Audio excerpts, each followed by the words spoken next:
Toss and asked Sussex to bat first. Two sides relatively low on confidence at the moment, I guess. The Glamorgan side shows three changes from the last championship side, which was back at Durham.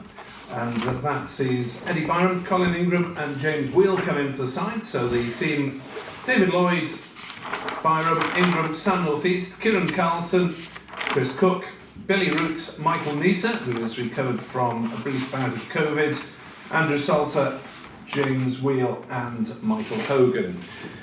Adrian Harms of BBC Sussex is alongside me. Adrian, tell us about the Sussex side. Yeah, hello Nick. First of all, very good morning to you. Well, always enjoy coming down to Cardiff. In fact, I was going to say, and this was the last place that Sussex actually won a game of county championship cricket back last April, and that's 18 games ago. So we're now into game 19 without a win in the county championship. So you were saying about sides being short on confidence. Sussex certainly are in terms of county championship cricket, and I'm sure we'll talk about the T20 performance as we go through the game. In terms of the scorecard that's been published, a couple of absentees from that. Alistair Orr is still out with COVID, so he will take no part in the game. So I'm just looking at the Sussex batting order, wondering who exactly is going to play, but we think it's going to be Tom Haynes and Tom Alsop who will open. Tom Clark coming in probably at 3. Tim Seifert, who's the New Zealander who's come over primarily for a T20 but is playing in this game. I presume he's going to keep wicket by the looks of things, which means that Ollie Carter is in the side just as a batsman at 6. Then it's Delray Rawlings, Henry Crocombe, Archie Lenham in the side, Jack Brooks, who's on loan from Somerset, and Sean Hunt. So the man who got all the wickets here last year, clearly not playing, and that's Ollie Robinson, Nick. Indeed. So how long is he out for at the moment, approximately? Well, we don't know. He apparently had an ejection in his back last week. I'm told he's back in training, and he'll have to play some cricket at some stage, Nick, before he can play any Test match cricket. So he'll be hoping to target, I would imagine, the Derbyshire game or the Leicestershire games coming up at Hove in the next batch of matches. But he's only played in one championship game so far this season as Ollie Robinson, and they played virtually no cricket at all since the winter months. So Ollie Robinson with a lot to prove, and he bowled beautifully here last year. I mean, that game that Sussex won, he took 13 for 128 in the match, and he virtually won the game on his own. So he is a huge miss for Sussex, and has been this season. It is 2 out of the 3 Toms at the top order, Haynes and Alsop, who will open up both sides. Suffering rather from their T20 endeavours on Friday night as well, which would not go well for either party. Oh dear. I've been stopped by so many people here this morning walking around the ground asking me what went wrong, and I think probably every Sussex fan is still recovering from the horror show that was Friday night, but I'm sure we'll talk about that as we go through, Nick. We will. If we knew what went wrong, we'd be out there coaching, and we would, rather than talking about it. No, we certainly would.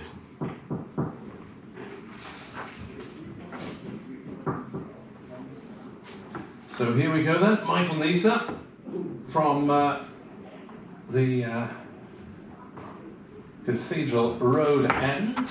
I apologise if on the video stream you're getting lengthy views of us rather than the action. We will do our best to describe it. It's going to be Nisa to bowl to the left-handed Alsop, and that's clipped away on the leg side. That'll be 4 runs first ball. So Alsop off to a confident start, clipping that one away to the wicket boundary. And before the City Hall clock chimes at 11, Sussex are 4 without loss. Well, Tom Alsop has been one of the rare highlights of the season for Sussex, Nick. He signed initially on loan, but last week that loan move was made permanent. And he made a very good 82 on Friday. But he's made runs throughout the season. Nisa to Alsop again, who will get another run here, down towards 3rd man. And Sussex move on to 5 without loss. So Michael Nisa might not be entirely in the best of physical health. Oh dear. Because he contracted COVID at the start of the week, or he tested positive at the start of the week. And as soon as he is now tested negative, unlike Alior, whom he might have been bowling at otherwise, but Nisa missing the two T20 games and presumably has had limited training, one would imagine. I'm not even sure of the rules on isolation at the minute, Nick. I'm not sure if there are any. Nisa is in, bowls to Haynes, who will get off the mark first ball, turning it down to fine leg and going through for the single. 6 without loss. So Alior, as I understand, Sussex were probably hoping he could play in this game as he was tested for COVID earlier on last week. But I understand he's still testing positive, so that's a shame for Sussex because tall left-hander has formed a good opening partnership with Tom Haynes in the county championship. As Nisa is in to bowl, and that's edge Shot. And dropped at second slip. Sam Northeast, I think, got hands to it, looked about chest high with the naked eye. We'll see the replay on the video stream. As Alsop lucky to survive there. Oh, that was simple by professional standards. I would agree.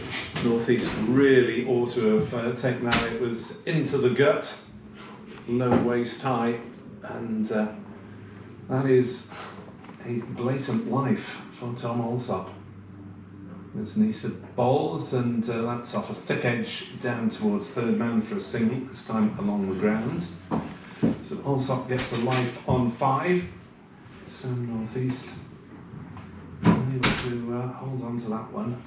And Nisa will be inwardly fuming. Well, I mean, it's always easy to say from up here, and I'm well aware of that, but I completely concur with you, Nick. I think at professional level, that's pretty much as straightforward as they come, really. That's straight into the breadbasket. 7 without loss, Sussex, as Nisa bowls to Haynes, who gets another thickish edge, safely down past Ingram at third slip, and they go through for another single, and Nisa, who scratches away at the surface at the best of times, does so with particular venom at the end of that over, with Sussex 8 without loss, and they should be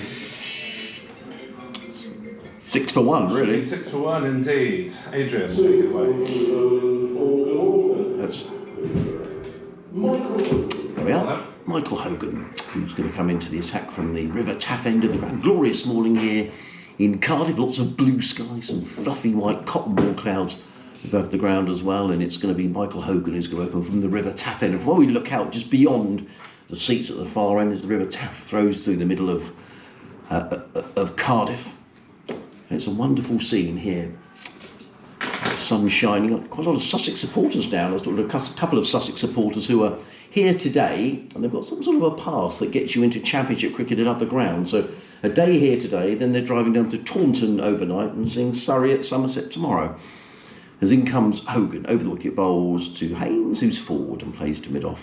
And there is no run. There are 3 slips, third man, cover point, mid-off, mid-wicket, and a fine leg. Is that the done thing to be watching Sussex and Surrey? Well, when they're big rivals, but the chap I was talking to said he's got a mate of his who watches both counties, and he's down at Taunton this week, so they decided to have a little trip around, and it was the first time they'd been to this ground, and the first time actually they'd been to Cardiff, and they said a very enjoyable day yesterday.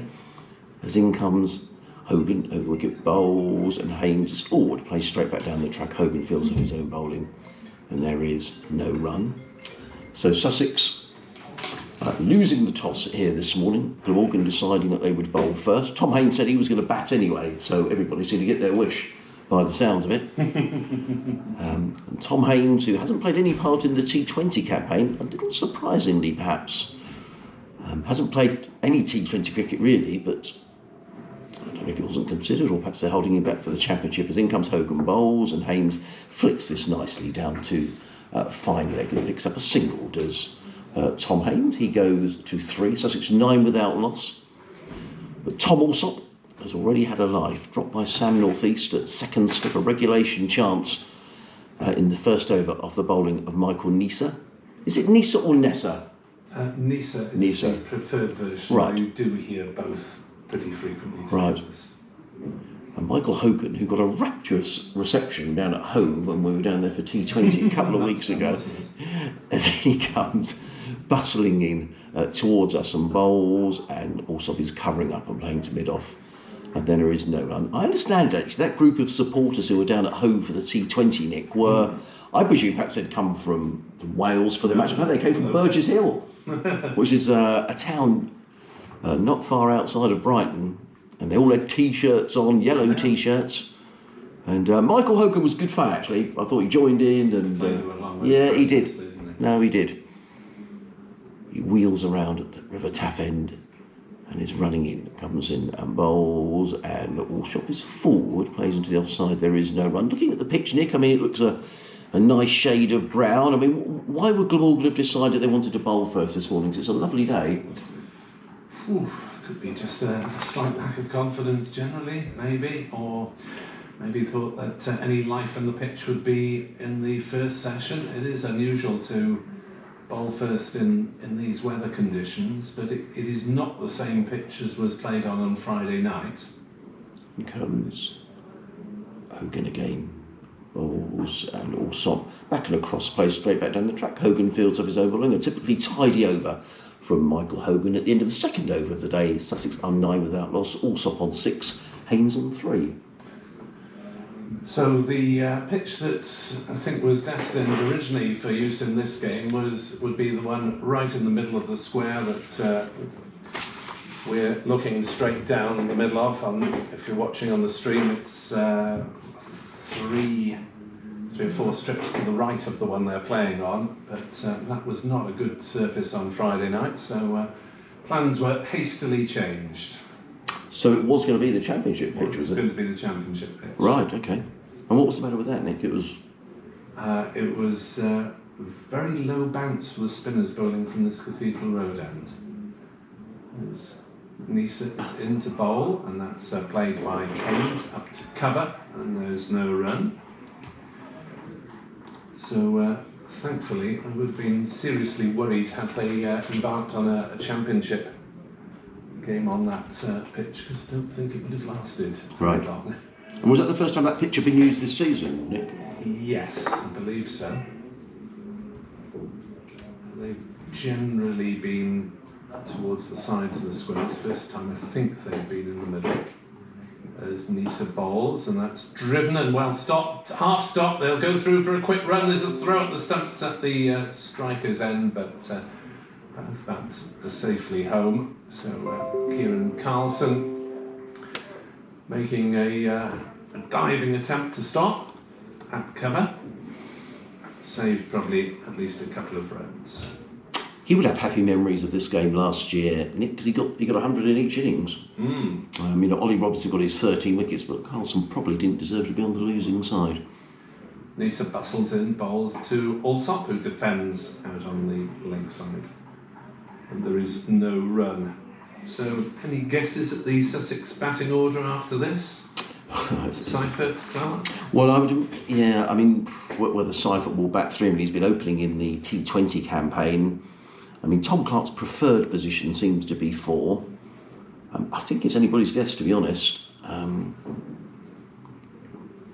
It would be 3 left-handers if Clark comes in next. This is the appeal for LBW, and it's given. There is the breakthrough for Glamorgan. Allsop pushing forward, and that has been given out leg before wicket, and Sussex are 10 for 1 in this third over. As we watch the replay on the video stream, and as long as that didn't pitch outside leg stump, pitched on leg, and would probably have hit middle. So seemed to step a long way across there, didn't he, Tom Allsop? He's gone for 6. It's 10 for 1 in the third, and just got to sort out a couple of minor technical issues with the BBC stream, so I'll leave Adrian to steer you through events on the Glamorgan video stream. No problem. Well, let's look out to see who's going to be the next batsman. It looks to me as if it's going to be Tom Clark who's making his way out. So one Tom goes, that's Tom Allsop. Sees a little way in the distance as he comes wandering down the pavilion steps. And I think, is it Tom Clark? Yes, it is. The incoming batter for Sussex is Tom Clark. There we go. So two Horsham boys will be batting for Sussex. The Sussex skipper Tom Haynes, to be joined by Tom Clark. If you're just joining us here this morning on a beautiful morning in Cardiff, Sussex losing the toss, Cardiff deciding, having won the toss, they wanted to bowl first. I had a quick word to Tom Haynes and he said, well, Sussex were going to bat. So from that point of view, everybody's got what they wanted. But Sussex already a wicket down, and the important wicket of Tom Alsop, who's been in excellent form for Sussex this season. As I said, he signed a permanent deal with the county only last week. So a big blow with Alistair Orr not in the side because of COVID, the usual opener for Tom Haynes. And no Chicheshwar Pujara in this game for Sussex, as in comes Michael Nisa. He's in over the wicket, bowls, and Clark is forward, plays into the offside, and he's straight on his way with a single little nod towards Tom Haynes, and off they went through a single. So Tom Clark on his way with one.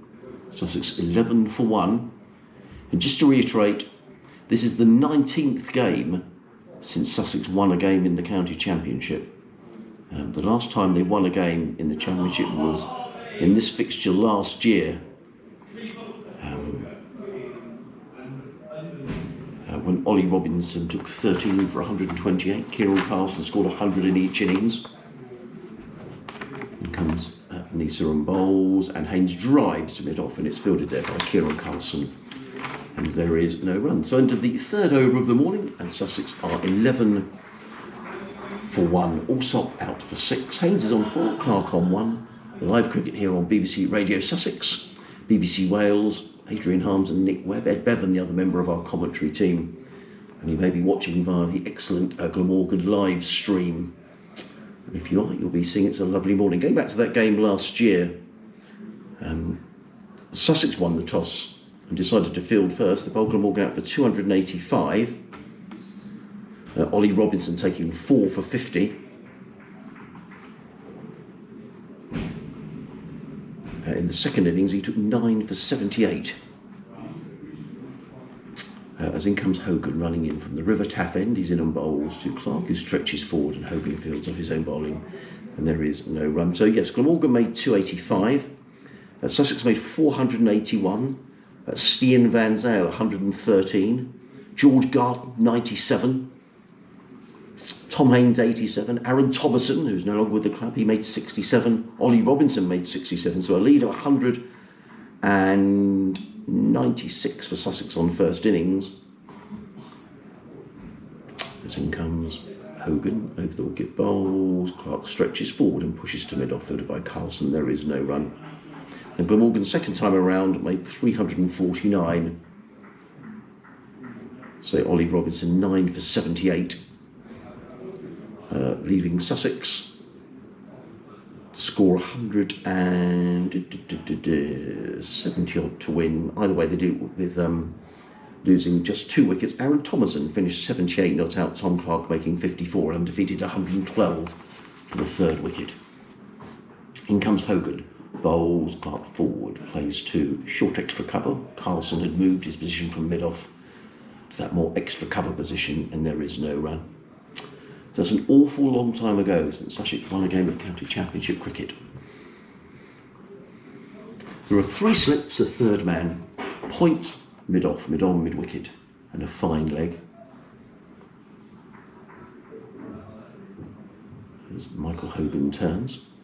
On a beautiful morning in Cardiff. I understand the weather's going to get very warm towards the end of this week, talking about 30 degrees. As in comes Hogan and bowls. Clark again stretches forward. He's had to play every single delivery in this over as Tom Clark. Fine bowling by Michael Hogan, who, as I say, got a rapturous reception at Hove for the T20 match, the first match of the campaign down at Hove a couple of weeks ago, from a group of spectators who live down in Sussex and clearly like Michael Hogan, and all sorts of songs they were singing in front of the pavilion, and Michael Hogan, to his eternal credit, joined in, and it was great fun. Then comes Hogan again. The 3 slips go down. He's in and bowls, and again has to play at that as Tom Clark plays it down the offside of the track. It actually hits Tom Haynes on the heel, but no damage done. The ball is picked up by Hogan, and there is no run. If you'd like to get in touch on email, Sussex Cricket at bbc.co.uk. It'd be lovely to hear from you. Or you can tweet us at BBC Sussex Sport. I'll get Nick to give you his contact details when he returns to the commentary box in a few moments' time. But it is Hogan who wheels around and has this easy approach to the wicket. Right arm over the wicket, he's in and bowls, and for the first time in the over, Tom Clark lets the ball sail by outside of his off stump. It's taken by Chris Cook behind the stumps, and it is the end of the over. A maiden over from Michael Hogan, and Sussex are 11 for 1. The wicket to go down to Tom Alsop, who was plumb OBW to the bowling of Michael Nisa. 6 having been dropped in the opening over of the match by Sam North East at second slip. So Sam North East will feel a very relieved man that he's not going to have to stand out there and watch Tom Alsop bat all day. Glamorgan, having won the toss, have got the early breakthrough. Indeed so, and Nisa will try to make it another one as the helicopter flies over Cardiff city centre.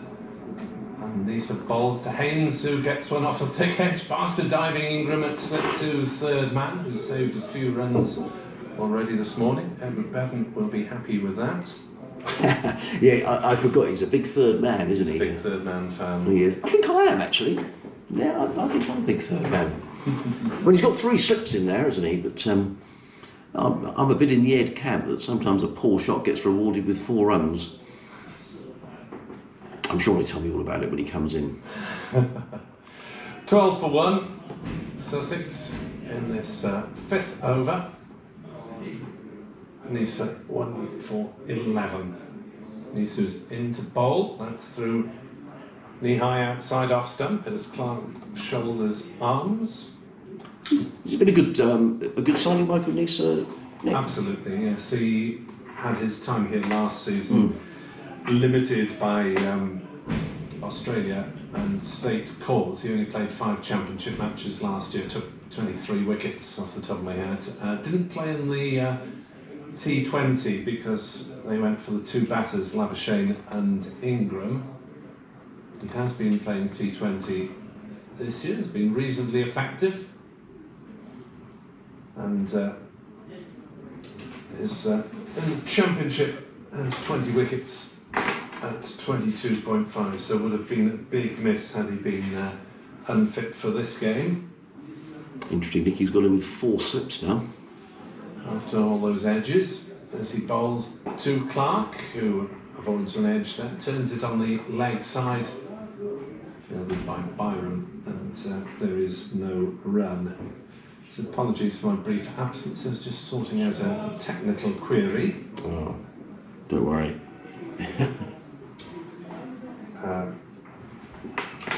We haven't changed anything since the start, so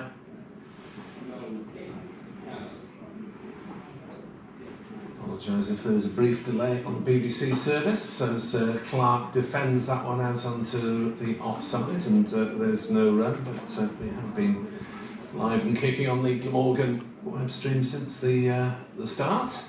I listened, Nick, to a game that Glamorgan were involved in earlier on in the season, a very exciting game that you played at Derbyshire. I forget where I was driving back from one line, a long drive back from someone. I was listening to you and Dave Fletcher. That sounded like a terrific game of cricket. And it was great fun.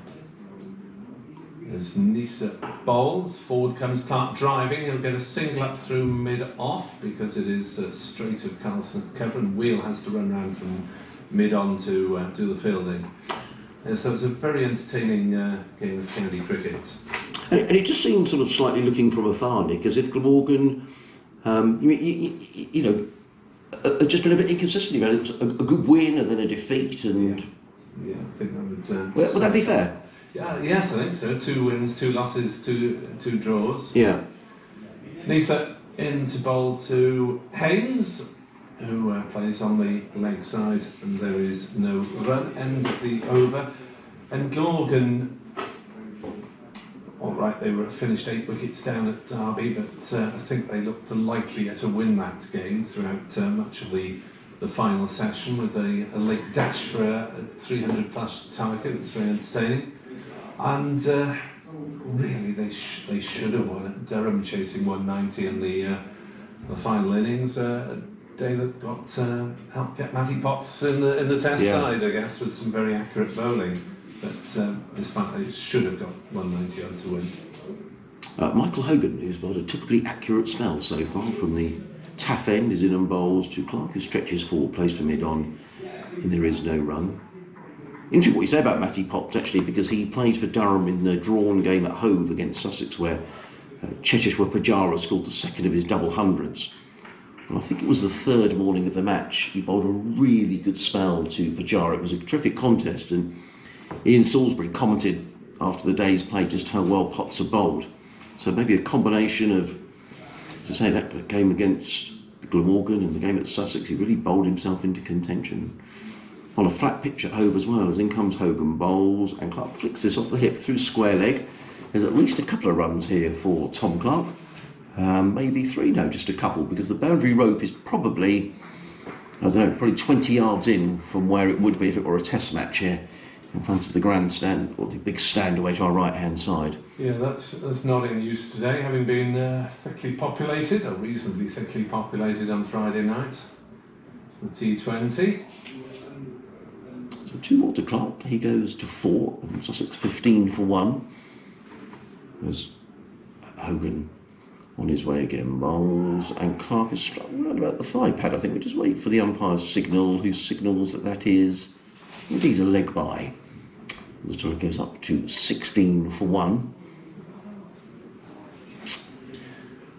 So, I mean, this is the first championship game that Sussex have played without Pujara. They played 6 to start off with, and then had a game against New Zealand tourists, where there was a bit of conjecture as to whether it was, certainly, I think most people thought it was going to be a first-class match, but the New Zealanders were always of the opinion it was going to be, or the understanding, I should say, as in comes Hogan, bowls, and that's a typical Tom Clark shot, but he's rather got away with that. It's outside the off stump. He looks to play that through backward point, and it wasn't that far away from a diving third slip. We'll see how far in a moment's time. It is a favourite shot of Tom's. Well, it would have been a brilliant catch, and in fact, I think, to be fair, it was a little way away from Colin Ingram at third slip. But he would have wanted that to go a little squarer, I think, with Tom Haines. Nonetheless, he goes to 20. No, he doesn't. He goes to 9, and Sussex to 20 for 1. A bit of debate in the slips, I think, about maybe should there be a 4th slip, but they're going to keep just the 3 slips in place. David Lloyd, the skipper, standing at first, as in comes Hogan again, bowls, and Haines is forward, plays to mid-off, and there is no run. Yeah, so coming back to the New Zealand game, the New Zealanders were always of the understanding that it was a friendly fixture. All right. So the first day was washed out because of rain, despite it being very sunny in the afternoon, which was a shame for all concerned, and the last day was washed out with rain as well, when it was pretty miserable. So it didn't hugely matter whether it was friendly or not? not? No, it didn't. I'm not a huge fan of friendly games, I have to say, Nick. No, if you get 15, 16 players wandering on and off. In comes Hogan, bowls, and Haines is struck round about the midriff. Hogan comes down. I thought he was going to see if Tom Haines was okay, but he didn't. He just turned and walked back to his mark. I don't know where Haines was hit, but he's hobbling slightly, and now I wonder if that was somewhere very painful. I think it might have been, because he's slightly crouched over his Tom Haines. Yes, it was. Yeah, that was somewhere painful. So he's well protected. Certainly. Yes, he's down on his haunches. Is Tom Haines. Sussex 20 for 1 at the end of the over. Clark 4, Haines on 9. Yeah, it's. So Pujara didn't play in that game, and he had a break, and since then he's been selected for this in the squad for this one-day test match at Edgbaston in 3 or 4 weeks' time against England. The fifth test. Oh yes, from last year. Yeah. Nisa bowls, and that is defended back down the pitch by Tom Clark.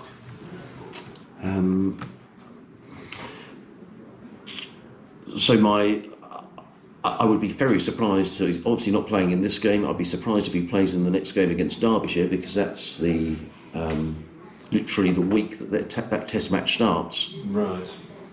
But my understanding is that he's with Sussex for the rest of the season. That'll be good news for him. It will be. Nisa in to bowl to Clark, who pushes forward, doesn't quite middle it, back to the bowler, gets a hand on it, rolls up to wheel at mid-off, and There's no run. Although the problem for Sussex this season has been they haven't looked like bowling sides out. We're not taking 20 wickets in a match, and we mentioned Ollie Robinson here last year taking those 13 wickets, and he's just played the one championship match, and no George Garton in the side. George is suffering the effects of COVID and hasn't been well at all.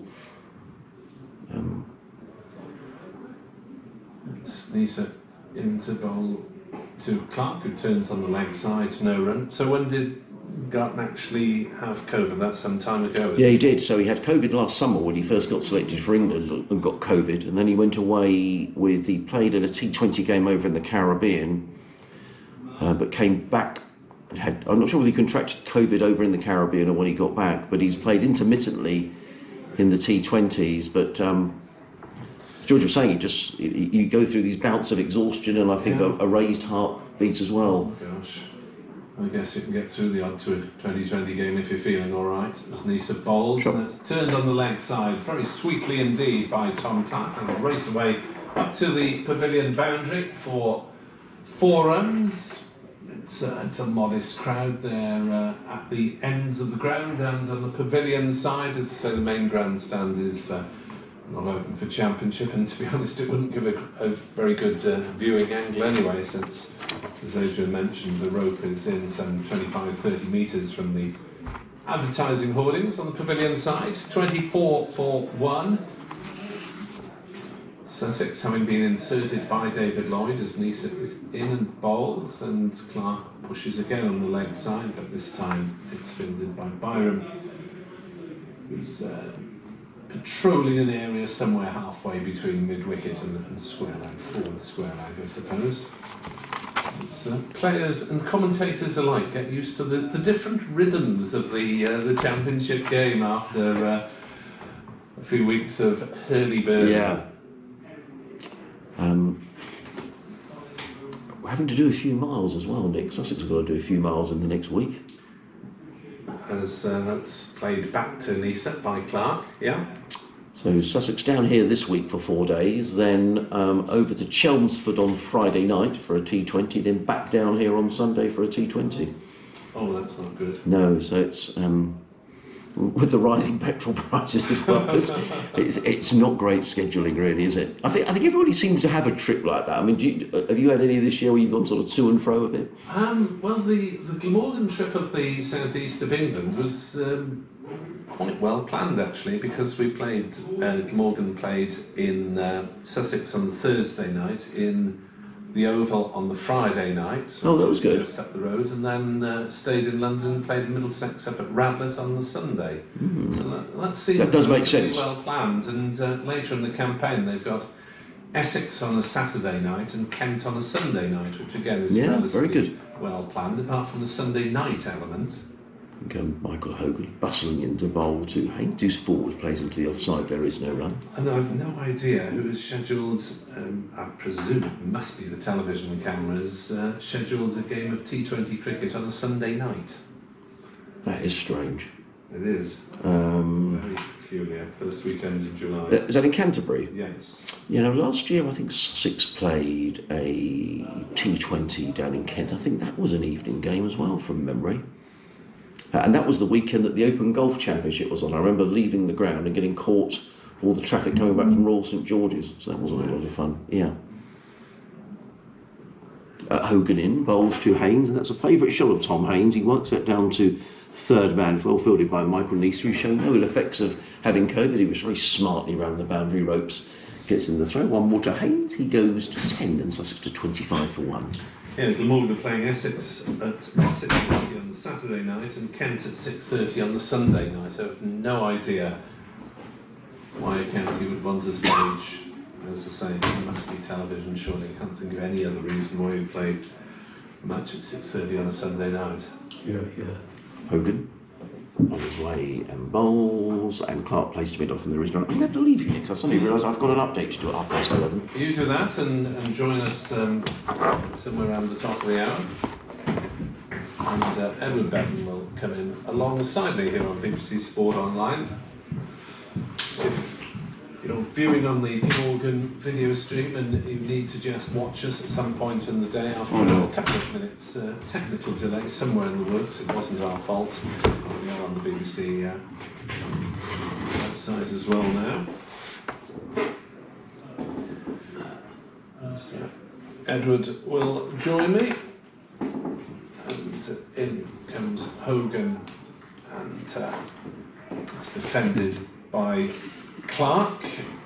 I think if you say a left-hander called Tom for the first half hour, you're going to be right, because we've had Tom Alsop come and go. We've got Tom Clark joining Tom Haynes now at the top of the order. Good morning, Edward. Good morning, Nick. Good morning. Lovely morning it is too. Followed by a Tim. For long. Tom, Tim. Yes. If you'd like to take over, Mr. Hogan. He's coming around the wicket now to bowl to Clark. Bowls and Clark leaves outside the off stump and goes through on the half volley to Chris Cook. Good accurate opening attack this. Michael Nisa, who missed a couple of T20 games last week, didn't have a serious COVID, otherwise he wouldn't be playing today. But do you have to isolate these days? I've lost count. It's all the extent of the COVID, I suppose. I think the county, the professional side, you wouldn't want someone with COVID hanging around with teammates, would you? Here is Hogan from the River Taff end and bowls, and Clark is forward, plays a lovely short pass mid-off. Mid-off didn't bother, neither did mid-on, so a straight driven 4 to the last ball of the over. Takes Sussex after a little ropey start, and 29 for 1. A couple of chances went down, one of them a straightforward catch, very much like the catch that Mitchell put down yesterday in the test match, came straight at him downward. 29 for 1, and we have had 8 overs. So Michael Nisa will be replaced relatively soon. He's more likely to bowl 4 or 5 overs, so maybe that's just a little shortage of conditioning over the last few days, because James Wheel has come on to replace him, as you heard Dr. Hignell announce over the public address system. 29 for 1. Yes, Wheel has only taken 4 championship wickets this season. Hasn't played in all the games, but 4 in the 3 games. Yeah, really needs to make an impression, and also in T20 cricket. Yeah, 1 for 39, 1 for 35 in the win over Leicestershire here, as he steams in and bowls, and he makes an impression. First ball with a catch behind. Haynes has gone. Chris Cook with a good diving low catch in front of first slip, and James Wheel does have a wicket with his first ball of the match, applauded loudly by Michael Nisa as well. 29 for 2, as that was a catch that probably wouldn't have carried to David Lloyd at first slip, so Chris Cook did well to get across and take it low down in front of Lloyd. Poor judgment really from the batsman, Tom Haynes, because it was pitched outside the off stump, and he rather followed it, but Chris Cook took a very good catch there, low down, and another wicket. 29 for 2. Clark is on 12, and Haynes has just departed for 10. It's good bowling change by the captain. Absolutely. So we'll see who emerges down the dressing room steps away to our left. Neil Thornycroft on Twitter says, good morning, gents. What a relief to get back to a 4-day match after our disappointing T20. It is a slightly more relaxed tempo, but there won't be much relaxation. So Carter is promoted to 4 for Sussex, and speaking of which, Paul Sussex has tweeted, what do you make of Nisa scratching the crease after every ball? I don't think I'd be very pleased with it if I were an umpire. I'm surprised he hasn't got into trouble, but he's all right. Hasn't done so far, and I think of some umpires who might have been at him immediately. The name of Peter Willey might come into that, and didn't like with players just disturbing the turf.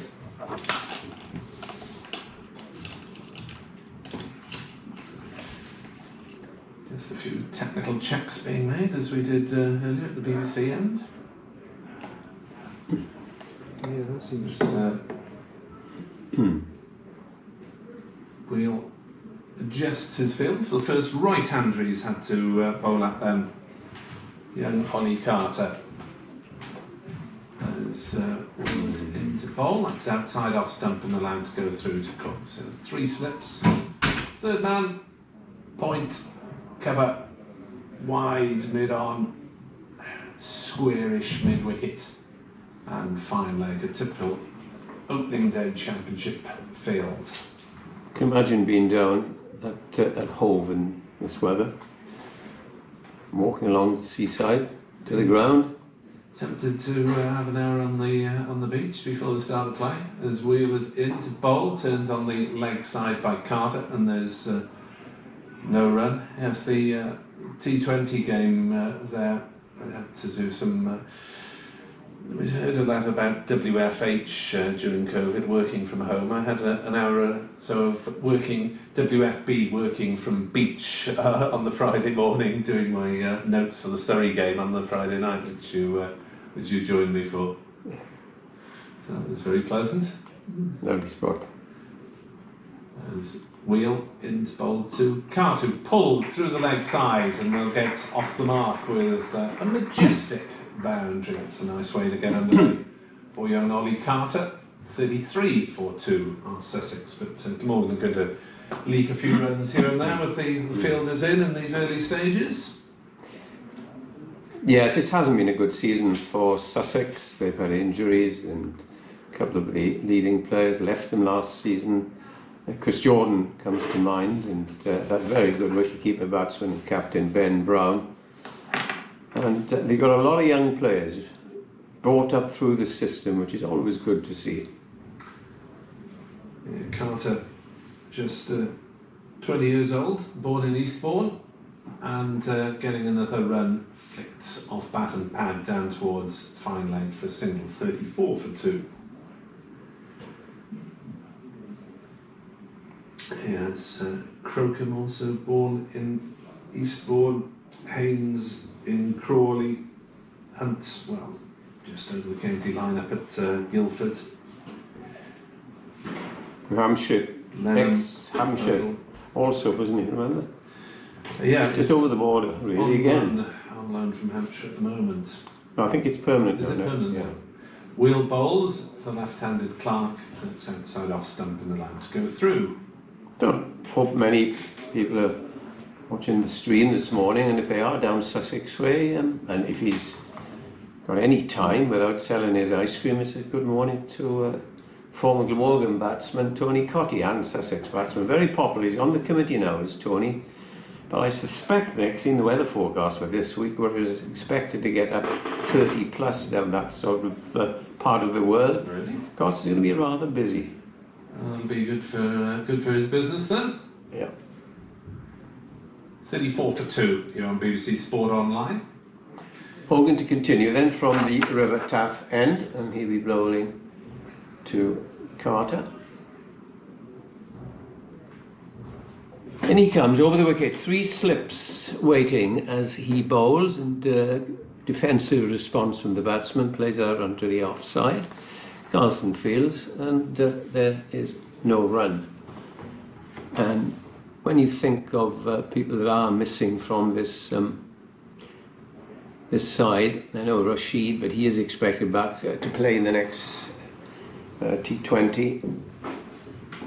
And Risman, of course, he's coming back. A little strength from him, but I shan't dwell too much on last Friday's performance.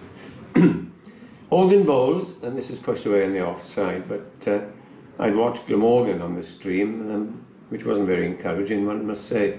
And then turned over to watch the closing stages, where really Sussex had 2 wickets down, also was going like a train, and they lost 8 wickets for 23 runs, which beggared belief, really.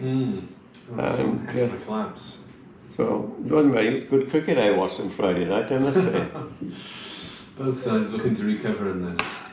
Here is Hogan bowls and the right-handed Carter comes forward, plays it away, bit of an angle up towards mid-on, but is eventually fielded by Byram, who dashes in from short mid-wicket. From the evidence, Edward, of this first 40 minutes play, I think management here will be quite relieved that the pitch appears to be in working order. What sort of pitch is that for a 2020 game then? Disappointing. I don't think the umpires would have given it any sort of mark. In comes Hogan at this slight angle, passes the umpire now and bowls, and this time again Carter, correct forward defensive, plays it back to mid-on and there's no run. Yeah, I think management here are aware that pitches need to improve. Well, there was one part where it was brown, the other part was green, and both sides, well, it has to be said that Hampshire adapted better than Glamorgan. Didn't know quite what shot to play because it is an untrustworthy batting pitch. Good over this from Hogan, 2 balls to go as he bowls again. Carter plays that away, turns the wrists out a short mid-wicket, and there is no run. Hogan in his 5th over, 0 for 12, steady as ever.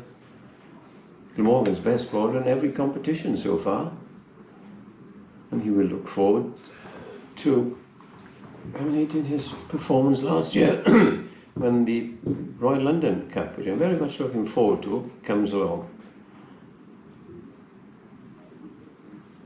Last ball of the over for Michael Hogan. In he comes and bowls again, and this time again a defensive response. Good over by Hogan, maiden. And the score, Sussex, who were put into bat, are 34 for 2. Colin Ingram back in the Glamorgan side today.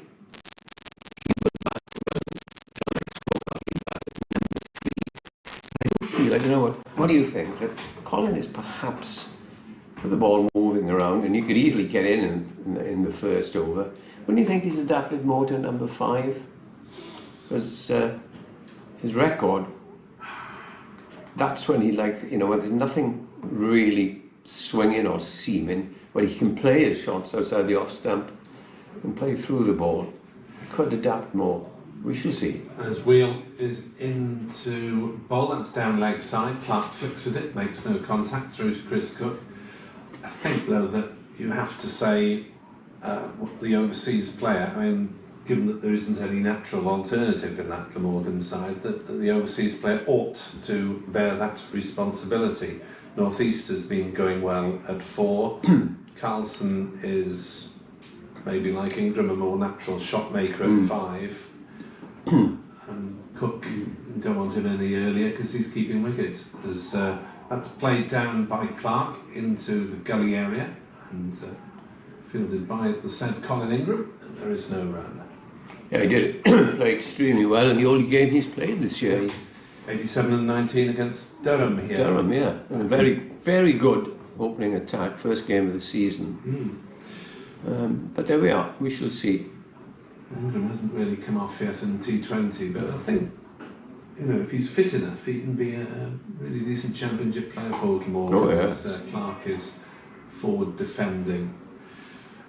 Labuschagne, they had a reasonable run for Glamorgan, 50 not out in the knots, but I suppose the big match that he had up at Derby with 130 and 85 didn't actually lead to a win, so well, I think maybe he'll quietly be a bit disappointed because he sets himself very, very high standards, Labuschagne. He was very disappointing, wasn't he, in the 2020? It was all cameos, wasn't it? Didn't go on. As that hits Clark on the pad, playing across the line. Just outside pitch. Wheel is interested, but the umpire is not. As we see the replay for video viewers, pitched outside from the right arm over bowler to the left-handed bat. Morgan potentially bats quite a long way down with Wheel at 10. He's got scores this season of 0, 45 and 34. Here's which way about is held. 34 for 2, Sussex. Wheel bowls and beats the edge of Clark's bat. The bowlers are bowling pretty well, but they don't seem to be getting huge amounts of assistance from this pitch. Well, I was out there with you at the toss, and I thought, surely on a glorious day and good forecast,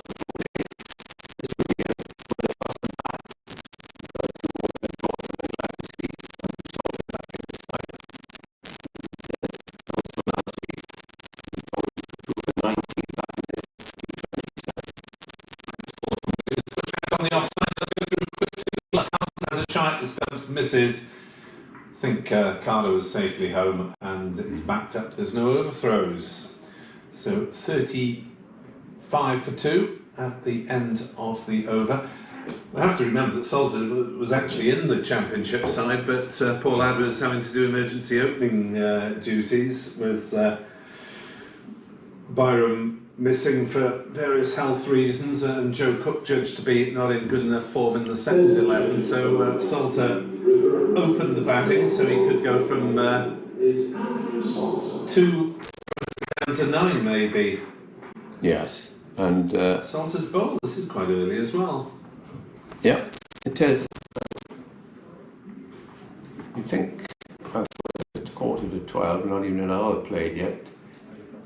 You might see another seamer coming on, but Salter is bowled well, I think, in the championship matches this year. An incredible performance earlier on in the season against Durham, and I feel that he's bowling slower than he had come in and hadn't played a year or two regularly in the first team because he was bowling in his one-day mode. Let's not forget he bowled extremely well in the Royal London last year. He was man of the match, and I'm being surprised that he's been left out of the T20 side so often. But here he is, he's going to bowl to the left-hander, Clark, and he's coming in for his first ball from the far end. Goes wide to the crease and bowls, and that's driven away the offside, but the sweeper will feel in front of the pavilion. Not many people here today, and might get some more in the afternoon. That's nice conditions for us, isn't it? Yes, the beach comes to mind, and the garden, and a glass of wine. Why not come down here and have your glass of wine? For the next few days, Edward. Not for me, no. A one saving field, 3 either side at the moment for Salter, as he comes in and bowls down the leg side, chipped away the man at the 25, short fine leg. Yeah, Glamorgan may be a bowler light in this game. Unless you get Ingram to bowl his little leggies. Salter bowls, good length ball. Forward comes Carter. And there's no run.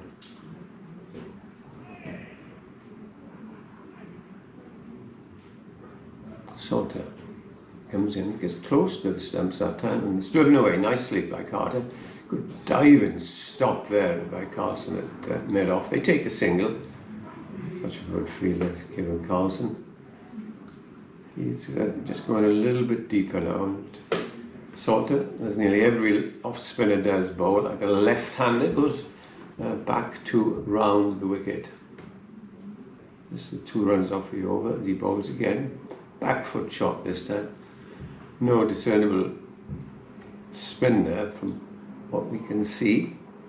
Or England getting on there with that mammoth total. There's still one down, 125 for 1.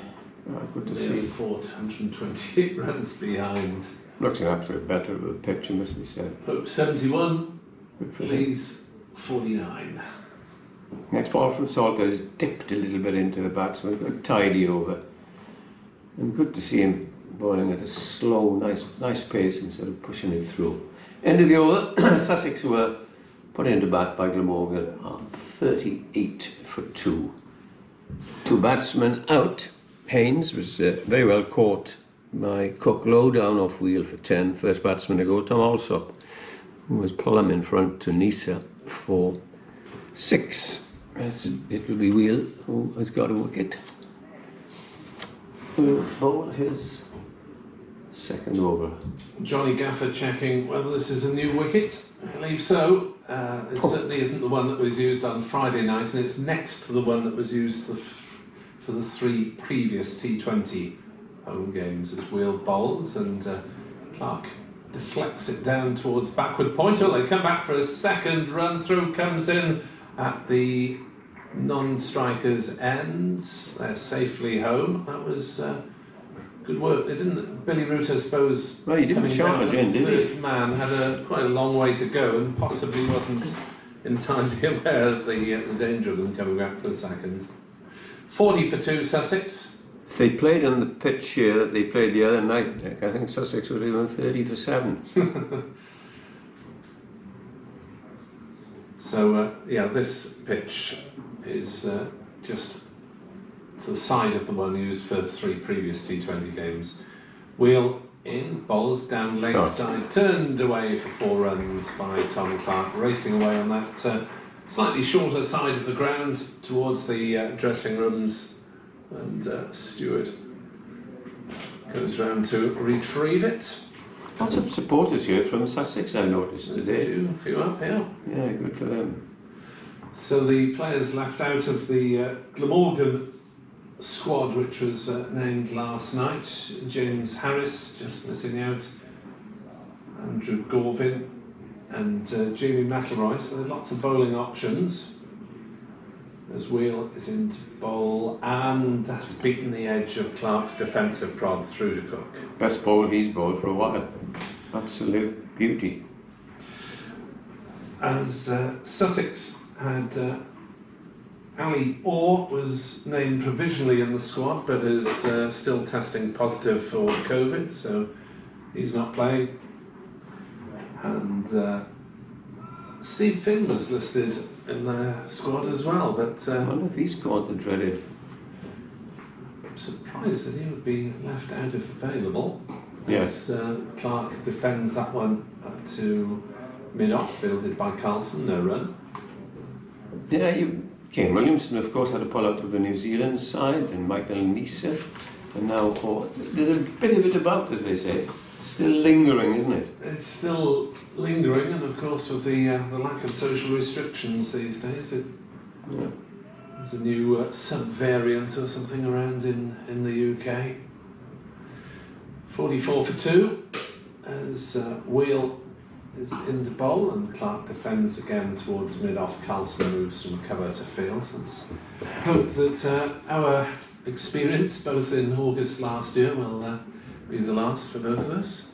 Yes, I think you missed a few, didn't I? I missed one. 6. You missed 3. Did I? Yeah, so I had to scramble to make last-minute arrangements from home. Well, we had Doug Pritchard came in on Dan for Pritchard one. did one at about 12 hours notice. I think someone filled in for you from the home side up at Northampton, or filled in for me anyway. Wheel bowls, and that's driven on the offside by Clark, no run. 44 for 2 at the end of the over, the men out. Allsop for 6, Haynes for 10, a wicket apiece to Nisa and Wheel. Yes, it really is nice to get back to 4-day cricket, albeit for just a few games. Glamorgan now having, well, it might be a 3-day game, who knows, but they're due to finish on Wednesday and have 2 days rest, or perhaps it's not rest, it's practice, and they'll have to go up to Bristol for a game on Saturday night. Saturday night, yes. Yes, Salter to start his second over, bowls to the right-handed Carter, who nudges that away down very gently to short mid-wicket to Carlson fields. And Adrian was saying that Sussex have got to go to Chelmsford and then back to here for the Sunday. Here's the next push back again, very gently. Carter probably hasn't played against Andrew Salter before. Just having a look, treating him with a lot of respect. As back goes the Glamorgan off spinner, it is Mark, bowls again. Again, it's defensive response from him, pushes it away in the offside this time. Yeah, Sussex players might get one night in their beds if they're lucky on Wednesday, possibly Thursday before they go up to Chelmsford. Presumably they'll have a session of practice maybe up there. Here's Salter. And it's played away, and leading edge, there's a chance if he hits no. Very quick between the wickets, but I thought that that might have a shy. Completely deceived the batsman and played forward. It really is a ridiculous, crazy schedule this year. They try and accommodate, but not always, accommodate all the various competitions. Salter bowls to the left-hander who pushes it away, Clark, and there's no run. Just saw a brief glimpse of Andy Gorvin in the action. He's one of the players omitted from the squad, so he's one of the 12th man. He's wearing 11. Bowled pretty well up in Durham, I thought. Salter bowls back on his stumps and is forced away by Clark on the offside. Just a single. That's the end of Salter's second over, and just conceding 5 runs, 46 for 2.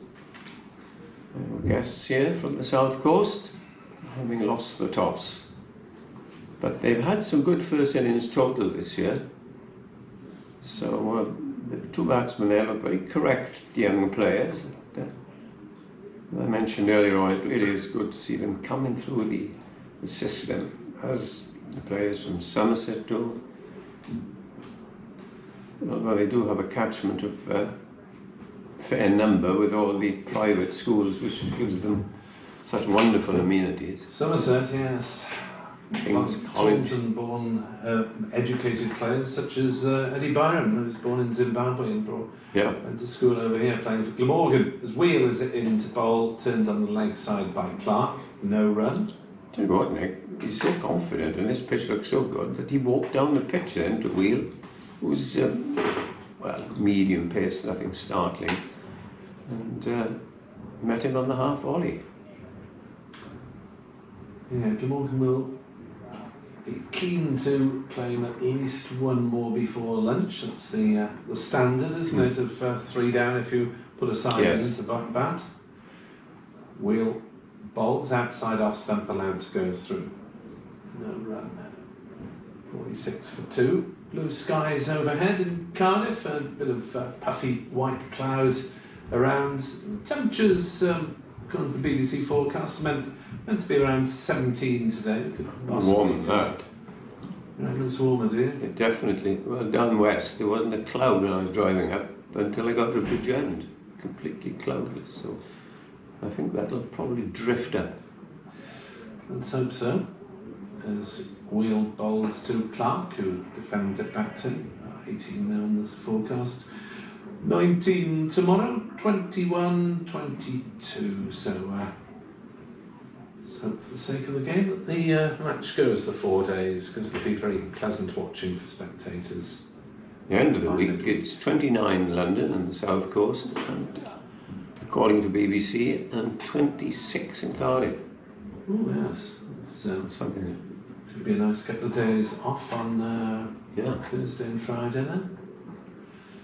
Adrian will not be off on Friday because Sussex are playing Essex, as that one is played down into the gully area. It's misfielded by Byron and they've gone through for a single. Careless. And Byron knew he ought to have done better. 1 to Clark, moves on to 23, total of 47 for 2, for the wickets 10 and 29. I mentioned earlier on, Nick, that Glamorgan will, beginning of August, be playing in the Royal London competition. Can't wait to see the composition of that side, can you? Do you stay with lads that did so well last year, or what do you say to the likes of Cook, Lloyd, Douthwaite? Anyway. Wheel is in to bowl, driven on the leg side by Carter, and there's no run. I think Glamorgan possibly need to mix and match a bit, depending on the strength of the counties that they're playing against, because there'll be some counties, Adrian will be able to tell us how Sussex are affected, but some counties have lost virtually their entire first 11, as things stand, unless they're late wild card picks. Glamorgan don't lose anyone. There's Wheel into bowl to Carter, flicks him on the pads, may have been a little inside edge, it's gone down to fine leg, it is leg byes, but it's the Sussex 50 up at the end of the 15th over. Sussex 47 for 2, Haynes gone for 10, Alsop for 6. Applause for the 50 coming up on the board. And to steer you through the next half hour, Adrian will be alongside everybody.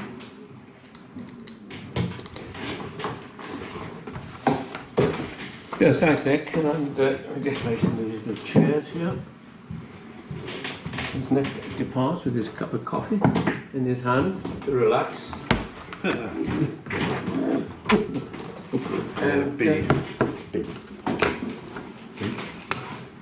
Adrian is back. Adrian, good to see you, as always. Good to see you as well.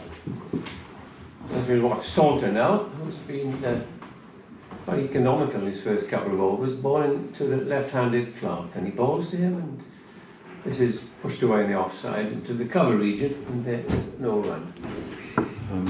They've discussed this in common. I was quite surprised to see Salter into the attack so quickly, is it? Yeah, well, so were we. Salter from the rear end bowls again, this time well pitched up and driven back. Both batsmen treating Salter, who's conceded just 5 runs from 2 overs and 2 balls, treating him with utmost respect as in he comes round the wicket, bowls, that's floated up to him, but he only get a single, this Clark, as it's fielded in front of the pavilion away to our left, and they go through for a leisurely single. Scored a 52 for 2. Tom Clark's batted nicely, actually. He's a young player who's sort of firmly established himself in the side this season. One of the sort of the few successes really of the season. Made a maiden 100 against Nottinghamshire. Salter ball driven firmly, and Hogan will field, but they will go through for a single. I'll tell you, Nick, that I've been following the scores in the championship, and Sussex have got some good first innings total. Well, they have. I mean, Tom Haynes has been a lot of that has been because of Pujara, who made a couple of double hundreds. As in comes Salter, bowls again, and this time Clark pushes it away in the offside, will get a single. And isn't playing in this game. I suspect won't play St Nick against Derbyshire in a couple of weeks' time because of his involvement with the Indian. I mean, he's around the Indian squad for this one-off Test match at Edgbaston in July. The 5th Test, I think it is, from last year. Yeah, here's the next ball. Carter tries, it's intercepted to cover, and there is no run. Another good over from Salter. 3 overs for 6 runs. The men out, if you've just joined us, Tom Haynes was caught cock ball Wheel for 10. Wheel's first ball after coming on from Michael Nisa, who took the previous wicket. Tom Alsop was LBW for 6. But these two now, useful little stand. It was at one stage, what were we for? 29. 29, it's up to 54, and a lot will depend on these 2 on-fields. We will watch Wheel bowl his 5th over. Yeah, I mean, certainly the form batsman for Sussex this season, you're talking about Haynes, outside of Pujara, you're talking about Haynes, you're talking about Alsop. So with both of those gone, Ollie Carter batting quite an advanced position really at number 4. Still Tim Seivert, who's the New Zealander to come, who hasn't played any championship cricket. This is his first game in the championship. But it's going to be Wheel, who's running around the wicket, coming into bowl to the left-handed Tom Clark. He's in and bowls, and Clark watches that sail through to keeper Cook, and there is no run. Who's that ball? Is that David Lloyd warming up at first slip? Yeah, he'll be the 4th seamer, bowls, and bowls swing. You just pick up the odd wicket, important wickets at times, partnership breaker, and he will probably come on, may come on instead of Salter, who has been very economical, as I say, but not threatening at the moment. Wheel, bright sunshine here in Cardiff, runs away from us, bowls to Clark, who cracks that one away through the covers, and that's going to be 4 runs. Nice shot by Tom Clark. In fact, James Whale ended up in a heap on the pitch. He fell over as he delivered that delivery, but it was too short, and well put away by Tom Clark, who's batting nicely here for Sussex. He goes to 29 and Sussex to 58. So yeah, Pujara made 201 not out at Derby, and that was in a huge stand with Tom Haynes. Tom Haynes made 243. 2 very fine innings, but it was pretty flat at Derby, to be honest. Yeah. And then Pujara made another big 100 against Durham, At home he made 203, so 2 double hundreds he's made. Give him a good pitch like an Indian feather bed, watch out. In comes Will bowls, and Clark watches that one sail by outside the off stump, taken by Cook, and there is no run. But talking to the coaching staff, he had a big effect around the squad, and it's what Sussex have lacked in the Championship. Edward have been, since the days of Ed Joyce and Chris Nash, those sort of guys. Sussex have really lacked anyone. Mike Yardy, Tony Cotty, Chris Adams. I'm just telling you what a difference they are. Oh, huge difference. Wheel, bowls, and let go outside the off stump. Clark has nothing to do with that, taken by Cook, and there is no run. But the main problem that Sussex have had this season is just unable to bowl sides out. They were never going to have Jofra. What about the young off spinner? I was so impressed. Well, that's a very good question. Yeah, and he hasn't played all season. He's been injured, obviously. He had a knee injury that he was carrying towards the end of last season. At the end of last season, Jack was really struggling with his knee injury. Now, my understanding... We're talking about Jack Carson, yeah, who made a real impression. Wheel comes in and bowls and punched down to mid-on by Clark. Well, I even said, Adrian, last year, I think this boy will play for England. So, what did he come in, 16 minutes maybe, or 17? Well, that you're thinking of Archie Lenham. No, I'm thinking of Carson. Okay, Carson's so Jack was 19 when he made his debut. I think he's 20 now. Jack Carson, he's 21 now. Easily the most impressive young spinner I've seen for some time. Yeah, so really good. But he was struggling with a knee injury. Now, my understanding was they were hoping to rectify that in the winter with physio and strength work. Wheel in again, bowls, and Clark plays to backward point, and there is no run. But that didn't work. It's the end of the over. Wheel 5 overs, no maidens, 1 for 17. Sussex 58 for 2 with Clark on 29. Carter on 8. But he then had surgery on the knee in February. I think he went to Sweden for that to be done. But he hasn't played so far this season. I've not seen Jack to ask him, but that's a real concern because it is. I need to. It's a question I need to ask actually when Jack might. So I thought he was on his way back. I was anticipating he wouldn't play the first part of the season, but I thought by now. So I just hope his rehabilitation is going well. But they missed him, and the reason they missed him because he's able to hold an end, Ed. So just going to say, I remember him bowling against Glamorgan, I think it was last year. Yeah. No, you just couldn't get him away. No. Because you could feel bowl accurately, and I thought, I did mention it, it was a long shot, but I still think he'd be in, if he recovers, and I do hope he does, he'd be in England's sights. Well, he played in the Counties 11, which played against India last year up at Durham. I was bowling against Kohli in the nets, and creating quite an impression. Got a change of bowling then. It will be David Lloyd, and he's coming in for his first ball, and bowled Carter gets a very wide ball which he slaps out to extra cover, and it'll be fielded by the Glamorgan head coach Matthew Maynard, who with David Harrison, I think it's David Harrison, is with him, doing their little walk as they always do at every ground, surveying the scene. But that was a wide half volley, and decent, wasn't it? the score goes on, and Sussex doing well at the moment, 62 for 2. Carter goes into double figures, he's on 12 as in comes Lloyd. Bowls in outside the off stump, taken by Cook. So the best I probably saw him bowl last season was a game up at Headingley last year, where he was bowling to Milan, who was in excellent form, was actually eventually up 199, but he really kept Milan quiet for a long time, and it was a quality spell of bowling by Jack Carson. Well, good luck to him. Yes, absolutely. Sussex have really missed him. Here's Lloyd, comes in again, bowls to the right-handed Carter, tucks that away now towards fine leg for a single.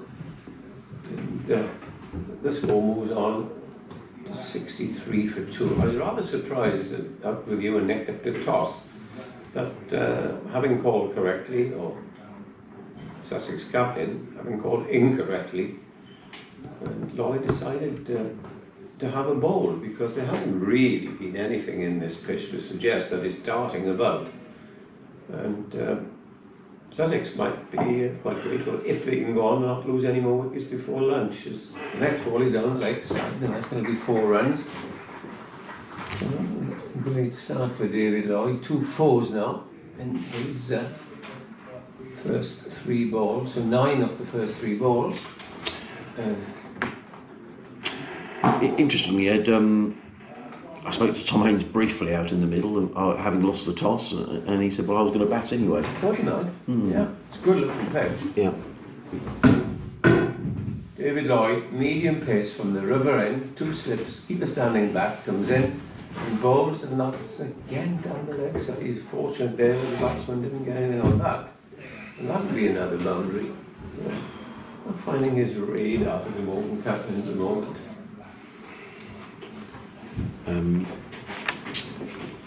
I mean, in terms of matches this season, Sussex, I was explaining that Sussex haven't won since they won here last April. So that's 18 matches ago. But they came pretty close in the last game, where had it not been for the weather at Leicester, I think they would have won. Lloyd goes round the wicket, and that's driven up towards mid-off, looking come in at an angle to the left hand. His previous 3 balls wandered down the leg side. That's the end of a pretty expensive over for Lloyd.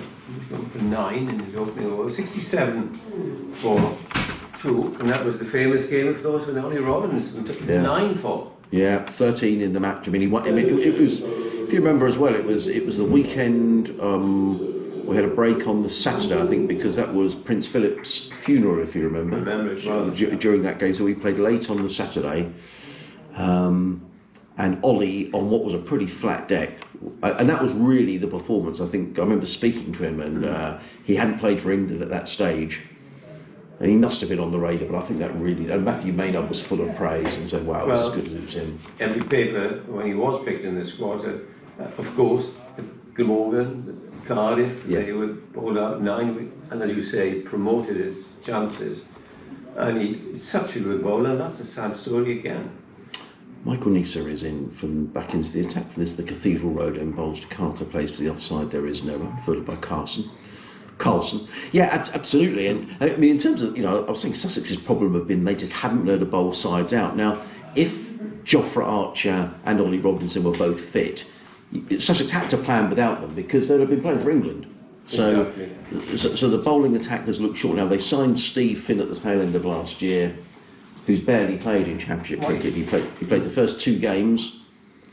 Now, he's played every T20 match, but he hasn't played any. I thought he might play here. Here comes Neser bowls, and Carter eases that one to backward point, and there is no run. So he had a knee injury, which I understand had a scan. He's been working on his fitness, but he's okay to bowl 4 overs. But clearly, no, unless Sussex are taking the view they want him for this next batch of 4 T20 games, they don't want him down here, and maybe they're missing a few games. But I think the idea of signing Steve Finn was so that he could be around this younger group. If you're not going to have Archer and you're not going to have Robinson, then you want Steve Finn. But he hasn't been around for the last 4 county championship matches. As Neser is in bowls, let go by Carter, taken by Cook, and there is no run. And then George Garton, who would have been the left arm pace option, has had issues around COVID. So the Sussex attackers, and then you take out the fact there's no Jack Carson. They signed Finn Hudson-Prentice as the all-rounder, who bats 6. He's not playing, is he? No, so he's had a stress fracture of the back, and he's been playing some T20, but only as a batsman. So the bowling resources have been really depleted, which is why they signed Jack Brooks. In comes, took his hand off the bat there, did Carter. They just spat a bit at. Yeah, Neser is quick, yeah. and he does get the ball to lift on batsmen. A lovely fast bowling action, and it hits the deck, But well, you've just named some players there, you can sympathise with Sussex because when you've got key players. Now you think of Michael Hogan has been Glamorgan's best bowler in every format, only had 2, and he did superbly well. He was the best bowler last year. Yeah. He's 41. Neser again bowls, or he beats Carter, and I think there was an edge on that. It was an appeal behind, but it bounced in front of Cook. I think he probably got a little nick on that, Ed. But it didn't carry, I don't think.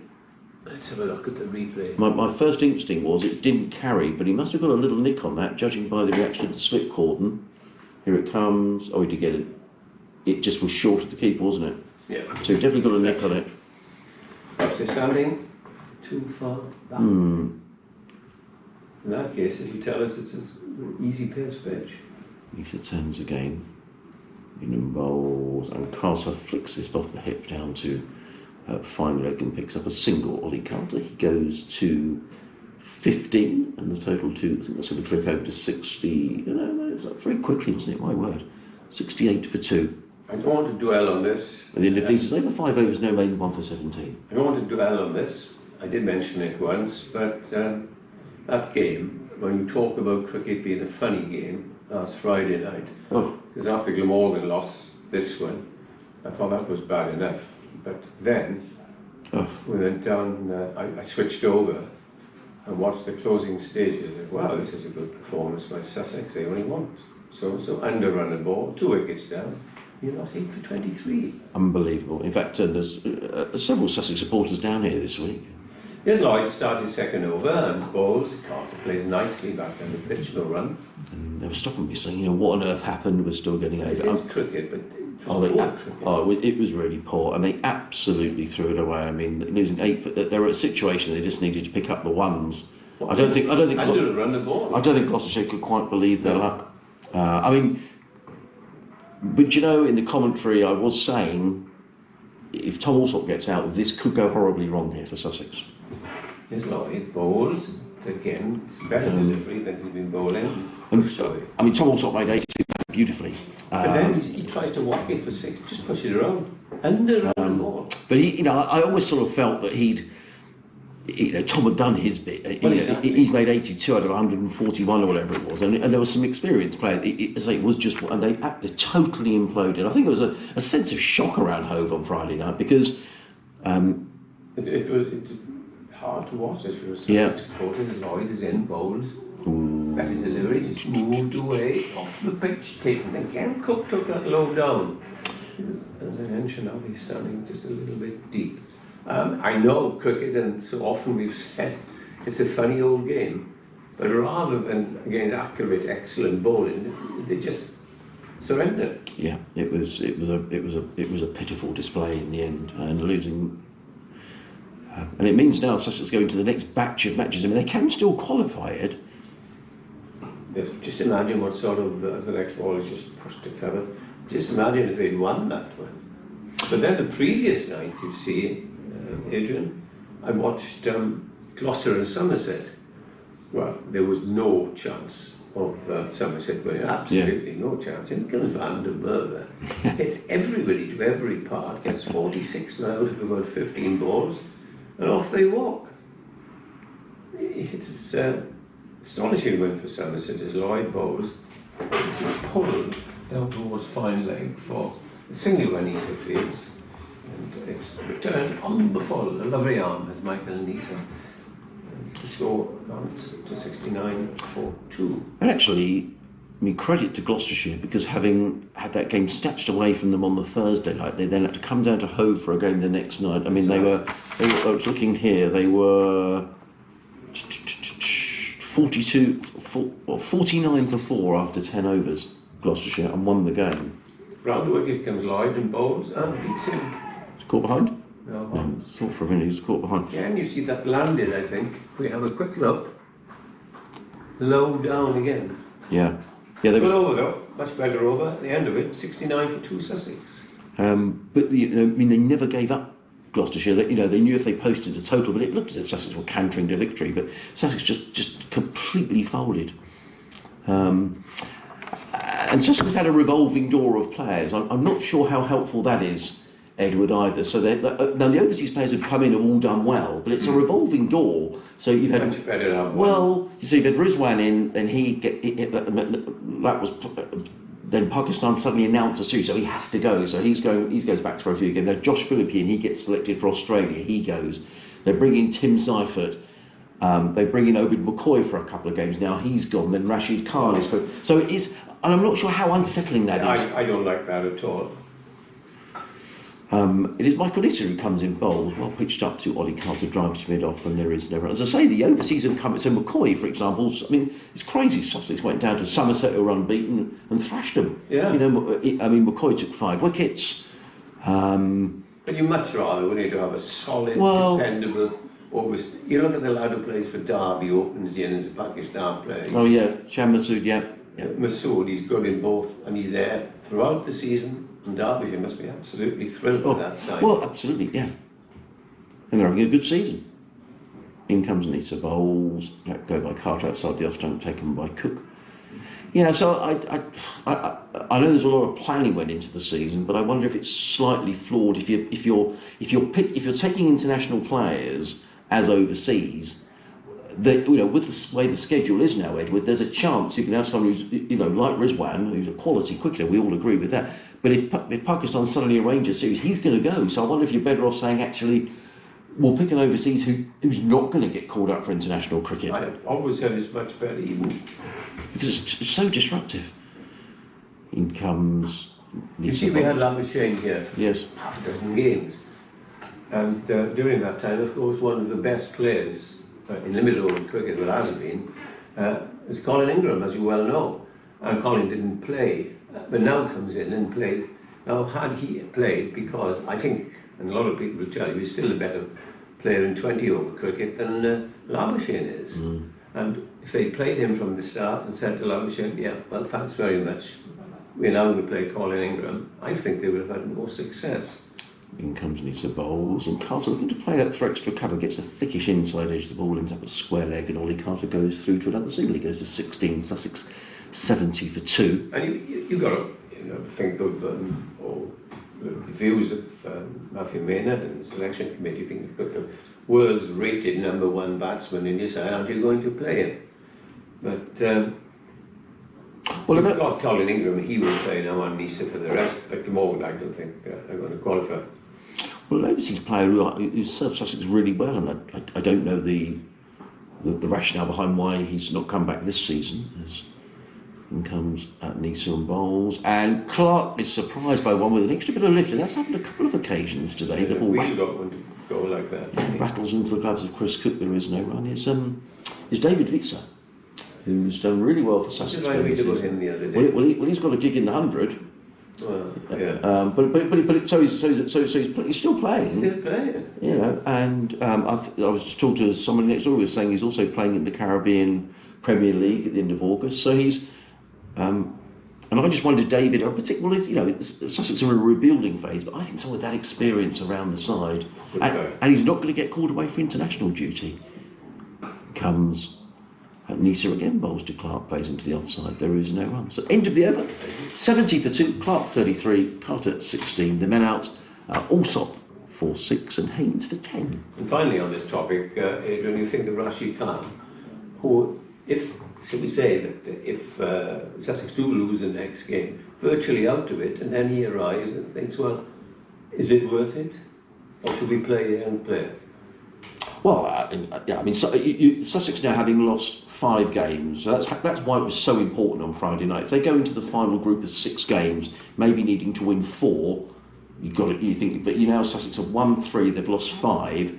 I think you're going to need to win at least 7, Ed, to get to maybe 8. So Sussex have got to win probably at least 4 out of 6, probably 5. See, last year they got to the semi-finals, Ed, having only won 6 games. Yeah. Here's Lloyd to start another over, bowls to Carter, gets right forward and plays it into the covers. But they had 5 games washed out, so that gives you another 5 points. Yeah. So you could say, I still think 7 with a really good run rate may squeak you in. But you've got to win 4 out of 6, and they've still got. It's not easy, that. No, it's not. And you can have if you've got the best players in the world, you could have a T20 game where it just goes wrong. It just happens, doesn't it? So it's a tall order now. It doesn't mean Sussex won't make it. Yeah, it is, as you say, tall order.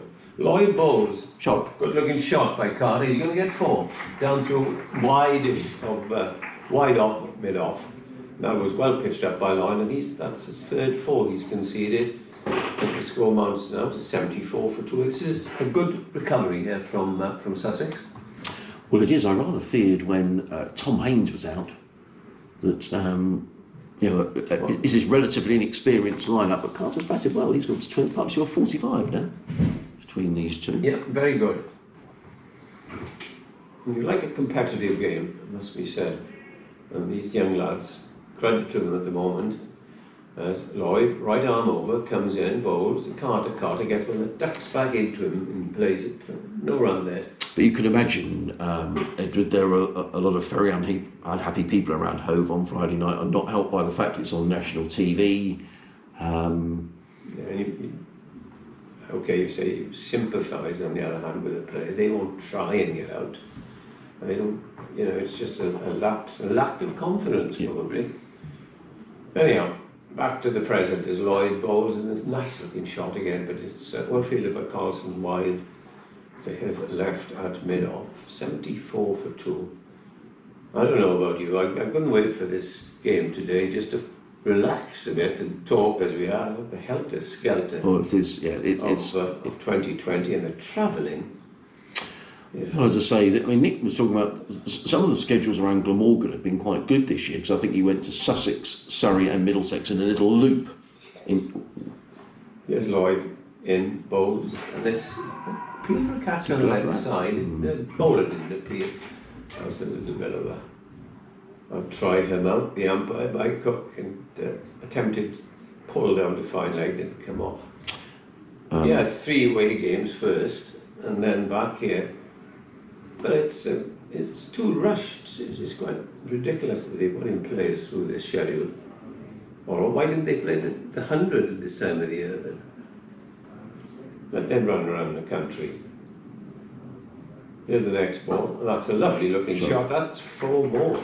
And Lloyd not having a particularly good time of it here. This is he's just completed his 3rd over, and that's gone for 18, 78 for 2.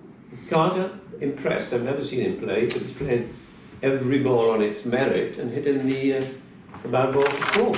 Yeah, he'll be pleased to be able to. Another young cricketer who played on Friday night. He was part of that collapse, and normally would keep wicket. But I would imagine that Tim Seifert is probably going to keep wicket in this game. Looking at where he batted against Leicestershire in the last championship match. He batted at 5 behind Pujara.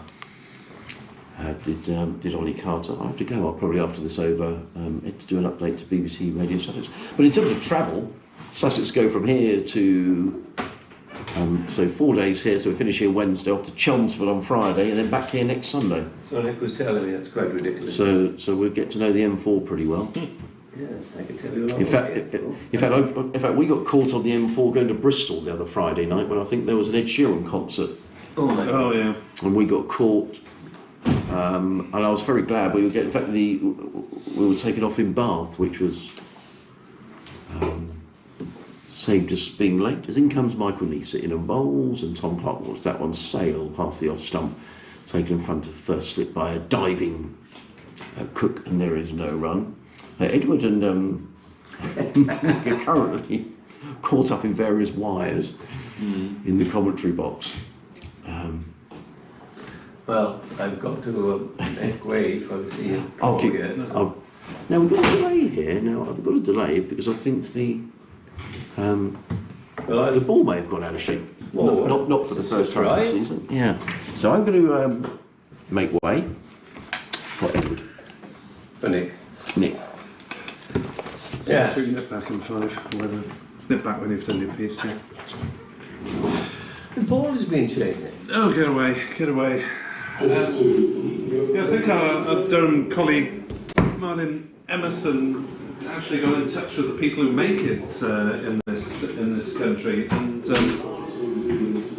they said that well, as far as they're concerned, nothing changed apart from the ECB had wanted the colour of the ball altered slightly, so I don't think that would have had any impact on the playing nature of it. I can't understand it's happened in a test match. 2 test matches now, number of times, so surely the makers could change what they've been doing the last 50 years, but not so much lacquer or less lacquer, whatever it is. Yeah, apparently it's a 9-month process from cow to ball, as it was charmingly put. Yeah, so it hasn't been ideal. No, it hasn't. And here is a change of ball, which Kieran Carlson is polishing away before Handing to Michael Nisa, who's in his third over of the second spell. And I just wonder if he will operate in slightly shorter spells today, if he's been a little bit short of conditioning over the last few days. Well, even if he is feeling a bit weak, he's been the best of the Glamorgan seamers this morning. Yeah. Michael Hogan has been quiet, not conceding any runs. There's Nisa bowls, and this is left by the left-handed Tom Clark, who's on 33. His partner Carter is on 24. This is a good recovery. Yes, one short of the 50 stand at the moment. Yeah. So we'll see if the crowd notice that one. Sure they will. There's some spectators away that came off after the toss. A lot of Sussex supporters away to our left, which is very good to see. Indeed, as Glamorgan probe away. Nisa, again, past the umpire now and bowls, and this time is played down the leg side towards fine leg. It's picked up there by Hogan. That's not picked up, it's stopped, as he normally does. And the 41-year-old, would you believe it, returns. And there is the anticipated applause, especially from the people away to our left, for the 50 partnership. Yeah, Glamorgan in need of wicket in the next half hour if they're to justify their decision to bowl first. Nothing much in the pitch, if anything.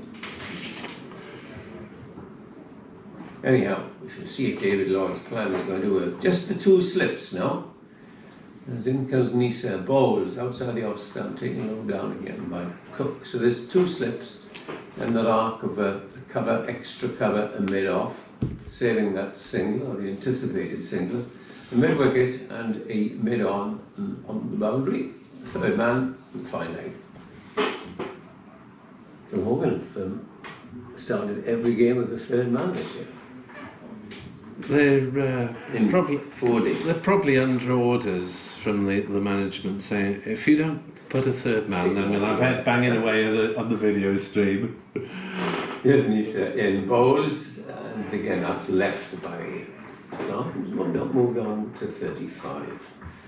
Not a huge amount of bounce for these faster bowlers, is there?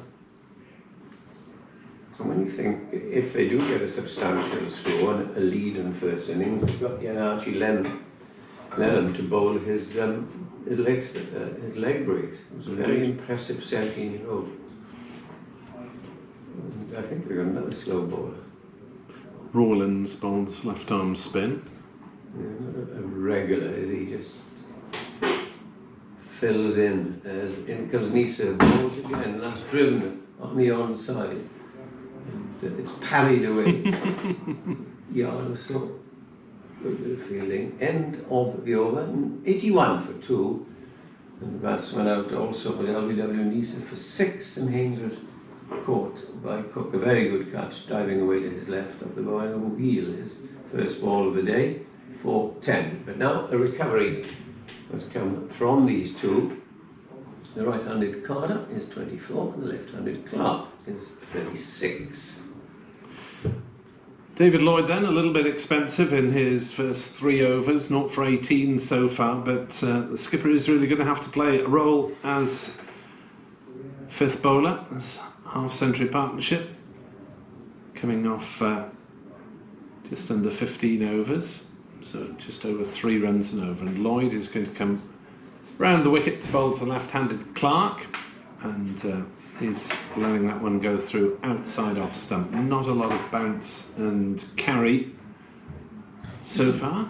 Round if anybody else can have a trundle. Well, you've got England, but we bowled a couple of overs in second-tier matches, I've been told. Might be worth it. Leggy always surprises. Yeah. Byram bowled a little bit of off-spin at the Oval in that awful match at the end of last year. Forget that.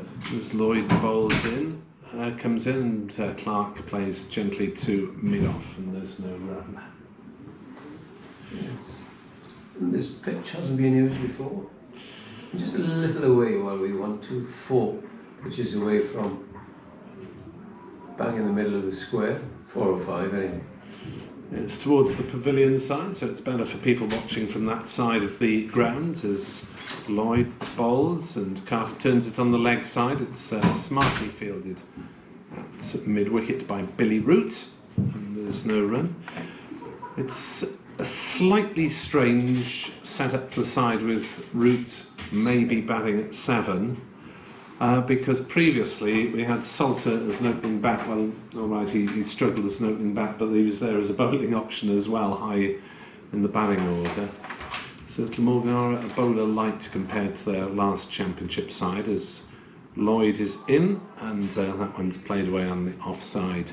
Yeah, Root, the last game, of course, played well at Durham in the first innings. He came in at 8, but that's because Gorwin had come in earlier on as the night watchman, and he made 88. As in a moment we'll be playing musical chairs because...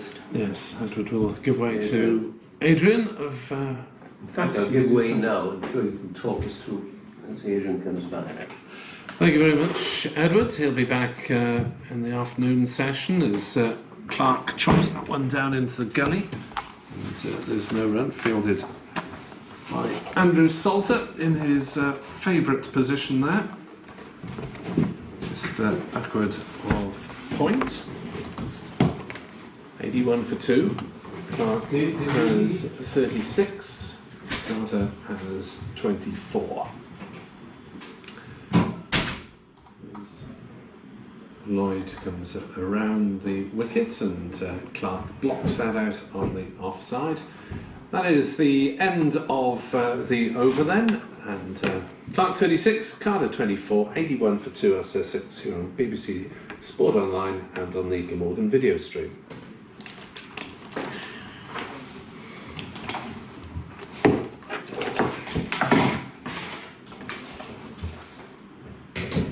My apologies, actually, if people are trying to get hold of us on the Sussex email address, I will make a call to our IT people because the laptop seems not to be picking up emails this morning. So if you have sent an email in at sussexcricket@bbc.co.uk, I will try and get on and pick those up after lunch, but the email seems to be playing up. We'll check that out, so bear with us after the lunch break, as in comes Michael Nisa over the wicket bowls, and Carter beaten outside the ump. Good delivery by Nisa, who's into his 8th over, figures of 1 for 21. Sussex 81 for 2, so a decent recovery. Sussex at 29 for 2 were really wobbling. But Tom Clark in particular is continuing his good form. He's on 36, which is really nicely up at Leicestershire in the last county championship game that Sussex played. That's eons ago now. After the hurly-burly of the T20, you always wonder where you were playing before then, as in comes Nisa again bowled, and Carter is solidly forward, placed to mid-on, and there is no run. Tom Clark made 138, that was his second first-class 100. At Grace Road, in a game where, had it not been for bad weather, I think Sussex would have probably won the game. In the end, a good late-order defiance from Leicestershire, and with the help of a little bit of rain, Sussex couldn't get over the line as Nisa is in again down the leg side, and that's going to be 4 runs. That was a wide delivery and tucked away by Ollie Carter, and picks up a boundary. He goes to 24, is it going to 28? There we go. 85 for 2. Yeah, it's just been a little bit too much down leg side. A couple of glances and the odd leg by here and there, and Morgan have not been quite as accurate as they would have wanted to have been, having put Sussex into bat and with a slightly reduced bowling attack available to them. He's put those 3 slips in place, third man and a fine leg as he's in and bowls, and he beats Carter outside the up. That was a quick delivery as well. He really bent his back. I think there was some frustration in that delivery at the previous delivery that he'd bowled down the leg side, and he beat Carter outside the off stump. How was Sam North East settling him down here, Nick? Has he made some runs? Has he? Yeah, he's done very well in the championship. He's been a real Mr. Reliable. Scores of 85, 81, 84 and 51 in the first 6 matches. Nisa again is in and bowls, and Carter solidly fought a ball a good length, placed to mid on. There is no run. In the T20, a couple of 60s, but his strike rate has been lower than those. Although he's been getting runs, he's been getting them probably not quite as fast as Glamorgan, and indeed he would have hoped. If you know, there is a role for others to bat round and play shots, yeah, but you need to be probably going at 120 rather than 105, 110. And comes Ether again bowls. Carter fought a ball of good length, placed to mid on, and there is no. And he certainly made runs down at Hove in that opening match that Glamorgan won in the T20 campaign. I mean, he's he's moved around a few counties, hasn't he, in the last few years. But this is just a personal opinion. I always thought he'd be a good fit. I think he's a fine batsman. I think he's got a good cricket brain as well, Sam North East. I think he's probably a very good acquisition for Glamorgan. Yes, and there were, I think, some differences of opinion in Hampshire as to his role, or whether he should have a role in T20. As David Lloyd will start a new over from the River Taff end, bowling to Clark, who props forward, defends back to the bowler. So bounced around a little bit last season, a couple of games for Notts, a couple of games for Yorkshire, and looks a good signing for Glamorgan on a 3-year deal, certainly in the Championship and in the One Day Cup if they decide to go for a full strength side in that. There's Lloyd is in bowls, and that's a horrible shot. It wasn't a great ball, but it was a horrible shot from Tom Clark, reaching outside off stump and going nowhere, and lucky not to get a touch. If you'd have got out to that, having done all the hard work, and you give it away, that was just a flat-footed drive, didn't move his feet at all. Yeah, I mean, the One Day Cup Glamorgan the holders, they. And even fewer 100 calls than last year. Right. None so far, to be brutal. Next delivery played by Clark on the offside, no run. So it'll be interesting, because obviously it is seen as a development competition where younger players can be given a chance. So it'll be interesting to see if the likes of Alex Horton, the teenage wicket keeper, and maybe Harry Friend are given a game or two. I think Glamorgan probably need to mix and match a little bit. As Lloyd bowls just outside off stump and allowed to go through by Clark. Where does Sussex stand in terms of availability for the One Day Cup? Well, do you know, in terms of the 100, and I haven't really followed it that closely, but I can't think of any of this side, for example, who will be playing in the 100. Right. I'm not aware of it. I mean, Delray Rawlings had was picked up last year. I'm not sure he's been picked up this year. So of this current side, and I stand corrected, I'm not sure any of them have been picked up. This next delivery is played down in the gully, no run. So of the players, Luke Wright has been picked up, I think, for the Manchester Originals or one of the northern sides. I mean, he doesn't play Championship cricket anyway, and wouldn't pay 50 over, nor would Ravi Bapara. I'm not sure if Bapara's got a gig somewhere. I think he was at whoever plays out of Lords, the London, whatever they're called. Spirit. Yeah, okay. Sounds like a gin, doesn't it?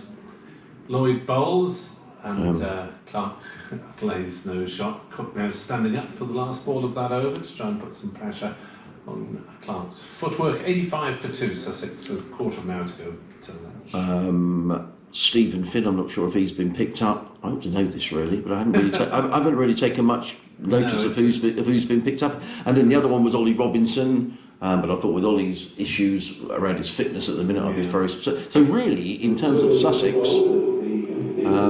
my understanding is that Pujara will be back now.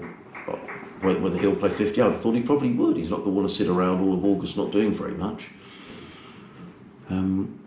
George Garton would have been picked up, I'm fairly certain about that. There's half a dozen, according to a note I have from earlier in the season, on the Sussex staff. Now that doesn't mean that there are half a dozen who will be playing Championship or 50 over Cup, but it might be a similar side, I guess, to this Championship. I think there's every chance.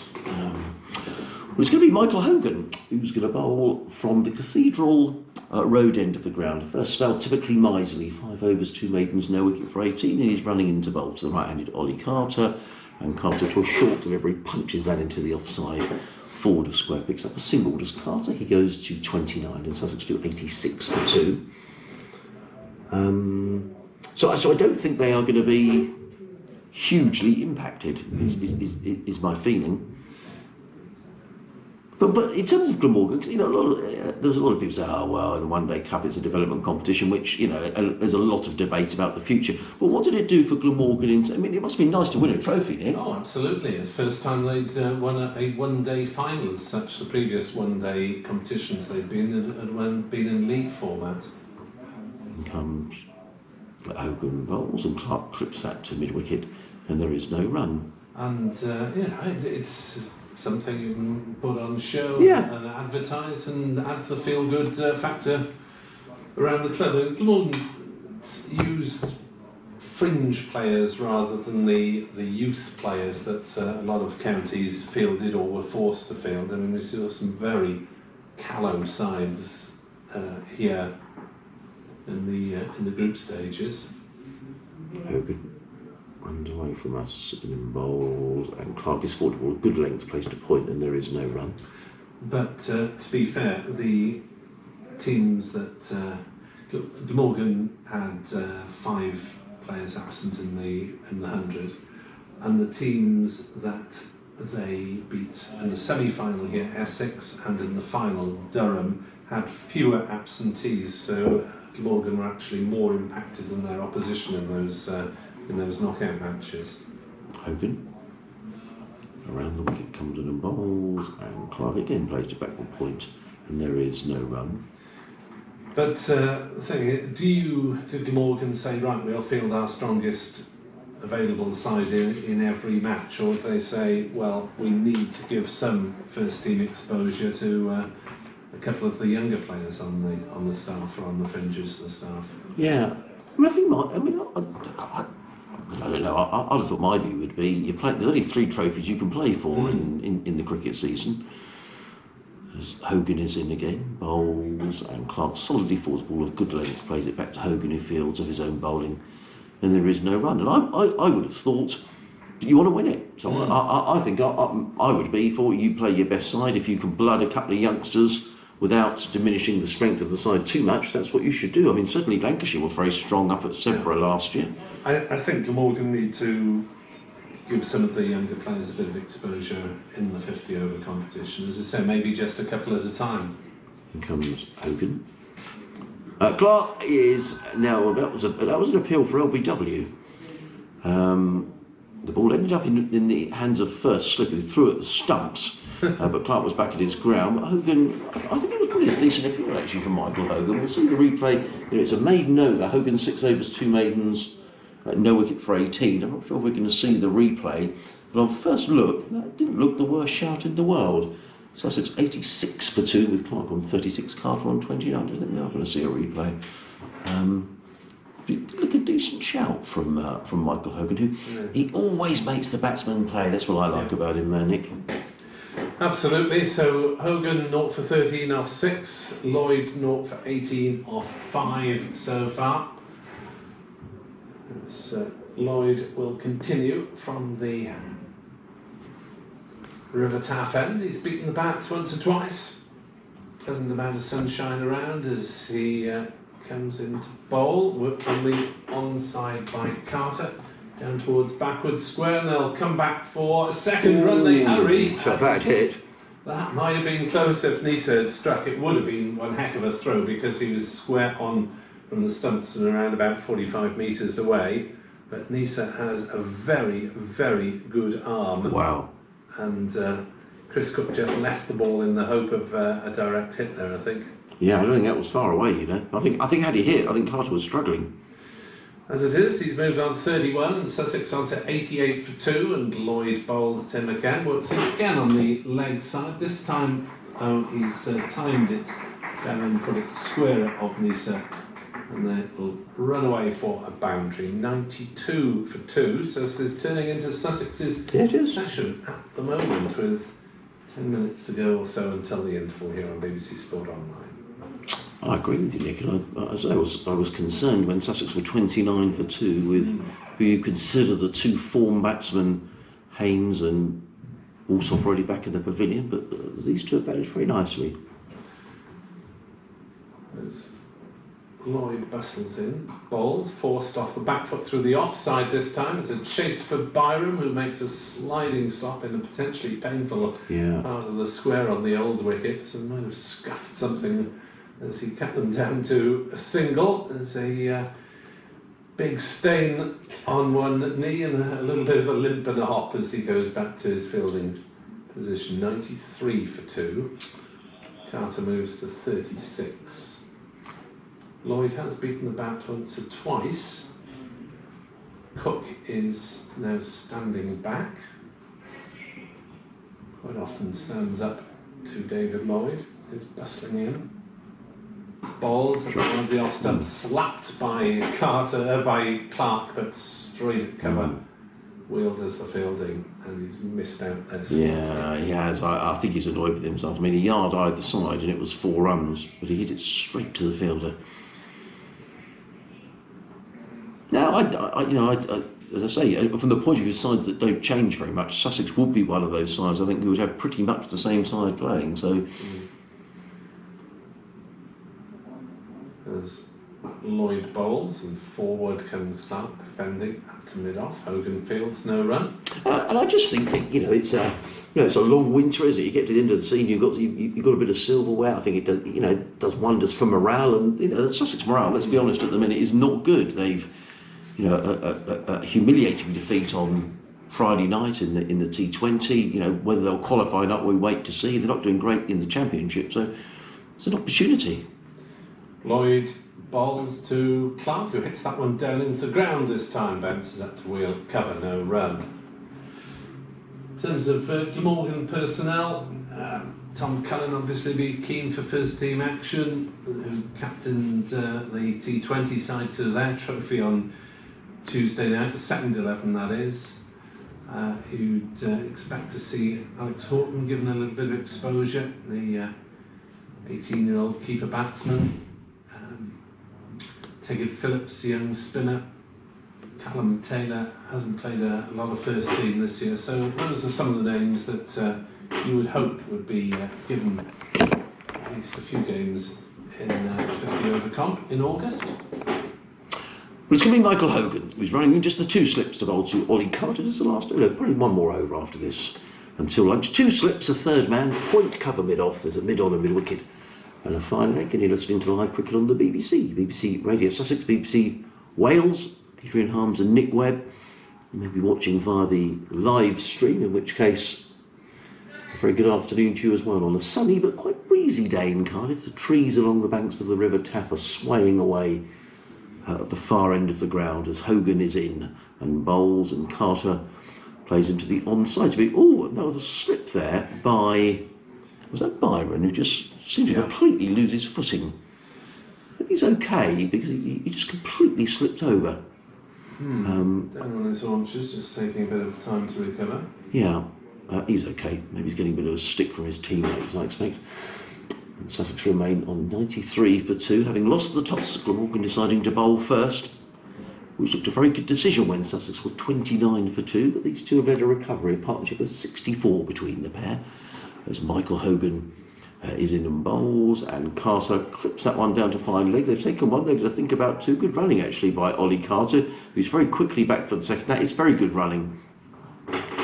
Picks up 2 more as the young wicket-keeper batsman. When I say wicket-keeper batsman, I'm not at all sure he's going to keep here this week, because Tim Seifert, the New Zealander, is down to keep, having played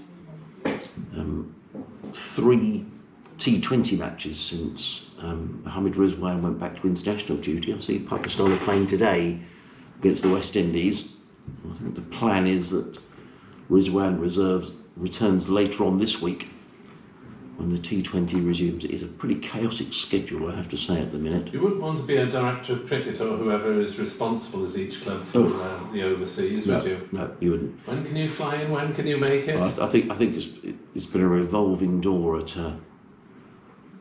Sussex, in comes Hogan, bowls, that's short, and the ball balloons over the head of Ollie Carter, and there is no. Absolutely, and it was a conversation I was having with Edward, Nick, as to, you know, when you're picking players for T20, do you actually think, do you know what, it's just more aggravation than it's worth, all the comings and goings, and do you pick an overseas who just isn't going to get called up? I mean, I'm thinking of someone like, well, I think Dan Worrell now qualifies, doesn't he, as English qualifier, but, you know, I was citing the case of someone like David Visa, who, you know, who you're not going to get called up for international cricket, so you can remove that out of the equation. Then comes Hogan, bowls, and Carter solidly forward, plays down the offside of the track. Hogan fields, there is no run. It seems though Nisa is in that category at the moment. Next season may be different, because when he was left out of the Australian squad, having had a few injury problems earlier in the year, which sort of just took him out of the reckoning at a crucial time, they suggested that his most likely time for a comeback for Nisa would be in the Ashes series next year, if he was in form with Glamorgan in the early part of the season. And Hogan, the wicket bowls, and he beats Carter. That's a good delivery by Michael Hogan, and Carter beaten, taken by Cook. Another good over from Michael Hogan, 7 overs, 2 maidens, no wicket for 15. Sussex 95 for 2, Clark 36, Carter on 38. And so, presumably, I don't know what Lavishane's contract details are, well, that will presumably affect him next summer. Yeah, I mean, you would expect Lavishane to. He's not on contract as yet for next season. I talked to him just before he departed, and he said, yeah, there's nothing in writing, but he sounded positive, let's say, about the prospect of returning for the first part of the UK summer to play for Glamorgan, which of course would put him in good experience of British conditions before the England-Australia Ashes series. Salter bowls and Clark defends. Probably, Nick, the way that tours work, I don't know the dates of the Ashes matches, there probably are some, but you imagine they're probably not going to start till late July anyway, the way that the test series tend to go. So he might get half a season. He seems to really enjoy it though. He's spoken very positively on it. Salter bowls, that's on leg stump, dragged down, and slightly missing out, just gets the single down to Byram at deep backward square, 96 for 2. Yeah, I don't know who else is touring next summer. Presumably there's 5 Ashes tests, I would guess, but I'd be surprised if they start much before it's the end of July, early August. There'll be something else packed in, won't there? As forward comes Carter defend, back to the bowler. You've got international cricket here this year, Nick? There's the one T20 game between England and, I think, South Africa at the end of July. Right. Carter bowls on the back foot, forced away on the offside, but fielded wide mid-off by Ingram, and there's no run. An update for BBC Radio Wales shortly. We may or may not still be commentating, depending on whether they get an extra over in after this. 12:58 is on the digital scoreboard at the moment, as Salter bowls and Carter drives to Ingram again at mid-off, no run. 12:59 on the board as Salter bowls his final delivery of the over. It's allowed to go through by Carter. Will there be another over? I think there will. Lunch? How hungry are Messrs Billy Taylor and Rob White? I think Glamorgan are very keen to get another over in, and why wouldn't you be? I think they're probably thinking, well, get an over in before lunch. Yeah, we are going to get another one, to be bowled by Michael Hogan. So there'll be I think we'll all be getting minutes past from the finish. I think we're all going to need to get the sun cream out by the end of this week, Nick. Apparently they're talking about 30 degrees by the Yeah, a weekend. couple of very hot days, Thursday and Friday, I believe. Here comes Michael Hogan round the wicket bowls, and Clark is wrapped around the thigh pad. There's a loud appeal. The ball bounces out on the offside, and there is no run. 96 for 2, Clark 37, Carter 38. As the digital clock now does show 1 o'clock. Sussex at one stage 29 for 2. And Sop for 6, Haynes for 10, the men out. Well, since their departure of 67 between this pairing. Hogan shirt outside of his trousers. shines the ball on his shirt and runs away from us. Comes in and bowls to Tom Clark, who eases and plays into the onside, and there is no run. 2 slips, third man, backward point, cover mid-off, mid-on, mid-wicket. A fine leg. Hogan in his 8th over. Respectable figures as always, 0 for 15. And he runs around the wicket, comes into bowl to Clark, and Clark is pushing this out into the covers, fielded by Carlson, who's always very busy in the cover area. And again, there is no run. A bit more cloud around in Cardiff now than there was earlier on, but probably about 50% cloud, 50% blue sky, but that cloud that there is pretty high, and the forecast is good for the 4 days, which is excellent news. Yeah, although these are 2 teams maybe a little bit low on confidence, you would think, looking at this first session, it will go the 4 days. Yeah. Hogan in bowls, short, and Clark ducked out the way there. He rather took his eye off the ball. The ball sort of looped over his head and through to keeper Cook. And there is no run. It's just a repeater. Yeah, he completely turned his head, did Tom Clark. Taken down the leg side by Cook. I mean, it looks a good pitch to bat on, Nick. I mean, I don't know whether... Not much bounce, but it might be fairly consistent at least. And if it does go the course, Glamorgan will be batting last. And comes Hogan again, and Clark just easily turns this through square leg and picks up another single. Does Tom Clark? He goes to 38, where he joins Ollie Carter. The sun has momentarily disappeared. And Sussex go to 97 for 2. Partnership between these two of 68. Michael Hogan looks up towards the spectators sitting in the stand just below us. And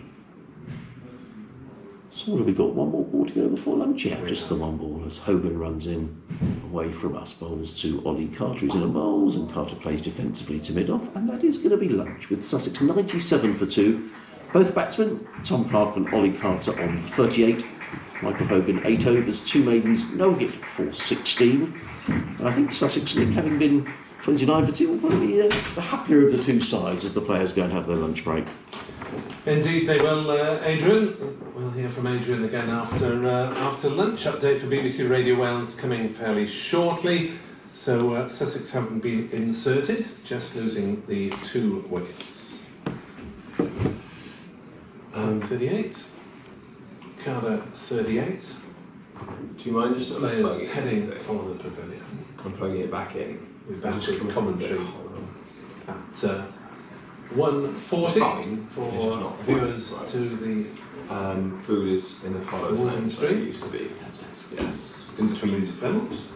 platform 9. Sussex leave the field at lunch on 97 for 2, the happier of the 2 sides, having been put into bat by Glamorgan skipper David Lloyd. That decision seemed justified when Tom Alsop was led before to Michael Neser for 6, and Tom Haynes was caught behind off James Wheel's first ball for 10. But since then, Ollie Carter and Tom Clark have gone along fairly serenely, and they're unbeaten at lunch when Sussex, having been put into bat on 97 for 2. Please do not take any drinks out with you. Lewis asked if we could unplug everything. He said it wasn't quite right. What does he say? Unplug it and plug it in again? Yeah.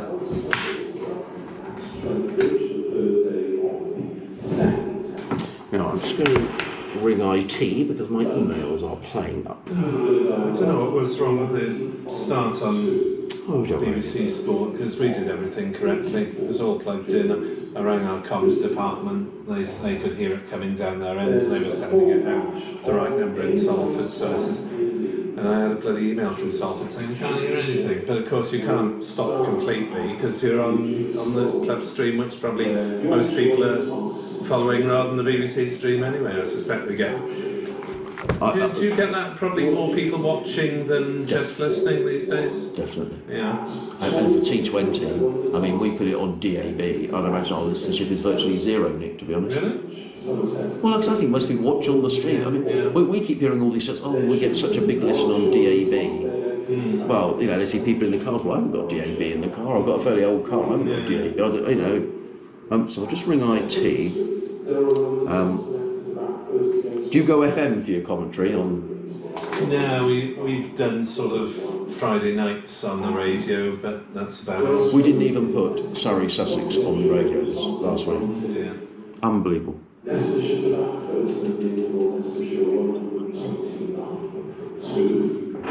If I get these emails sorted out, Nick, I'll do the lunchtime if you like. Yeah, I did one at about an hour. Did you? So I was off. Right, done radio, done Twitter, we finished the commentary. Downstairs. Downstairs, is it now? Okay. We shall proceed to consume beverages and refreshments. Classification. Well, it's a new call, but it's a problem that's been going on for a while. Yes, it's Harms, Harms, A01. Looks like Steve Finn down there. Sorry, A04, I'm sorry. Harms, Harms, A04.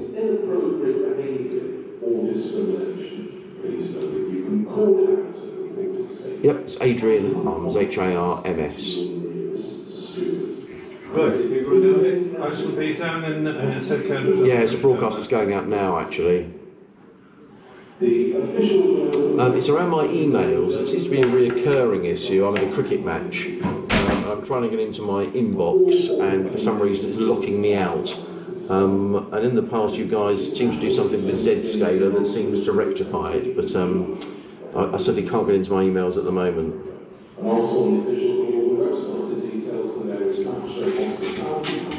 Possibly, you'll have to guide me through that, but I'm sure it is, yeah.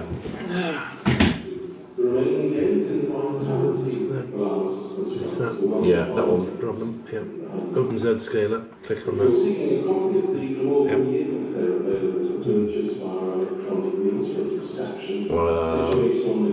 Just yeah, you'll have to redo that.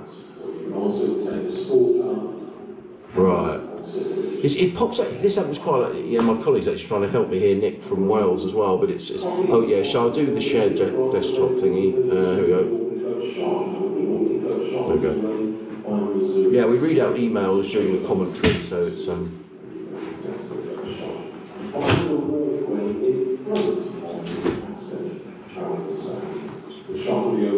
Thank you, John.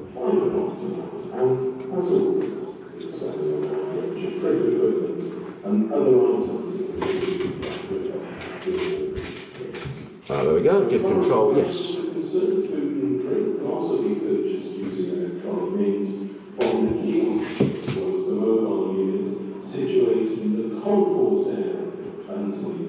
Well, that didn't come up before, you see. Now that's interesting, because you want me to put that in. So I was authenticated, so I was able to get in. I was able to get into the internet, and that wouldn't have happened if I wasn't on.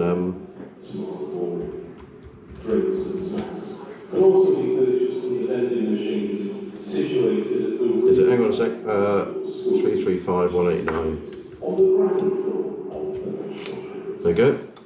The 64 Museum of Welsh Cricket is also situated on the first floor of the National Cricket Centre. It contains a number of displays celebrating the long and very proud heritage of cricket here in Wales. There's also a special exhibition in the museum at the moment commemorating the life and career of Peter Wall, the former Glamorgan and England cricketer, who was also a very well-known journalist and broadcaster. Sadly, Peter passed away during the spring of 2020. No. So this, a reminder, the second members forum. yeah. So this happens fairly regularly. So I travel around a lot, covering cricket. Well, I was on the internet because I was able to pick up. You could see that I was on the BBC website. Yeah.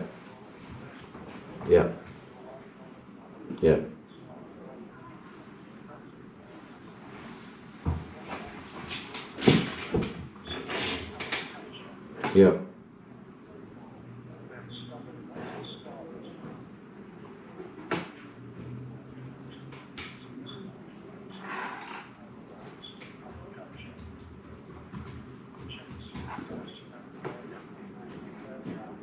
Yeah.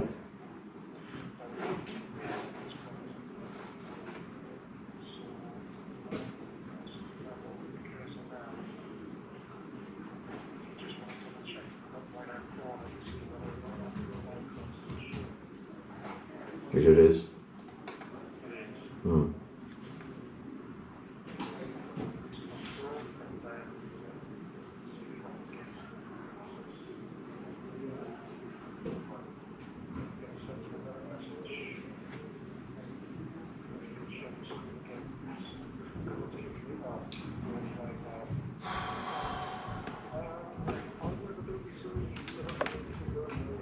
Not on the BBC, sorry. No, I'm at a cricket ground. No, I'm at a cricket ground. Yeah.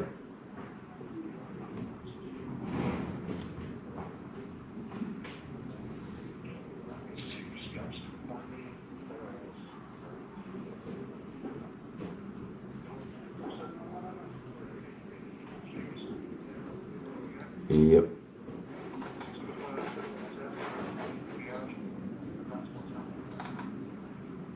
Okay.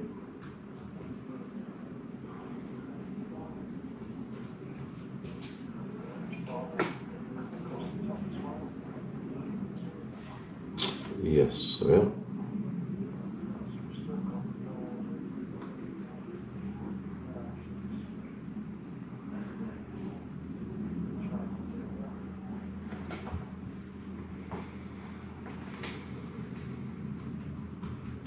But there must be, you must have internet access, I guess, to go into Skype, haven't you?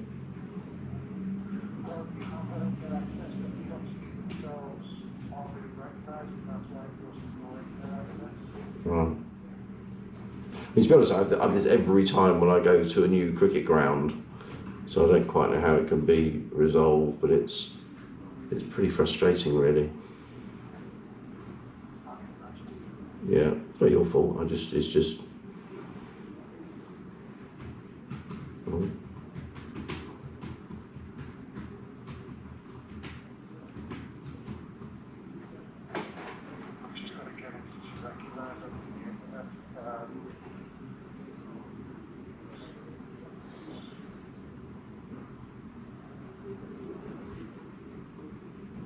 Sorry, Nick. Sorry.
Okay.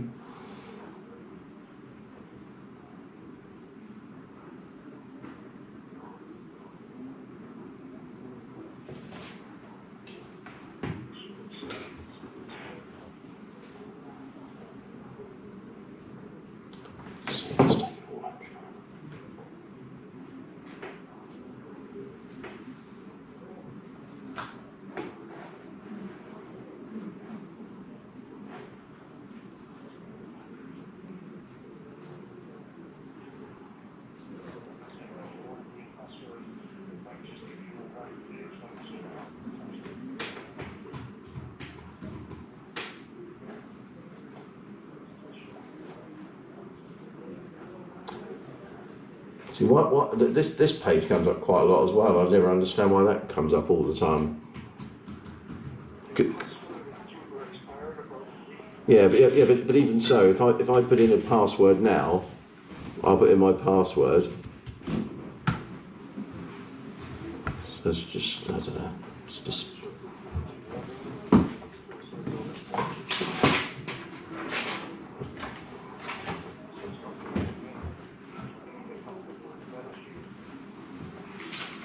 You see, I mean, I was working from home yesterday, and it picks it up fine. But every time I go to somewhere new with this laptop, it's a problem. So this was working fine yesterday on my internet at home.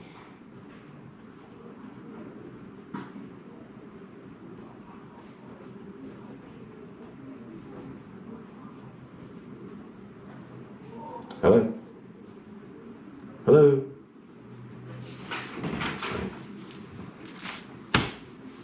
Thank you. Don't eat it all. Hello? Oh, right, okay.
Okay, Adrian, if I can get you to type, because I think it's kicked me out again.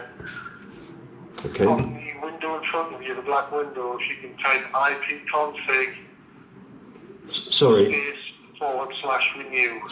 Sorry, where do you want me to type that? Apologies. There should be a black window in front of you, command prompt window. Well, it's just that, well, it says John Clark, and then there's a black window, yeah. So where it says command prompt, I put something, do I? Yeah, on that, where the white flashing cursor is, if you just type ipconfig. IP? P for Papa. IP, is this lowercase or uppercase, or doesn't it matter? It doesn't matter, as long as it's all one word. Right, hang on. Sorry, John, hang on a minute. This is IP, yep. Yep, config. Charlie Oscar November. Config. Foxtrot. Config, yeah. And then spacebar / and then renew, which is RE. Hang on, / which one's that? Is that the one on the left of, is that one bottom left to top right, or what? Huh? Bottom left to top? Right, where the question mark is. Okay, yeah, and then? Renew, RENEW. Okay. And then press enter for me, please.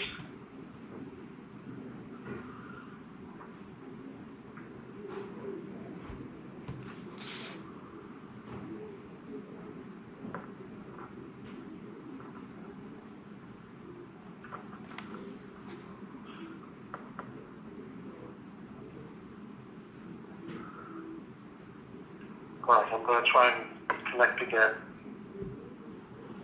Right, so I'm back. If you can share your screen again, sorry about this, Adrian. That's right, I have to go in a minute because I have to do an update for the radio, so but I can leave you to play around with it, that's fine.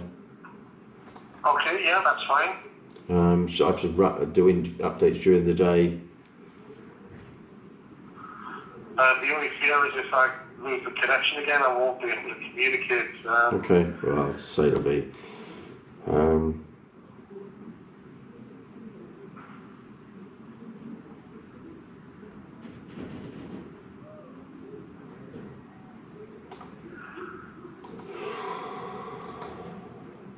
I think it's such hard work, and it's just. Well, you're not alone, to be perfectly honest. I mean, this internet Yeah, it just drives me nuts. Yeah, it just drives. It's not your fault, John. You're just trying to do your job, and it's just a nightmare. You keep getting locked out, and you've got people emailing you, and it's just frustrating, really. Yeah. Okay. I can imagine.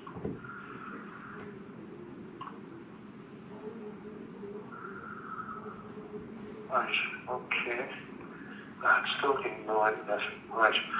I'm going to send the TeamViewer link through Skype, so if we can get onto TeamViewer connection.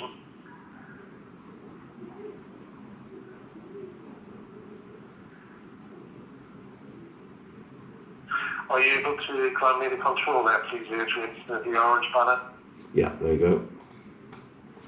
Excellent. Right. Yeah, it's still got no internet. Right.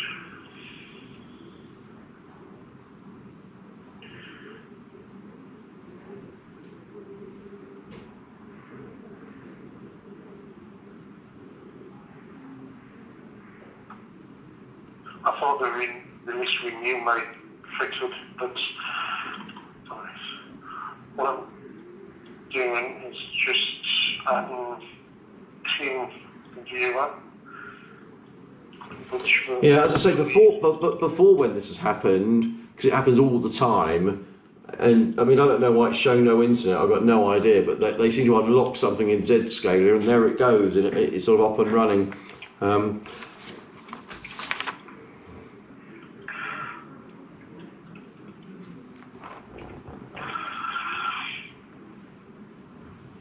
Give control, do you want? No, that's all right. I've already got the controllers, haven't dropped off.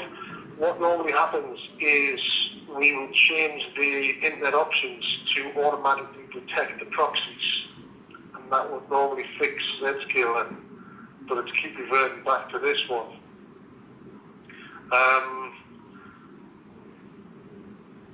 And it just doesn't seem to be doing anything, even from the restart service repair app. Update app and update policy. I suppose I can try and DNS flush, but again, it's going to kick me out. Let me just double check your proxies as well. Okay, you've got all the right proxies.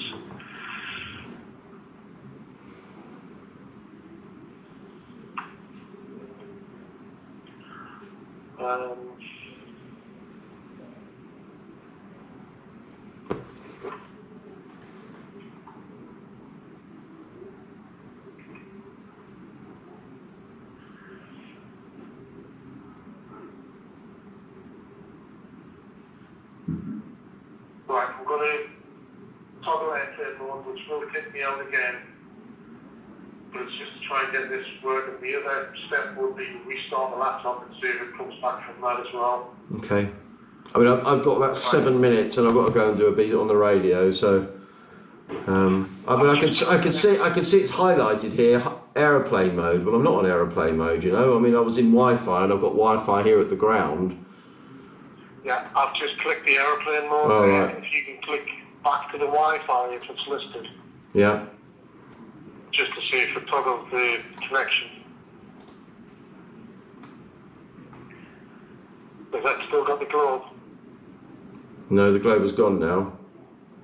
Excellent. And what has it got? Does it have a wireless icon or? Oh, I don't know. So down the bottom it now says no internet access, so I don't know. Which is what it had with the globe. So when the globe's up, does that mean you're on the internet or you're not on the internet? That means you're not. Well, the globe's gone, but now it says no internet secured, but previously it was fine, I was on the internet. Right, I've sent you another message because it kicked me out, Adrian. If you could present the screen and I'll have another look for you. But if it has internet now, hopefully it's come back for you. I can't see anything that's come up at all. No Skype message? No. Oh, hang on, perhaps this is it. Right.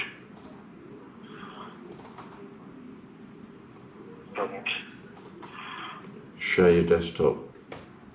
Yes, please. Press control.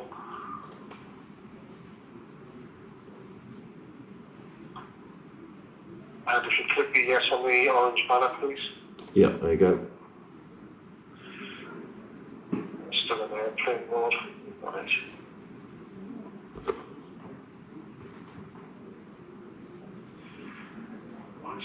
Short airplane. Let's take that off. Comes back to lowering the access. See that globe is the problem. It shouldn't be shown a globe. It should be shown a wireless access or a cable. So this won't go through the proxy of Zscaler.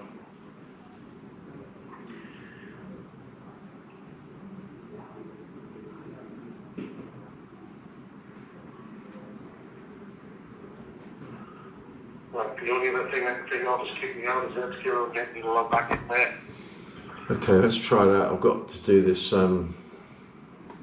If you want to prep for the link, that's fine. I'll just wait. Well, I just shut the whole thing down. Is that the thing to do? Yeah, you can try a restart. It's just so demoralising. I know it's not your fault, but you just can't do your job, you know. It's just like doing things with one hand tied behind your back all the time. It's Yes. just hopeless.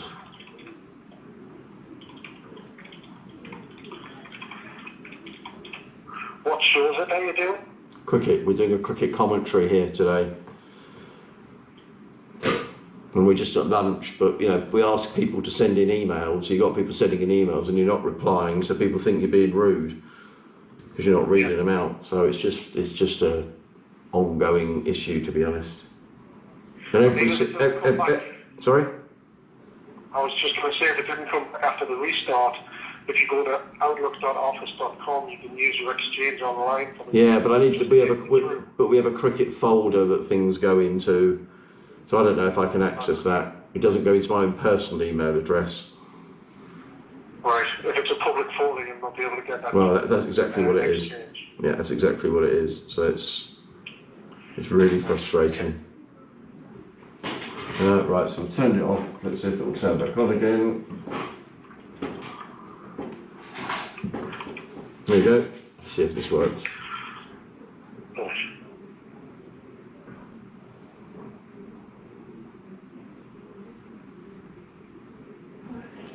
If I have to go, I might have to. Let's just. I'll see if I can get my passwords and stuff in, and then I might have to go. Okay, no problem at all. I'll just wait till after the broadcast or after you've finished. Well, it goes on all day. You see, we'll be here till 6 o'clock tonight.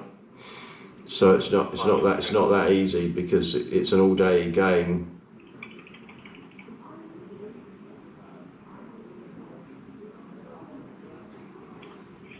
Right, please wait for the local session manager. Here we go. Control Alt Delete.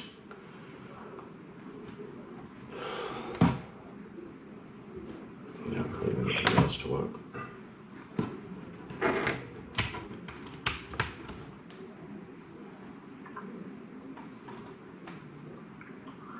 So with the England versus New Zealand, is it?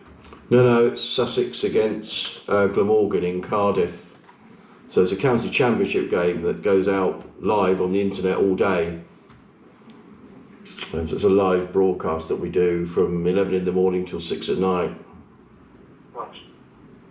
I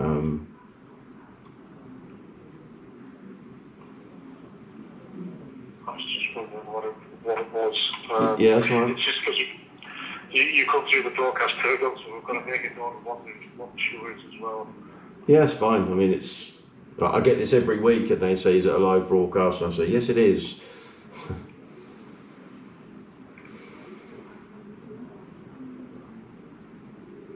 Right, there we go. Preparing Windows. Can't sign into a server. You're signed in using previously stored information, it says. Private access is connected, it says on Zscaler. The globe is back. No local access, it says. So if I click on the globe and I go to CWS Broadcast, which is their server here that everyone else is into and I can't get into. So let me see if I can connect to it. So it's bringing up Skype for Business now. I'm going to connect. Updating failed. Sophos endpoint security and controllers failed to update downloads, whatever that means. That's your antivirus. Oh, you're a top man, Nick. Thank you. My colleague has just bought me my dinner, which is very kind of him.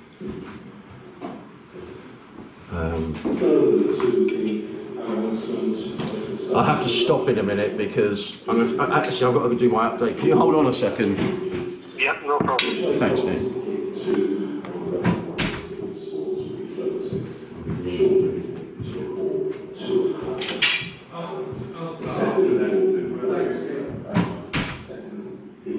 Members for the South is actually now taking place in July during the Fox Day and not tomorrow.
So I put it into the wrong box.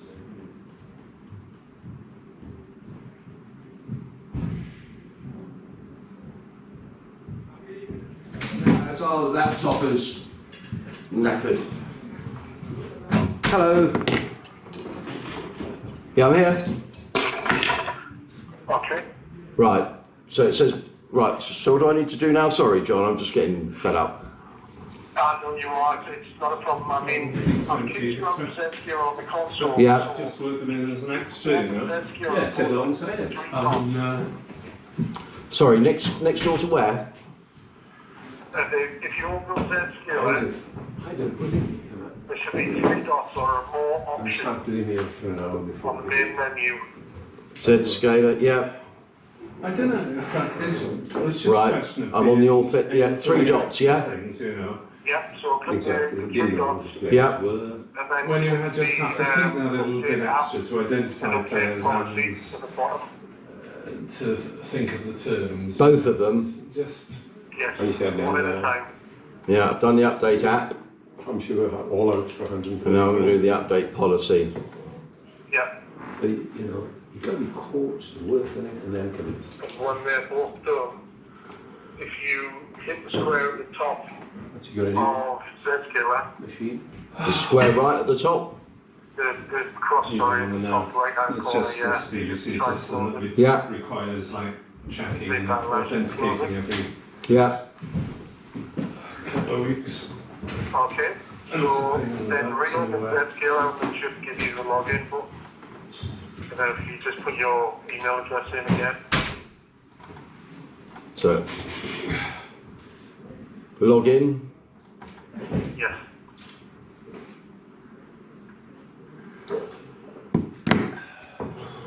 Thank you for lunch, Nick. Sorry, I didn't chance to eat it as yet. Oh god, it's happened every single time. Yeah, I mean, Z-scale is relatively easy. You just put in your... The trouble is, I get locked out all the time, and I don't know why. And every single week, it's I just got it's the just kind a of it. constant problem. It's nobody's fault, but you just don't need a hassle, do you? So it's asking me for my login again. I'm gonna have to log out in a minute because the commentary's about to start.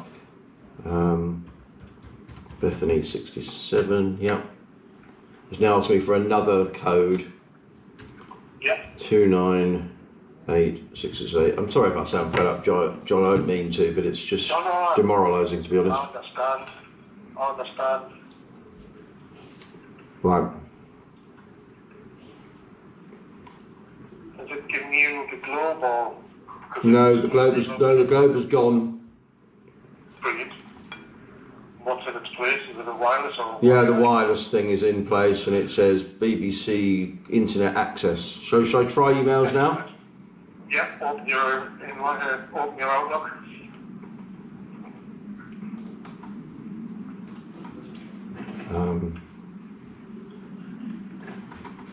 It was also frustrating this morning. You're doing a the lunchtime programme. I put all the queue, everything in open media. Yeah. And the guy said, I said, oh, I've done open media. He said, oh, we don't use that at the weekend. He said, just email me. And I just said, well, it's all right for you to say that, but I said, other shows want it in open media. Oh, yeah. You just think, I think it might have worked. So I think it might have updated. Let me just see if I can get into the public just before the teams come out. Are you all right for 2 ticks, Nick? Yeah. But the guys are 143 starts, I believe. now it's I'll say Microsoft Outlook again. I'm just going to ignore that. It'll ask you to sign in through ForgeRock again through that was the white box you were getting earlier when it couldn't connect. Yeah. What do you want to put my password in there? If it's got the ForgeRock, yeah, pop your password in. As I suspect, we've got oodles of emails. So Oh, good. Well, we can Download. you can read them all out.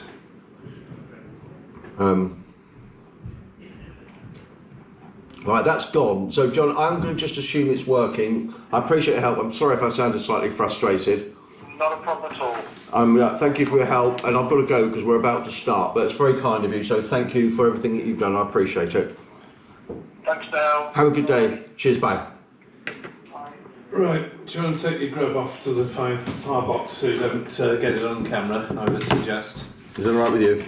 Yeah. I'll leave that. The problem is I have the problem. This doesn't work on battery either, so I have to stay plugged in. Yeah. Right. I'll go and sulk. I'm not long in sulk. No. Is Ed coming back? Ed's coming back, so Well, see you in thank half you an for hour. giving me some lunch, Nick. No sweat. I appreciate that, and I will go and.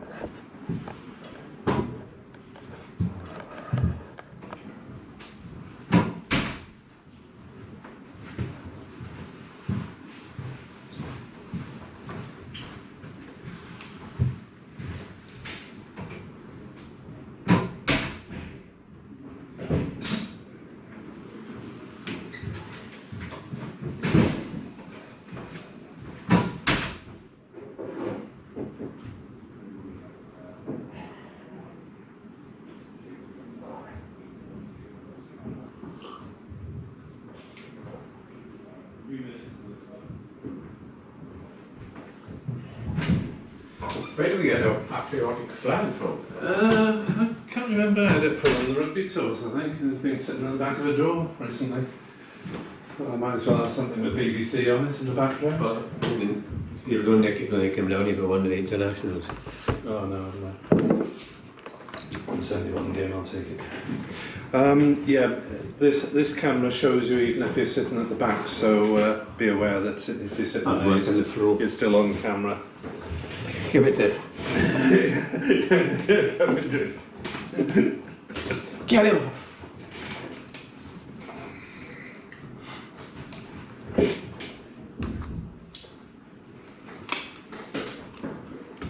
Right. Do you want to not take that cup away a bit, just in case that's on camera? That's right, did it? To hide. To resume the Sussex first minutes, Tom Clark and Ollie Carter. And to resume the bowling for Glamorgan at the river end, Andrew Salter. Welcome back to Sophia Gardens here on BBC Sport Online and via the Glamorgan web stream, where Sussex are starting the afternoon session well placed on 97 for 2, having been put into bat and lost their first 2 wickets for just 29 runs. Andrew Salter, as you may have heard over the public address, is to bowl the first over of the afternoon. You may have heard that information, whether you're listening, viewing, or indeed just strolling somewhere around the centre of Cardiff, because that's pretty loud. 97 for 2 in the Sophia sunshine. Nick Webb and Edward Bevan with you for the first few overs of the afternoon session, as Salter is in to bowl for the left-handed Clark, who pushes forward, defends out on the off-side. David Lloyd is in at slip. Kieran Carlson is pretty close at cover. And the weather is still fine. Salter bowls and Clark pushes forward, again defends to Carlson at cover, and there's no run. But pitch hasn't really misbehaved. It's kept slightly on the low side of average, the bounce. Salter bowls, driven by Clark through the offside, but there is a sweeper out towards the cover boundary in the shape of James Whale, who picks it up and lobs it in, and it's the first run of the afternoon. 98 for 2, Clark to 39 not out. The men out: Tom Alsop, leg before to Michael Nisa for 6, and Tom Haynes, who was caught behind by Chris Cook off the first ball delivered by James Whale. He made 10. As Salter bowls and placed on the leg side by Carter. They think about a single, but Carlson manages to dissuade them. Tim Seifert, Delray Rawlins, Dan Ibrahim, the batting to come, and then the bowling side of the operation: Crocombe, Lenham, Hunt and Brooks, as Carter pushes forward, slightly uncertainly though. What's been reassuring from the Sussex point of view is that neither of these batsmen have taken any chances whatsoever. They haven't hit the ball in the air, they haven't attempted to go over the top, and they really have played well. Salter bowls and Carter props forward to defend. No run, just a single then off the opening over of the afternoon, and David Lloyd's decision to insert looks more a defensive one, based on maybe general overall morale rather than anything specific in the conditions, Edward. Yeah, which is rather surprising in a day like this. You think that when they toss and bat on a good pitch, talk about confidence, but the last game that Sussex won, would you believe it, was the first game of the season last year. 19 games they've gone without a success, and they've started this game, despite losing those 2 early wickets, they've started pretty well. As Wheel has taken 1 wicket and has figures of 1 for 17 off 5, is to come on at this end, the commentary end. In he comes now and bowls the first ball, and this is driven nicely through the covers by Clark, and that's going to run away for 4. And again, for the second time today, Wheel collapses in a heap as he delivers the ball. 100 up for the visitors. Yeah, he tends to fall over quite a lot, but it doesn't seem to do him any damage, thankfully. But that was not a great first delivery. As I say, he took a wicket with his first ball of the morning session, but that was in the nature of a wide half volley, and Clark said thank you very much. Yeah, they're play every ball on merit, and they know that if they can, well, they have withstood the new ball, and they can accumulate this afternoon as Wheel bowls again down the leg side, hoisted away down towards Michael Cogan on the fine leg boundary, and they take another single, so 5 off the first 2 balls. And off he goes then, clawing at the pitch, drawing another line just outside the potting crease to make sure that he doesn't no ball. 103 for 2. It's probably that area that Michael Hogan has scratched the living daylights out of. Yeah, he's brought his fine leg. No, a third man now comes up. So this is no third man for the first time for this season. But on a slow pitch, perhaps you don't need it. Wheel is in and bowled. Oh, that's too short, and it's a hammered away for 4. This is poor bowling by Wheel. He's bowled a long half volley, went for 4, half tracker, which has gone for 4. You want, after the interval, batsmen have had a rest and they start again, a little bit pensive. Surely Nisa should have bowled this end, I would have thought, oh, Hogan. They've both had 2 spells in the morning session, that's the problem, I guess. Yeah, but 8 overs apiece, Wheel just had the 1. 9 off the over so far. The first 3 balls, here's Wheel, see if he can do any better now. Backward and square, but Salter's very quick, moves away to his right. There's one of the technicians here trying to see that the camera is being pointed on either Nick and myself. And, they obviously love that. They probably want to see what we're wearing. Yeah, Edward is in pastel yellow. Pastel yellow. Should have warned you, shouldn't I, Edward? Yes. Anyhow, here's Wheel running in now from this end and bowls, and Carter leaves way outside the off stump. 4-day match this, and unless the pitch deteriorates, then there could be some big scores here because they haven't got their top class attack of Sussex by any means. When Adrian was on before lunch, he was saying that, of course, we know Robinson is unfit, who took 9, 13 in the game here last year. But we watch Wheel turn again and bowls and beats him outside the off stump, which is a change. That's the end of not a very good over there. 9 runs off at 107 for 2.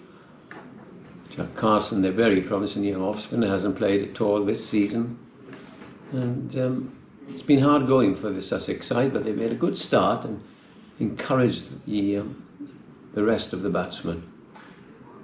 Yeah, it's been good going from these 2. England's latest score, 211 for 2 against New Zealand in the Test match at Trent Bridge, as Pope nears a century, 94 not out. And Salter bowls. And it's played out onto the offside. Good diving stop by North East, tumbling to his left at backward point. And there's no run. North East's drop of Tom Alsop rather, didn't cost Glamorgan. As that's shot down, I thought it was chopped down into the ground, but no counts. Shouts of catch it as Clark looked to work that way. That was surely into the ground. It bounced up over Chris. Not sure why anyone shouted Chris catch it there. As Chris Cook had been prone on the ground, he didn't have a chance because it's hit directly downwards. Salter bowls, and there's appeal for LBW, not given as Clark pushed forward. That's a beautiful shot. Just push forward. You see them given these days. And Salter's having the chance of a long spell. Might have just pitched outside off. It was probably hitting the stumps. Yeah, good ball that. And he comes to bowl to Clark, who edges that one out on the leg side. Salter. He's bowling well, is Salter at the moment. Over optimistic, ever enthusiastic. I think sorry to interrupt you, Nick, but might have a man in front on either side, or just one at back pad and one at all the leg side. Salt bowls driven into the offside by Clark, straight at short extra cover. You know, just to have him in his eye line, and also he's bowling a very, very good length, and he's mixing it up. And he's only gone, this is the last ball of the 6, he's only gone for 10. As he bowls again slightly quicker, Clark stretches forward in defence, so maiden over from Andrew Salter, who came into this match with 12 wickets at 30. It has to be said that most of those were in the opening match against Durham, where he took 7 for 45. So since then, he's been called upon to play with the ball mostly a bits and pieces role, only really bowled a lot in the second innings at Derby, and hasn't had lengthy bowls that spinners like to, but I suppose it is, or that first block was April, first half of May, early in the season. Absolutely. Good cricketer is Andrew Salter. Doesn't always perform to his ability, but I think he's bowled pretty well. We'll to continue then. 2 slips and purely defensive field, and he's bowling to Carter, who is not out 42, and comes Wheel and bowls Carter. Carter is forward, and another somersault for the bowler. I think he better go and change his boots, or go a bit wider from the crease. Up to come in for Radio Wales in a couple of minutes. Oh no, it'll be 9 minutes. Hearing this in my ears. Yes. They're just having a little practice down the line.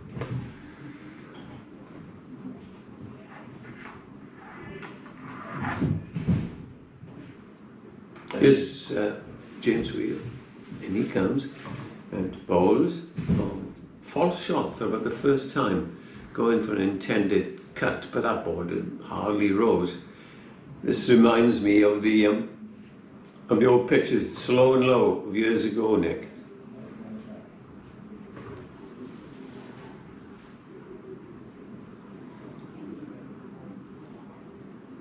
So that's a bright afternoon still. It is a bright afternoon. Here is James Wheel in past the umpire. White bowls, it's pushed away in the offside, fielded at cover. I'm glad you can tell the umpires apart, Edward, because that's something I quite often have trouble doing. But you've seen more of them on the many years of their playing careers, I guess. You remember Rob White, of course, bowling slow left arm for... Was it he who destroyed... Was it the one who destroyed Glamorgan at Northants a few years back? That's the one. Slow left arm. Garrison's first game. In comes Wheel bowls again. Now that's pitched up and pushed away into the gully region. The other one is Billy Taylor. Seam bowler in one of the Midlands counties, was it? No, not that one. Think of this county. Billy Taylor, he didn't play here. Sussex. Oh, Sussex, for Sussex, that one. I think he might have played for somebody else. Kent and Sussex, perhaps. Let's look him up. Sussex 99 to 03, then Hampshire, you were south out for 5-6 years after that. You'd have seen it, I got that bit right.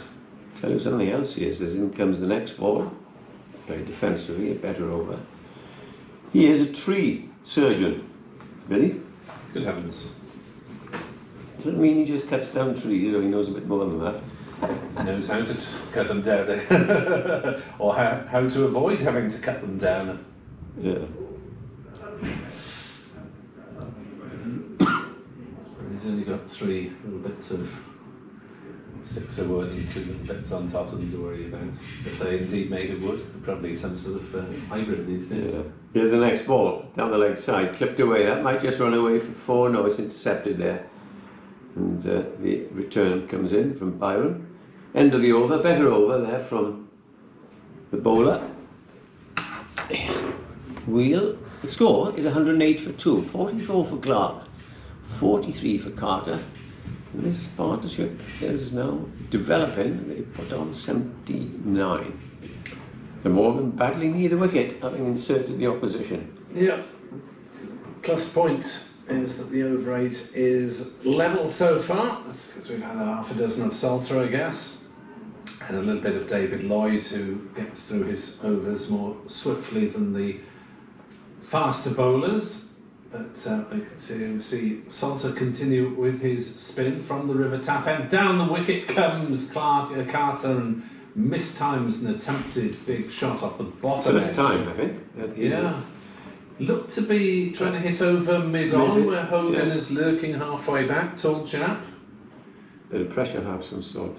Salter to Carter, who steers it away against the spin, if any, out onto the offside, fielded by Byram, who's sweeping from the grandstand side of the ground. Single taken, 109 for 2, as some of the spectators beneath us enjoying a little post-prandial refreshment. Why It's not? nice and cold for you, sir. As Salter bowls and turned away on the leg side for a single by Clark. Down towards backwards square. Yes, it goes back to what I said in the last over. You saw Carter then being bogged down by Salter, attempting a not very elegant shot. And I'm sure that if they put a man either side or on one side, it may. Salter bowls and Carter whips it up towards mid-on or along the ground. There's no run. Just put a little bit more pressure because runs are only coming at marginally over 3. As Hogan is pushed back for about 10-15 yards.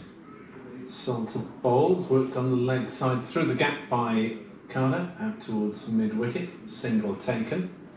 111 for 2, Nelson on the board. We've got a substitute fielder down beneath us in the commentary box. Jamie McIlroy was 35. He's a left-arm seamer who played just in the first and last championship games of last season. As Salter bowls and Clark's cracked up and off the back foot through the offside for a single. Flat batted away. Clark to 46, 112 for 2. Who will win the race to the half century? The left-hander Clark has been in a little bit long. But they've been pretty much neck and neck with Carter scoring slightly faster. And looking at the Sussex batting order, I think Delroy Rawlins is coming in at number 5, which is rather high for him. Could be Seifert next. Seifert, yeah, would probably come in Ibrahim 6 or 7. Yeah, whether that scorecard is right in batting order, I don't know. Well, Wheel, who's been tumbling over for fun today after his delivery, is coming round the wicket for the first time and bowls, and it's short, and there's 4 runs again. Far too short and wide. He now has conceded 31 runs, and that's 50. 50 coming up for Clark. The details, I'm sure Nick has got them. There we are, it's 108 deliveries, and that's his 7th 4. Playing within himself, and fully deserved the applause he got there, because he's settled this Sussex side. He's settled their nerves of having been 29 for 2.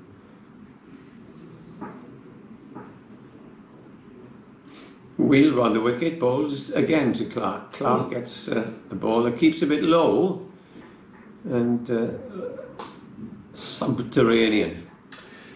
Yeah, there are just a few suggestions out there of the odd one going through to Chris Cook on the second bounce, standing back. And keeping we'll low. be hoping that pitch doesn't deteriorate from this. It's all right at the moment. You do worry in the back of your mind.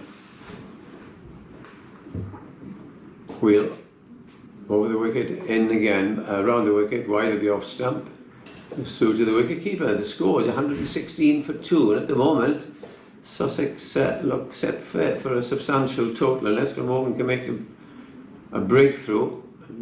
1 often brings 2 to look on the bright side for the home side. It's the chirp that you hear on every cricket playing field throughout the country, isn't it? That when you haven't had a wicket for a time, or if you've just had a wicket, come on boys, 1 brings 2, go bang bang. Nonsense. Yeah, it's the next ball, which Clark, he's not very tall, stands tall then, pushes the way into the offside, and there's no run. 116 for 7, 50 then to Clark, Carter's on 45. Excellent partnership this. Yeah, 2 down, and Sussex with high hopes of posting a decent total by the end of the 96 overs that we'll see bowled in this first day. Of which 45 are left. In comes wide of the crease wheel, but well wide of the off stump. 59 left.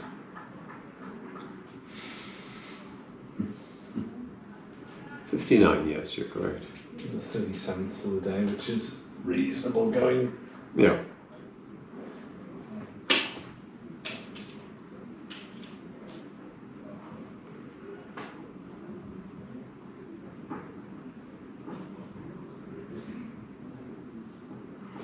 Wheel from the Cathedral Road end bowls, and that's cut away down towards third man for a single. In comes the return.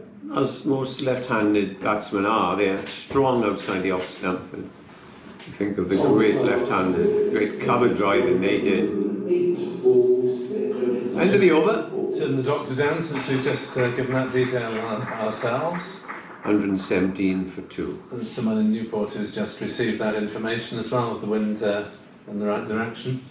Well, I have heard it up in the main street in Cardiff. I'm not surprised. So 2 young men at the wicket. Carter, 20 years old. Clark, 21. And The Nick is going to do his update in a moment. indeed. As Salter will continue from the River Taff end. Here comes bowls, forward props Clark and defends out on the offside, fielded by the bowler. David Lloyd in at slip still.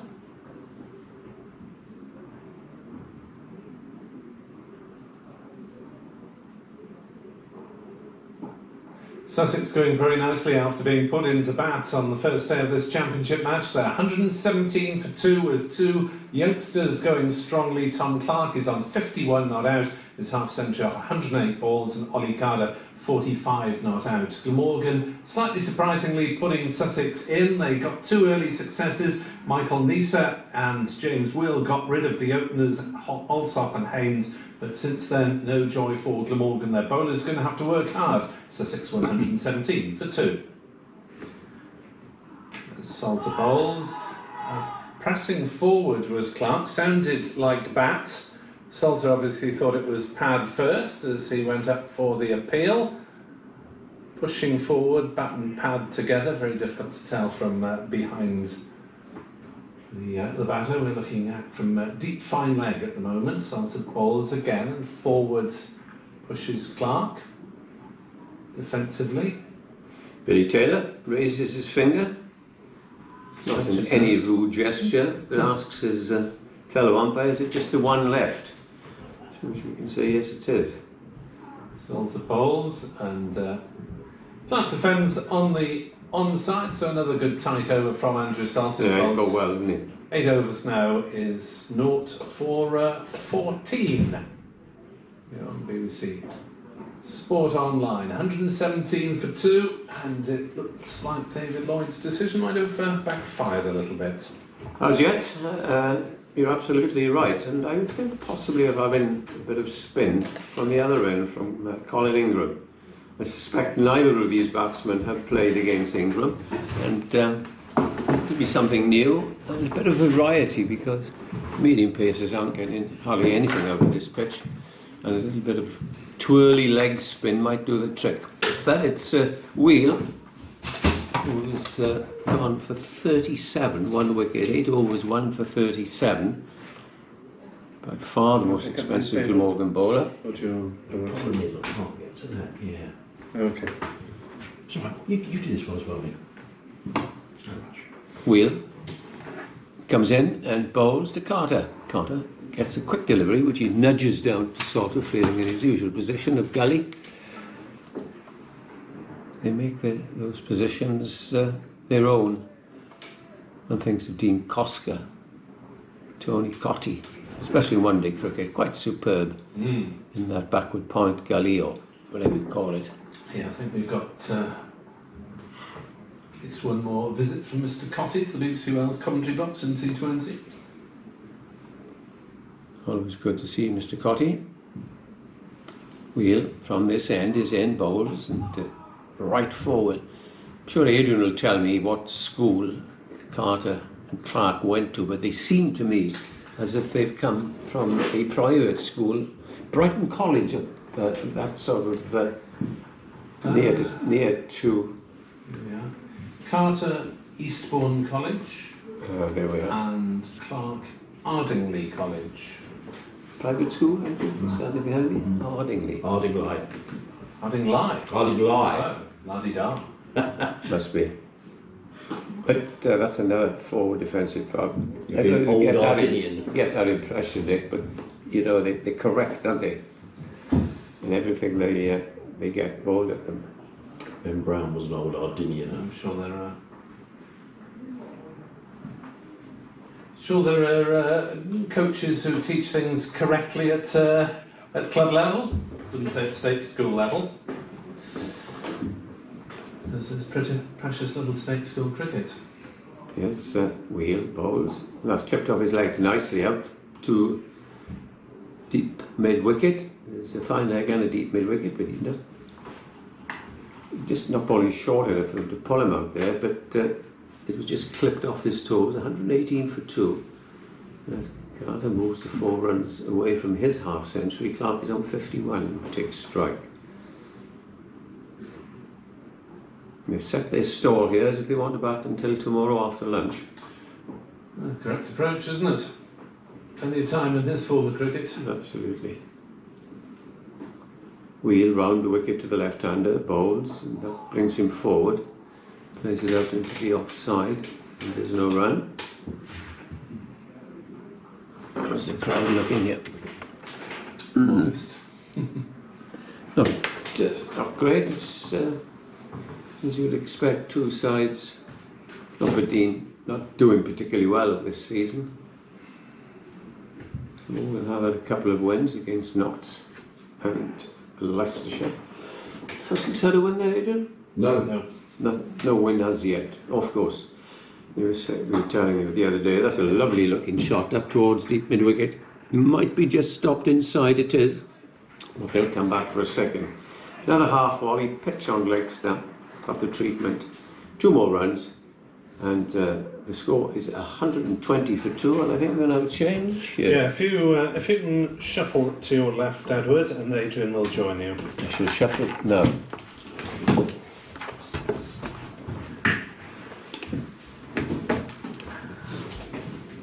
Adrian, who's had some technical problems, I gather.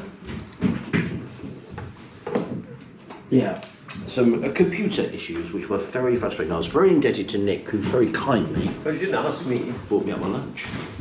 What, for IT issue? Well, I got it for IT, yeah. Yeah, well, it's working now. No, it's a regular problem. Nothing to do with anybody here. It was an issue with the laptop that seemed to reoccur. But anyway, it's working now. So if you want to send an email, sussexcricket@bbc.co.uk, you're more than welcome. As in comes Salter over the wicket to bowl to Carter, who plays it onto the onside and picks up a single between square leg and mid wicket. Ollie Carter goes to 47 and Sussex to 121 for 2. This partnership now with 92 between this pair. And they made batting look fairly comfortable, Edward, since those They certainly have. 2 wickets went down. And comes Salter again. Bowls, gives that plenty of air, and Clark is forward and goes rather with the bottom of the bat out into the offside. You heard what I was saying then, I didn't know what school, but they looked well coached. Yeah. As if they'd been brought up in good pitches. Playing every ball as it comes down to them. Well, certainly Tom Clark, particularly this season, has already made 200 this season. Has Salter in again bowls. Clark is forward, plays that to mid-on, and there is no run. There's a bit of a story at my laptop this season, Edward, because I rather carelessly spilled a cup of coffee all over it. We've always done it this season. And that means that it doesn't work on a battery. So it only works when it's plugged in, as Salter's in again. Driving is Clark to mid-off, fielded by Hogan, and there is no run. So you can only plug it into the mains, and when you unplug it, it goes off. So once it's up and running, I kind of leave it there and just hope it's going to work all day, which it is now. Good. So that's good news. And it's completely my fault. There was coffee spills over it. There's Salter again. He's got a tidy spell here, and his ninth over in the bowls, and Clark stretches forward, plays down the offside of the track. When you were off there having your lunch, I was saying that just to change things, I'd either have a back pad or short leg for both batsmen, just to put a little bit of pressure on, because Salter's been the pick of the Glamorgan bowlers. Salter in again bowls, and Clark again plays from the crease. Salter fields off his own bowling. He pushed that one through a little bit. He's varying his pace. Here's Andrew Salter. He's now bowled 9 overs, 2 maidens, no wicket, 4-15. A couple of emails. Before lunch, actually, John Malone was in touch. Hello, John. He says, hello, lads. You're coming through loud and clear on the stream in sunny, but now blustery Bexhill on Sea. Looks very nice at Sophia Gardens. The Sussex lads now to take advantage of the bad ball and build a decent innings. International call-ups, injuries, illness have been a nightmare this season for the coaches selecting the teams. The lads have done well at times. With all the changes in the team, it will come together sooner rather than later with the bat and ball. Have a good day all, says John Malone. Hello, John. Thanks for getting in touch. John. Gary Knight's been in touch. Gary lives in Horsham. Break off as in comes James Wheel. Yeah, where they used to play. Yes. Horsham. Pulled by Carter to mid-wicket. Sorry, I missed that delivery. On the subject of Jack Carson, says Gary, he kindly replied to a question I asked him via social media a few days ago. He said he's hoping to play a game soon, which is great news. As you rightly say, he's been missed this year with his ability to take wickets, bowl economically, and also his useful lower all-round stats. I'm indebted to you, Gary. That's right. I didn't know that. So hopefully playing again soon. So maybe that's encouraging. That is encouraging, young man. Wheel is in again, bowls to Carter, who plays into the offside of the covers, and there is no run. So this is the halfway stage in terms of Sussex's county championship. There'll be 7 games gone after this one. That's right, same more. So 7 to play. Derbyshire is next up. It's strange now, isn't it? There's T20s, then there's another championship fixture, and that other competition. Then there's 100, and then it's the 50 over. So. And a lot of then 4-day cricket towards the end of the season. Well, it might turn for Jack. Here comes Wheel and bowls it short, and Carter pulls it away down to my leg, and that's going to be a half century for Ollie Carter. Too short from James Wheel, and Carter pulled the ball down to fine leg, and he goes through to his half century. Ollie Carter gets a good round of applause as well. Ollie Carter, Sussex to 125 for 2. Carter on 51. Good knock. By 20-year-old Ollie Carter, coming in when Sussex were in a good deal of trouble on 29 for 2, and he's just steadied the ship and some. Sussex now 125 for 2. Not a great ball by James Wheel, it has to be said, but Carter put it away, and he's batting very nicely. The right-hander as Wheel is in bowl, short again and again.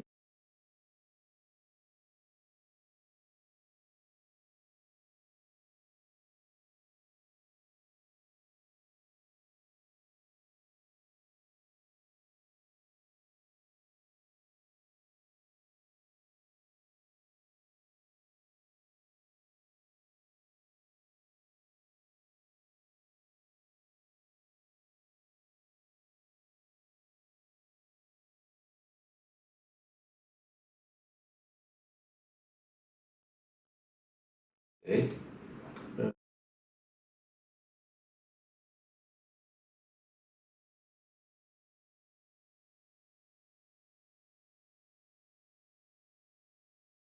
Round the wicket bowls, and Clark just runs this down to third man and picks up another single. Just Tom Clark, he goes to 54, the total 127 for 2. Clive Grewcock reminds me. In fact, Chittishwood Pujara didn't play in the first game of the season against Nottinghamshire. There were visa issues, so his actual debut came against Derbyshire when he made that 201 not out. Then he played that game and the following 4 but not playing in this game, and we suspect neither against the game against Derbyshire at the end of this month. Change in the field. The deep square leg has come in a few yards from the edge of the boundary as Wheel is in, bowls short, and Carter just watches that one sail through into the gloves of Chris Cook behind the Ollie stumps. Carter's 50 came off 92 balls and included 8 fours. You're out. Thank you very much. Well, it must be very heartening for Sussex to see these two young players. Were they 20, 21 or 21, 22, their ages? 20 Ollie Carter, 21 Tom Clark. Right? Yeah, very, very encouraging for them, because it wasn't easy coming in at 29 for 2 against Nisa and Hogan. No. But they've got their heads around. I can't remember a chance from these two. There were 2 chances in the first over of the day off Nisa, but there are no chances gone. And Glamorgan must be. Oh, they're not going to change the ball again, are they? Looks like it. Oh, no, he's No, not they gonna. toss it back. And you must also think, and I have mentioned, and the reason perhaps David Lloyd bowled first, because you win the toss on a bright, beautiful day like this, and the batsman will be, or your bowlers will be licking their licks and thinking, yeah, got to have a couple of days off, yeah. But the first ball is pushed back to Salter, and I nipped in here. No, you do. I mean, they must have. No, you carry on, Ed, with it. They must have thought Glamorgan there was something in this pitch to bowl first, surely. But it doesn't look like it. Yes, Salter wide of the crease, and that Oh, he nearly played on. he tried to cut the ball. It's just kept a little low, and as Adrian said, it nearly rebounded onto the stumps. It's a slow, low pitch. The odd one has bounced, but not many. Andrew Salter from the River Taff end, the far end, comes in, bowls, and this is pushed back down the pitch. No run. Really has bowled beautifully, his Salter, in his 10th over, 0 for 15. The only thing that's missing in the wickets column. But he's kept bowling away and trying and probing as the next ball is also pushed down back to him. But admirable concentration by these. We've seen one false shot, and that was by Carter a couple of overs ago against Salter. But nothing from Clark, who was bedded in. Salter bowls and Clark goes forward, plays it back down the pitch. Yeah, he's averaging 58. Is he? Tom Clark in the Championship, yeah, 530 runs. Top score of 138 came at Leicester. Opened each time? Clark, no, batting at 4. Right, here's the next ball. A little bit of an edge there, goes down to short third man, end of a maiden over. Score remains at 127 for 2. The opening game of the season, Edward, he batted the first game of the season. I think he batted 4 then. That was the game against Nottinghamshire, where he made his first 100 of the season. Yeah, he batted 3 actually. Returning to bowl at the Cathedral Road end. Exactly 100 then at Leicestershire a few weeks ago. He made 138. That's his highest first-class score. What was that? 138. Right. Yeah, and he batted at 3 then as well. So he hasn't batted at I mean, generally speaking, if they'd have had Pujara likes to bat at 4. So that's why Tom's been batting. Prior to that, he was batting at. Well, you found your number 3 then. Well, and he looks a good player, doesn't he? And he was very honest, Tom. I said to him when he made his first 100, you know, he'd been guilty, I think, of not guilty, but lots of 20s and 30s and a couple of lovely cover drives. You think, oh, that looks nice, Edward. And then he'd play a poor shot. And he said, I was well aware of that I really did need to get beyond. Yeah, he did. In comes Michael Nisa, who's back into the attack, who's the pick of the bowlers, bowls to Carter, who nudges that onto the onside and picks up a single. Does Carter? He goes to 54 and Sussex to 128 for 2. In fact, the scoreboard is quicker than I am to read it out. So Carter goes to 53. And these two now just one short of the 100 partnership. Yeah, the scoreboard, I remember years ago, do you remember the old hand scoreboards? You used to have the wheel, and the oval, it had the best in the world. As they were crossing, it would go up. And by the time you looked up, the score was there. Oh, it was a fantastic. The boys who operated it, they were well known. As they're coming around the wicket. to the left-handed Clark, who's forward defensively to the offside, and there is no run. I know in the village cricket that I played in, Edward, we would, it was the old scoreboard. You'd have all the numbers laid out at the bottom, and as a kid I used to go and put the numbers up on the wood. Yeah, we've all done it. Yeah, but you'd always do it at the end of the over. You wouldn't. There wasn't enough room on the scoreboard for the batsman to have it was just the total of the wickets, last man. Yeah. Because we didn't have that many numbers, wasn't enough room on the scoreboard. So the batsman never knew how many runs they'd got. Yeah. Unless you were very keen. Yeah, as Nessa comes in and bowls and Clark drives. Counted your own. Yeah, well, that's right. And often they would never tell. Well, they would never tell a batsman if he was on 49 or near to. Well, it was rarely that anyone got 100. But if they didn't, no one would ever say anything. And then there'd be a round of applause, and someone had got a 50 or whatever it was. Great stories of a former Derbyshire quick bowler. May have heard his name, Cliff Gladwin, who played once or twice for England. And I'll finish the story now. Here he comes. Nessa bowls and Clark squeezes out to the leg side, picks up a single. Does Tom Clark? He goes to 55, and there is the 100 partnership. And a very good partnership as well between Tom Clark, who's made 55, Ollie Carter on 53, coming together in Sussex. We're in a good deal of trouble on 29 for 2 with Allsop and Haynes back in their pavilion. But they batted very nicely, and as Heppel was saying, neither of them have given a chance. No. And Cliff Gladwin, he played for many, many years, would always know his analysis coming in, and always knew he took, I think, it must be 1,000 wickets or so. And somebody, well, not somebody, invariably somebody said, Cliff, that was your 856th first-class wicket. Lesser in bowls, and Clark stands up and punches that to mid-off, fielded by Wheel. There is no run. To which Cliff would reply, no, I think you'll find it's my 857th. And they'd scour the books. You're right, Cliff, sorry about that. I know I am, he said. He knew he got them all. Yeah, always count his runs, and But to talk about scoreboards, Adrian, I went to watch my old club side play end of last season, and I went to see the old scorer. He's been there for some time, and he wasn't in the box. And Nissa runs away from us in on bowls. Carter lets that go through to keep a Cook, no run. I asked about him. Yeah, he's sitting down there on the chair.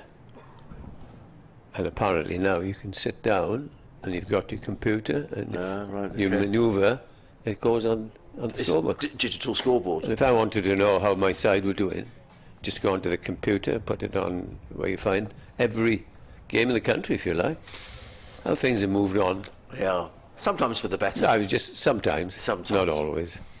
129 for 2, end of the over from Michael Nessa, 9 overs, no maidens, 1 for 27. I think he's looked the most dangerous bowler, Edward, mainly because he's made the odd one lift a little. Yes. Andrew Salter's bowled very tidily, but the longer this goes on, the more you think that Sussex are probably rather pleased at their batting. I bet they are. Here's Salter with a new over. Bowls to Clark, who has done many, many times today. Pushes forward back down the pitch. Score remains 129 for 2. 55 Clark, 53 Ollie Carter. Yeah. Here's the next ball, and down the pitch he comes, and he's caught. That's poor. The first blemish there, and he comes down the pitch.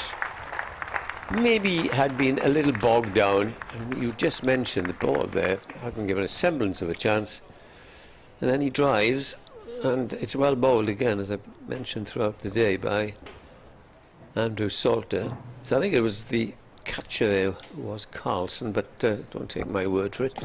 Let's have a look. No, it was Ingram. Tom Clark was caught Very by fine, Colin 55. Ingram off the Berlin boundary Salter. Yeah, I don't know if there was a little bit said out there when that catch was taken, because Tom Clark sort of gestured towards the catcher as he wandered off, and immediately the two umpires sort of came together and Didn't see that. had a little natter. I don't know if it was more frustrating as he wandered off. I don't know if something was said. They may not show it on the replay, but it may have just been annoyance. But he just looked a little I frustrated. think the boys might, just looking next door, they I might. can't see any, but maybe I misread that. But it just looked to me as if maybe something was said, or Hope not. anyway. What we do know is Tom Clark is out, and he'll be bitterly disappointed, Edward, because he's done all the hard work. Looks a really good pitch to bat on, and having done all the hard work, he's holed out to mid-on, and he's such a good player, Tom, and he'll be really, really disappointed. But a wicket for Andrew Salter, who's bowled very tidily. And I think this is probably going to be Tim Seifert, the New Zealander, making his county championship Coming debut batter for for Sussex Sussex. is Tim Seifert. Seifert, either way, he's coming into bat, the right-hander. He's Sussex's 3rd wicket-keeper in T20 cricket. Or side as the 3rd wicket-keeper. They've had Josh Philippi, Mohammed Rizwan, and Tim Seifert, or Seifert. I haven't actually spoken to him to get his actual pronunciation right, so what should we go with? Seifert. Okay. S-E-I-F-E-R-T. So he's coming in to join Ollie Carter, and that partnership of exactly 100 between Carter and Tom Clark. Tom Clark out for 55. Yes, he'd be kicking himself, won't you? Because there's no need to play that shot, but he got bogged down. You see, Salter's only conceded 15 runs in 10 overs and 2 balls. Yeah, a very tidy spell.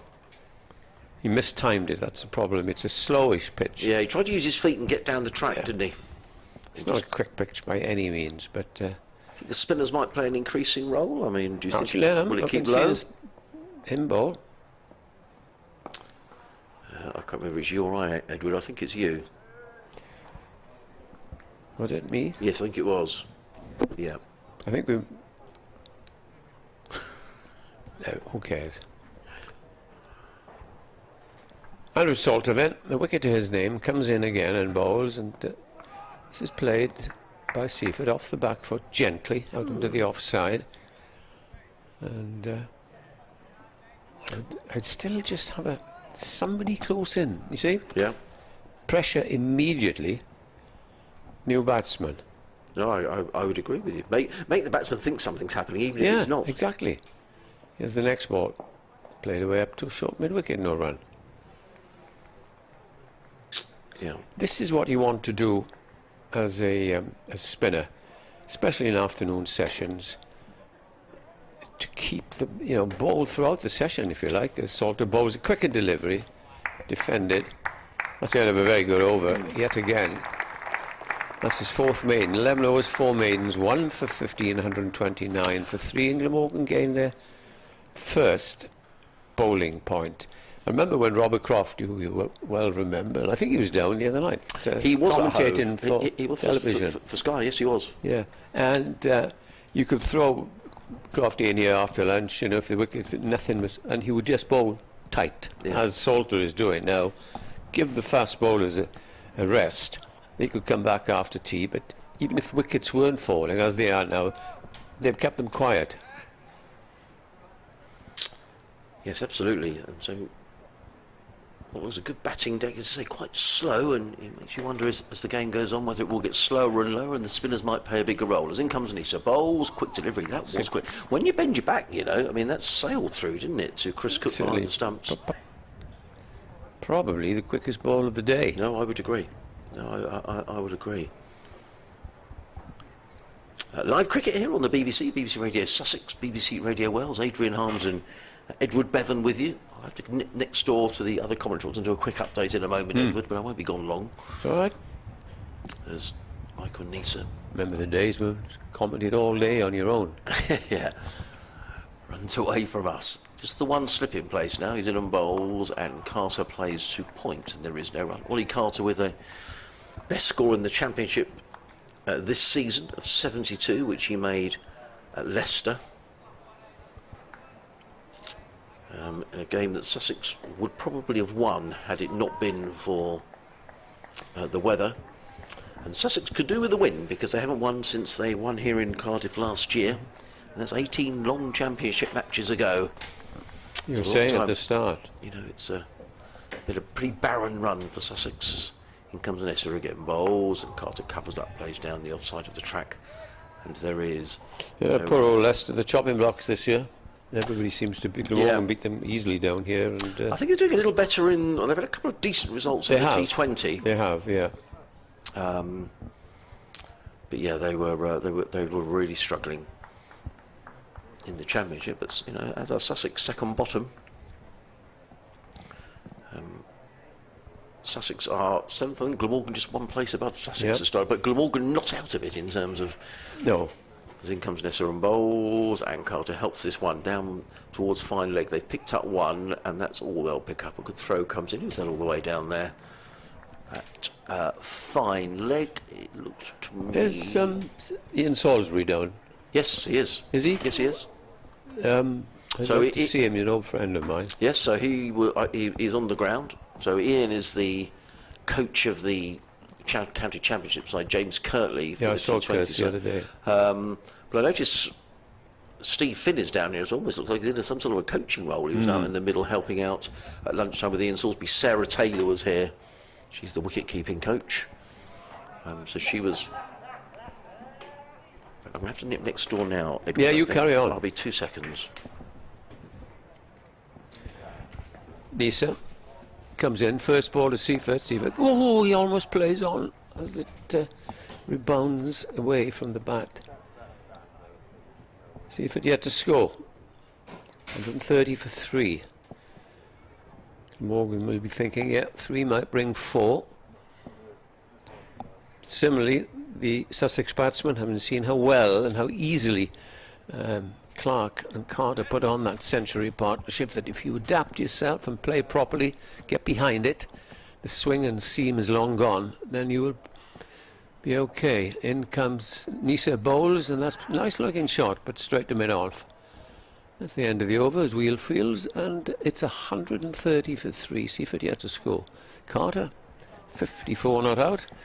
Just to remind you, if you've just tuned in or watched, Sussex were put into bat by Glamorgan, and they lost Haynes, who was caught by Cook of Wheel for 10.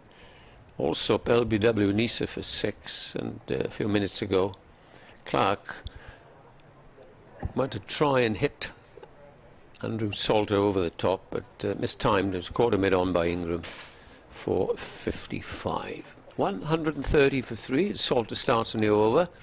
He's in and bowls, and this is pushed forward by Carter. Patient, as he's been throughout his innings. As Nick comes back to join me. Very pleasant out there. Bit of fresh air, having sorted out a few technical issues. Salter bowls again. This is defended in front of middle of North.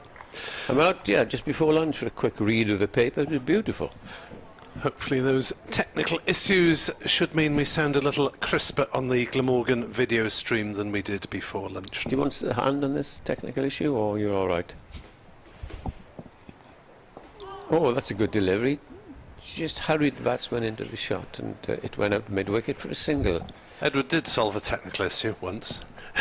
When? I can't remember when. Neither do I. No, I'm afraid. You did Afraid make not. a useful suggestion once, I think, on the technical front. Yes, I did. I remember that. Like, put the switch down. Yeah, that would help. Salter bowls to Seaford, who's just nudging forward. Carter wants him to get off the mark, but he won't. Turn it on, off, then turn it on again, usually. Yes. If it doesn't work, hit it. If it breaks, it needed fixing anyway. There we are. Journalist School of Technical Adjustments. Yes. In comes Salter, bowls. I'm sorry to harp on about this. You've got a new batsman in North. Get a man close in either side. I know what your view on that is, Nick.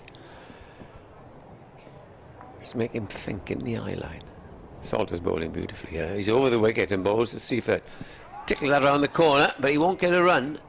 And the bowling figures for Andrew Salter at the moment are 12 overs, 4 maidens, 1 for 16.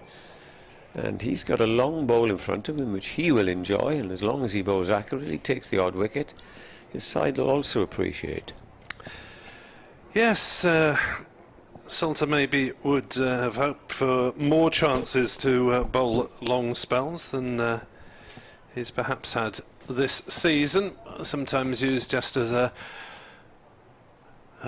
place filler, if you like, to bowl the 75th, 77th and 79th over or something like that before the new ball. But given more of a chance today with Glamorgan having a little bit of a lighter bowling attack. Michael Nisa bowls the first delivery from the Cathedral Road end of his 11th over, and it's worked down to fine leg for a single. Carter moves on to 56.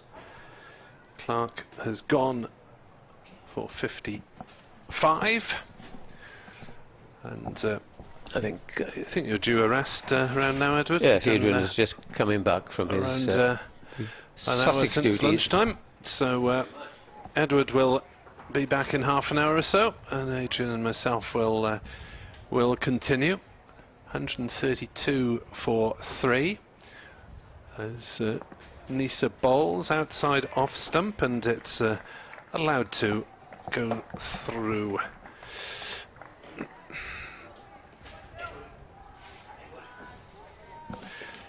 .132 for 3. Seifert yet to get it off the mark. He has faced 10 deliveries. As Nisa has the ball back in his hands. Why all the clapping?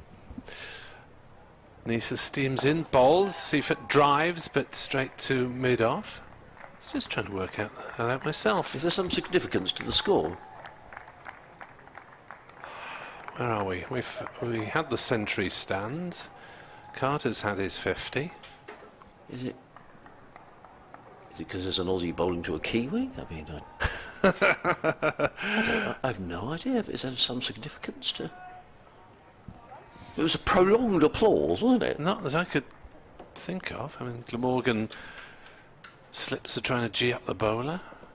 Nisa bowls, and that's a beautiful ball that goes past Seifert's outside edge and through to Chris Cook. Was it a particular time of day that they were applauding for? It was something that maybe is a tribute to somebody? 37, it's a thought, isn't it? And so many occasions are marked these days. Terrific delivery there. He's the one bowler who was. Andrew Salter's bowled very tidily, but in terms of any sort of seam attack, Nisa's looked a class above, really. And he's really bent his back on occasions. As Nisa comes steaming in, bowls short of a length, pulled away. There'll be runs here for Seifert, a couple of them, as it's fielded just inside the backward square leg boundary by Billy Root, who's lurking down at fine leg. I'm surprised Root is a little bit more, not a little bit more in the firing line somewhere, because he's a decent fielder. He really is hidden away down Thought there. it'd be, unless he's got some sort of minor hand issue, thought he'd be more in the cover mid-wicket zone. Yeah. But bowlers keep falling over at this end, Nick, don't they? James Wheel must have fallen over about 4 or 5 times. Yeah, he always does. Nisa does once or twice. I think it's a bowler issue rather than a particular ground issue. Nisa bowls, and Seifert defends on the leg side, 134 for 3. At the end of the 47th over, I mean, I may be wrong, but it is an issue that has affected these 2 bowlers in particular before. You don't see Hogan in a tangle of arms and legs or anything like that. So I think it is Wheeled particularly, and Nisa occasionally, and Nisa, as always, scratching away at the pitch where his foot lands. So Andrew Salter to continue this fine spell, Adrian. Yes, he is, from the river Taff End. The trees are swaying away along the banks of the river as Andrew Salter is in over the wicket and bowls, and Ollie Carter pushes to backward point, and there is no run. Beautiful sunny day. The weather due to get very hot apparently towards the end of the week, but for today there's a lovely breeze, which is a bit more than a breeze actually, Nick. It's really quite strong, the wind.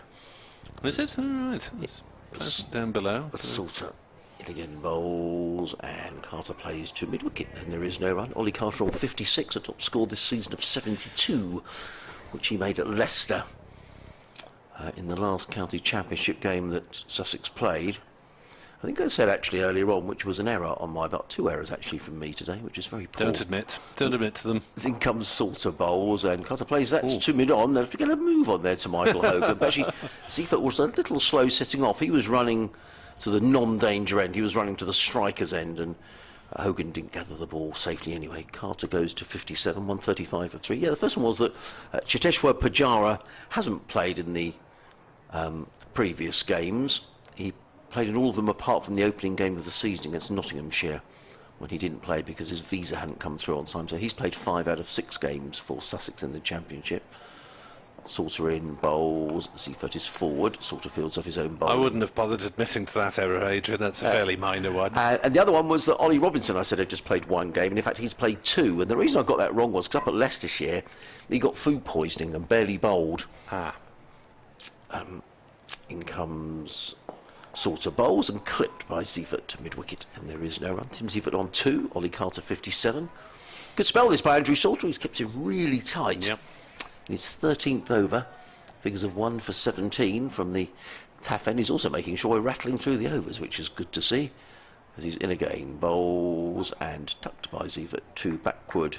Square leg, there is no run. End of the over, 135 for 3. Seifert is on 2, Carter is on 57. I was saying earlier about Sussex and their failure to bowl sides out, Nick. The leading wicket taker for Sussex in the Championship is Henry Crocombe, who's taken 11. Then then you've got Delray Rawlins has taken 9. And then it's Ollie Robinson on 8. And bear in mind he's only played 2 games. Yes, those are So that not the greatest figures, are they? no. So they really struggled to bowl sides out this season of Sussex. Nisa 20, Hogan 19 have led the way for Glamorgan in terms of wicket taking, and it's that man Nisa, like Labuschagne, born in South Africa, playing for Queensland and Australia, and Glamorgan, as that's defended on the offside by Carter, and there's no run. Test match, England 263 for 2. Ollie Pope 123 not out. Alex Lees was out for 67. Joe Root is on 64 not out. So looks as though England will comfortably avoid the possibility of having to follow on at Trent Bridge. As Nisa bowls and Carter blocking to mid-on. No run. I was looking at these various scoreboards, Nick, and just a moment ago you said that Seifert had faced 10 balls. I thought, where did you see that from? Is that from your laptop as opposed to the scoreboard? Ah, there we are. We've got a screen in front of us and it says on there, so I know where to look now. I was looking at the 2 scoreboards thinking, how on earth does Nick know that? Just count them. As in comes Nisa, bowls, and that's flicked off his legs by Carter for a single. He moves to 58, 136 for 3. Actually had a scorebook that was added up yesterday, mind you. Well done. We only had 26 overs of it, so it wasn't exactly a lengthy innings, but I didn't have to invent any leg buys or knock any off. Wow, or so, like that. So someone was bowled out in 26 overs? No, we won the match in 26 overs. Crumbs. Chasing? Only 112 to win. Right. So that was over quite early. It was. As Nisa bowls up in the block hole, Seifert drives to mid-off, and there's no run.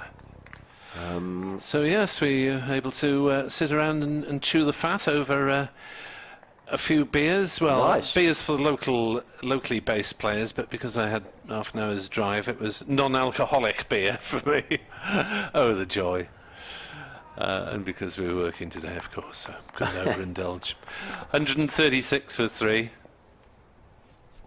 As Nisa bowls, turned away on the leg side by Seifert, fielded by Byram at mid-wicket, and there's no run. Did you do you have a sort of a stage, Nick? 'Cause we used to, where if a game was done and dusted by tea, that generally we'd have what was called a beer match. So you would play sort of like 15 overs just to sort of use up some time before the bar opened or whatever. I haven't played in one of those for decades, to be honest. Used to be the way though, didn't it? If a game finished exceptionally soon, Yeah.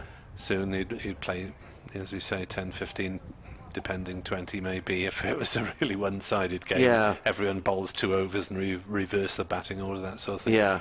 Haven't heard of it happening much in recent. No, I think a lot of it used to be before clubs had their own bars and that sort of thing, before the pub opened. It just killed a couple of hours. Nisa into bowl. Nice drive from Seifert, but fielded at mid-off by Wheel. And there's no run. Yes, not going to harp on about it, but we did have the very pleasant experience of playing alongside a former professional yesterday, and Ian Thomas, who still holds the record for a T20 score for Glamorgan, 116 down at Taunton, and had the pleasure of playing alongside him and watching him knock a little cameo innings together, and it really was a pleasure. So nice to have Ian on board at Machen for the odd game. His childhood club, that's why. You kind of arranged, I think he commentated for us on a couple of occasions down here. He has worked for BBC a bit before he went off to join the PCA. It's going to be Andrew Salter coming in from the taff end over the wicket, bowls to Carter, who plays that to mid-on. He was thinking about a single, but it went very quickly to Hogan, who was on his toes at mid-on and prevented the single. And there is no run. Salter continues to keep it tight. 13 overs, 4 maidens, 1 for 17 before this over, as he is again bowls, and Carter plays it again to Hogan. That's a very good bit of fielding by Michael Hogan at mid-on. My word, he was diving away to his right. He lacks nothing in enthusiasm, Michael Hogan. That was tremendous. I can think of a lot of quick bowlers who might have just thought, well, that's 4 runs, but he dived full length and just conceded the 1 run. Yep. Excellent. Tangle of arms and legs, but came up with the ball and threw it in 1 movement. That's professionalism for you. Very good. Salter again.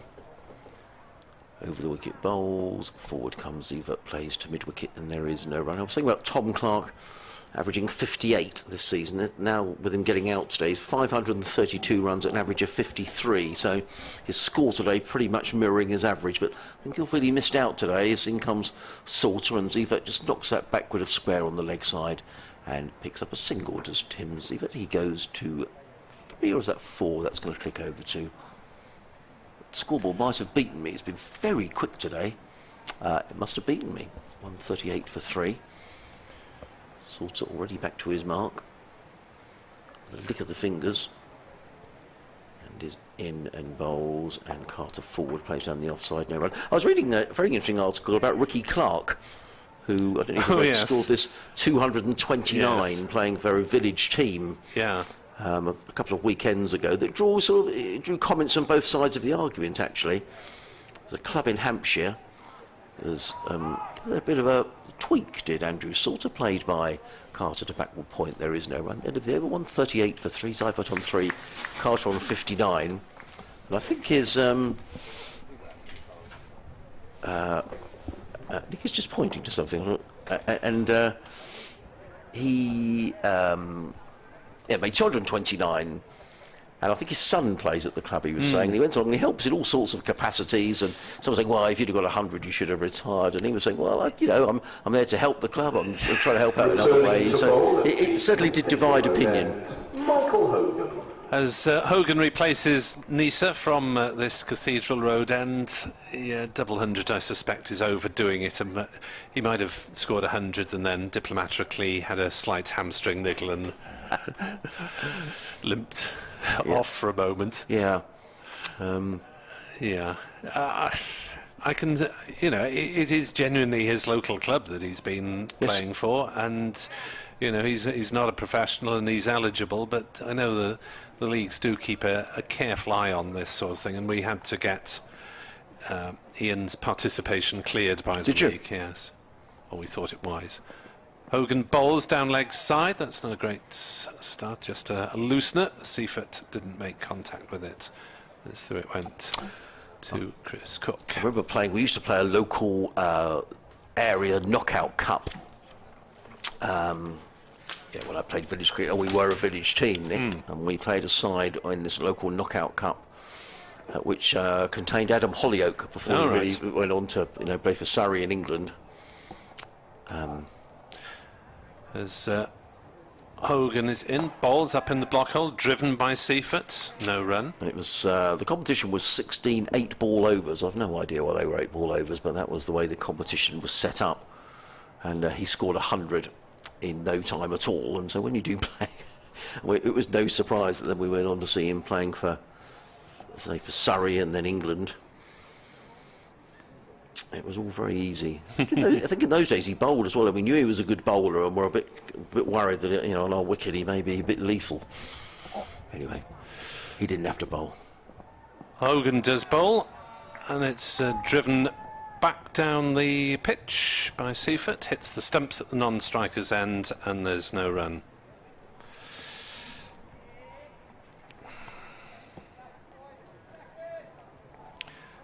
So yeah, it's always a pleasure to have a chance to play with a professional in some sort of guise, even if it's only a charity or knock-around match. As Hogan bowls and Seifert defends on the offside. There's no run. You sound as if you may have played in a charity match with someone famous, Nick. Is that true? Thank you for teeing that one up, Adrian. Talk about name drop, Kerchink, Clive Lloyd. Wow, really? Yeah. Oh, well, that's worth name dropping. That really is worth name dropping. West Indies captain. Right. Yes. Well, I say played in. I didn't actually get on the field because it rained, but he did, and we shared a dressing room, so I'm counting it as Hogan bowls and Seifert defends. Wow. Yeah, so... was this in this neck of the woods or up in Lancashire? Or? No, it was in Newport. The radio station for which I was working at the time got taken over by a Lancashire-based outfit, of which Mr. Lloyd was the director. So he came down and knocked a few balls around.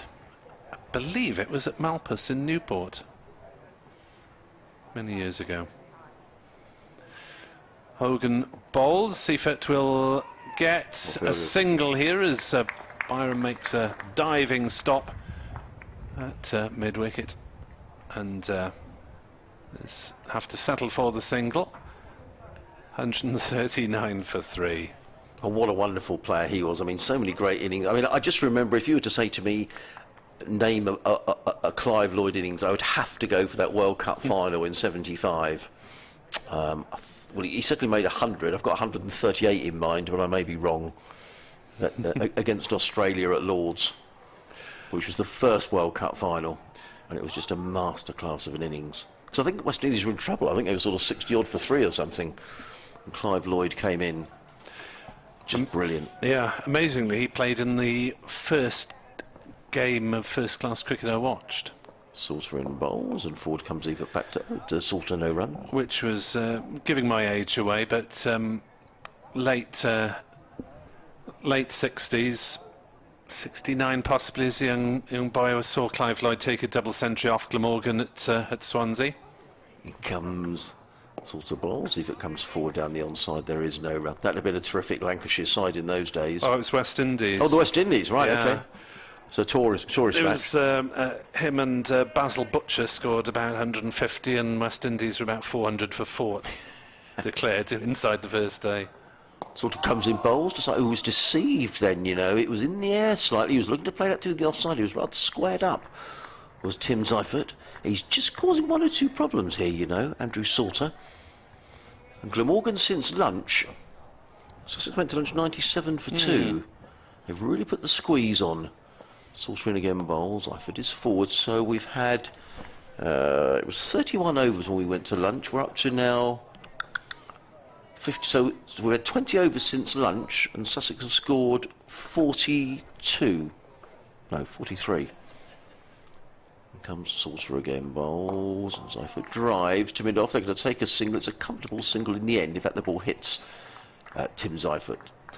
They've run quite well in this innings, haven't they, Sussex? They've been ever alert for the singles.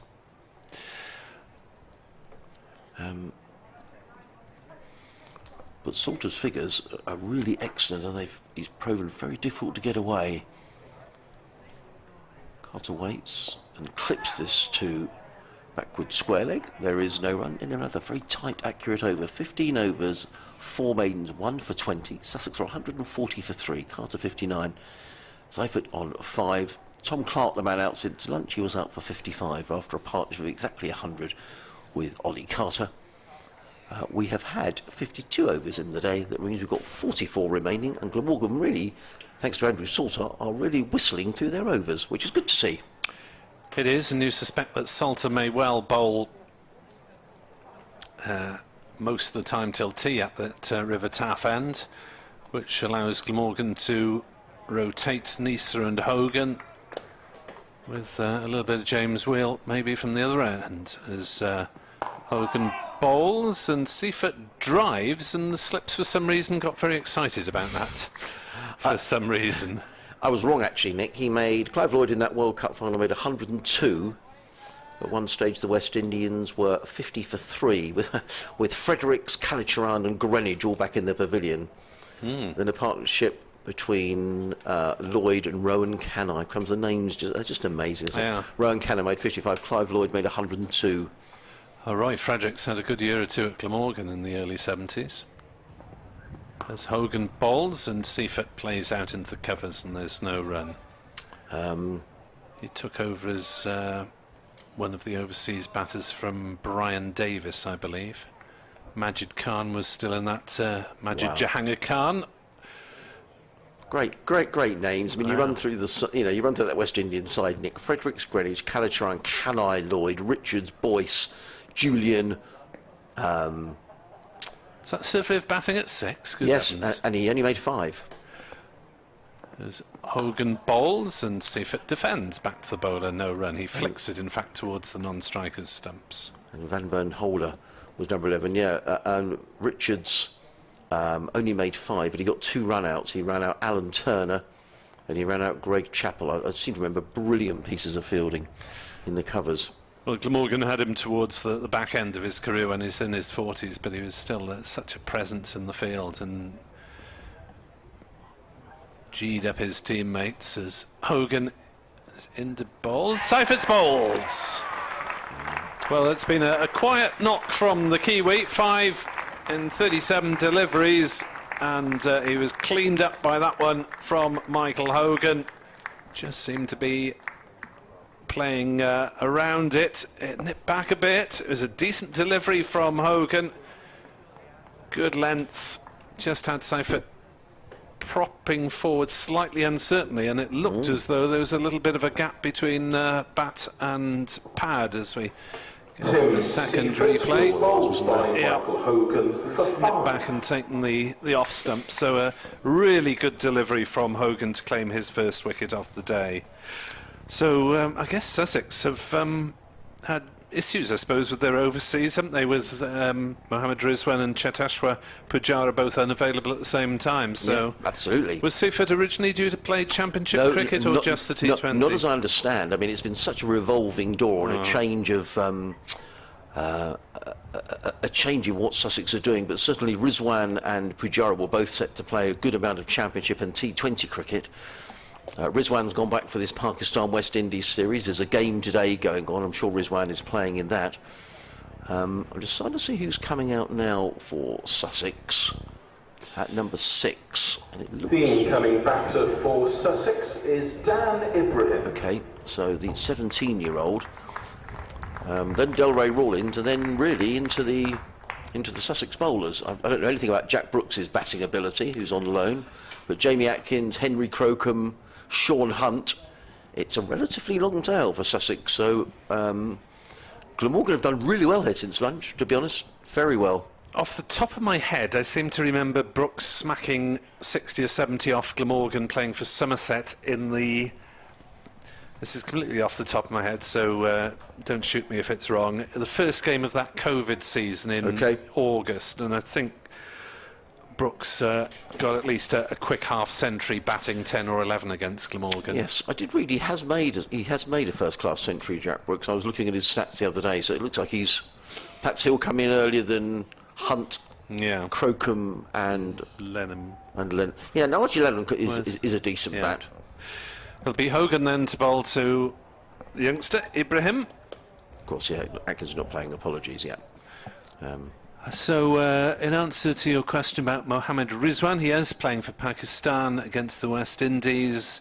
He was out for 11, caught off Nicholas Puran, who had a rare successful day with the ball, having previously hardly bowled at all in international level. Hogan into Ibrahim. Oh, that's a good ball. Oh, it's popped up on the leg side, and Carlson came diving in, and it just fell short of him. It wasn't a chance, and Carlson's pretty spring-heeled, so he got there as quickly as he could, but that was not under control at all from Ibrahim. It just lobbed up off the spice and fell maybe 6 inches short of Carlson's outstretched diving hand. Wow. Well, that was very, very close to a first baller. In comes Hogan to Ibrahim.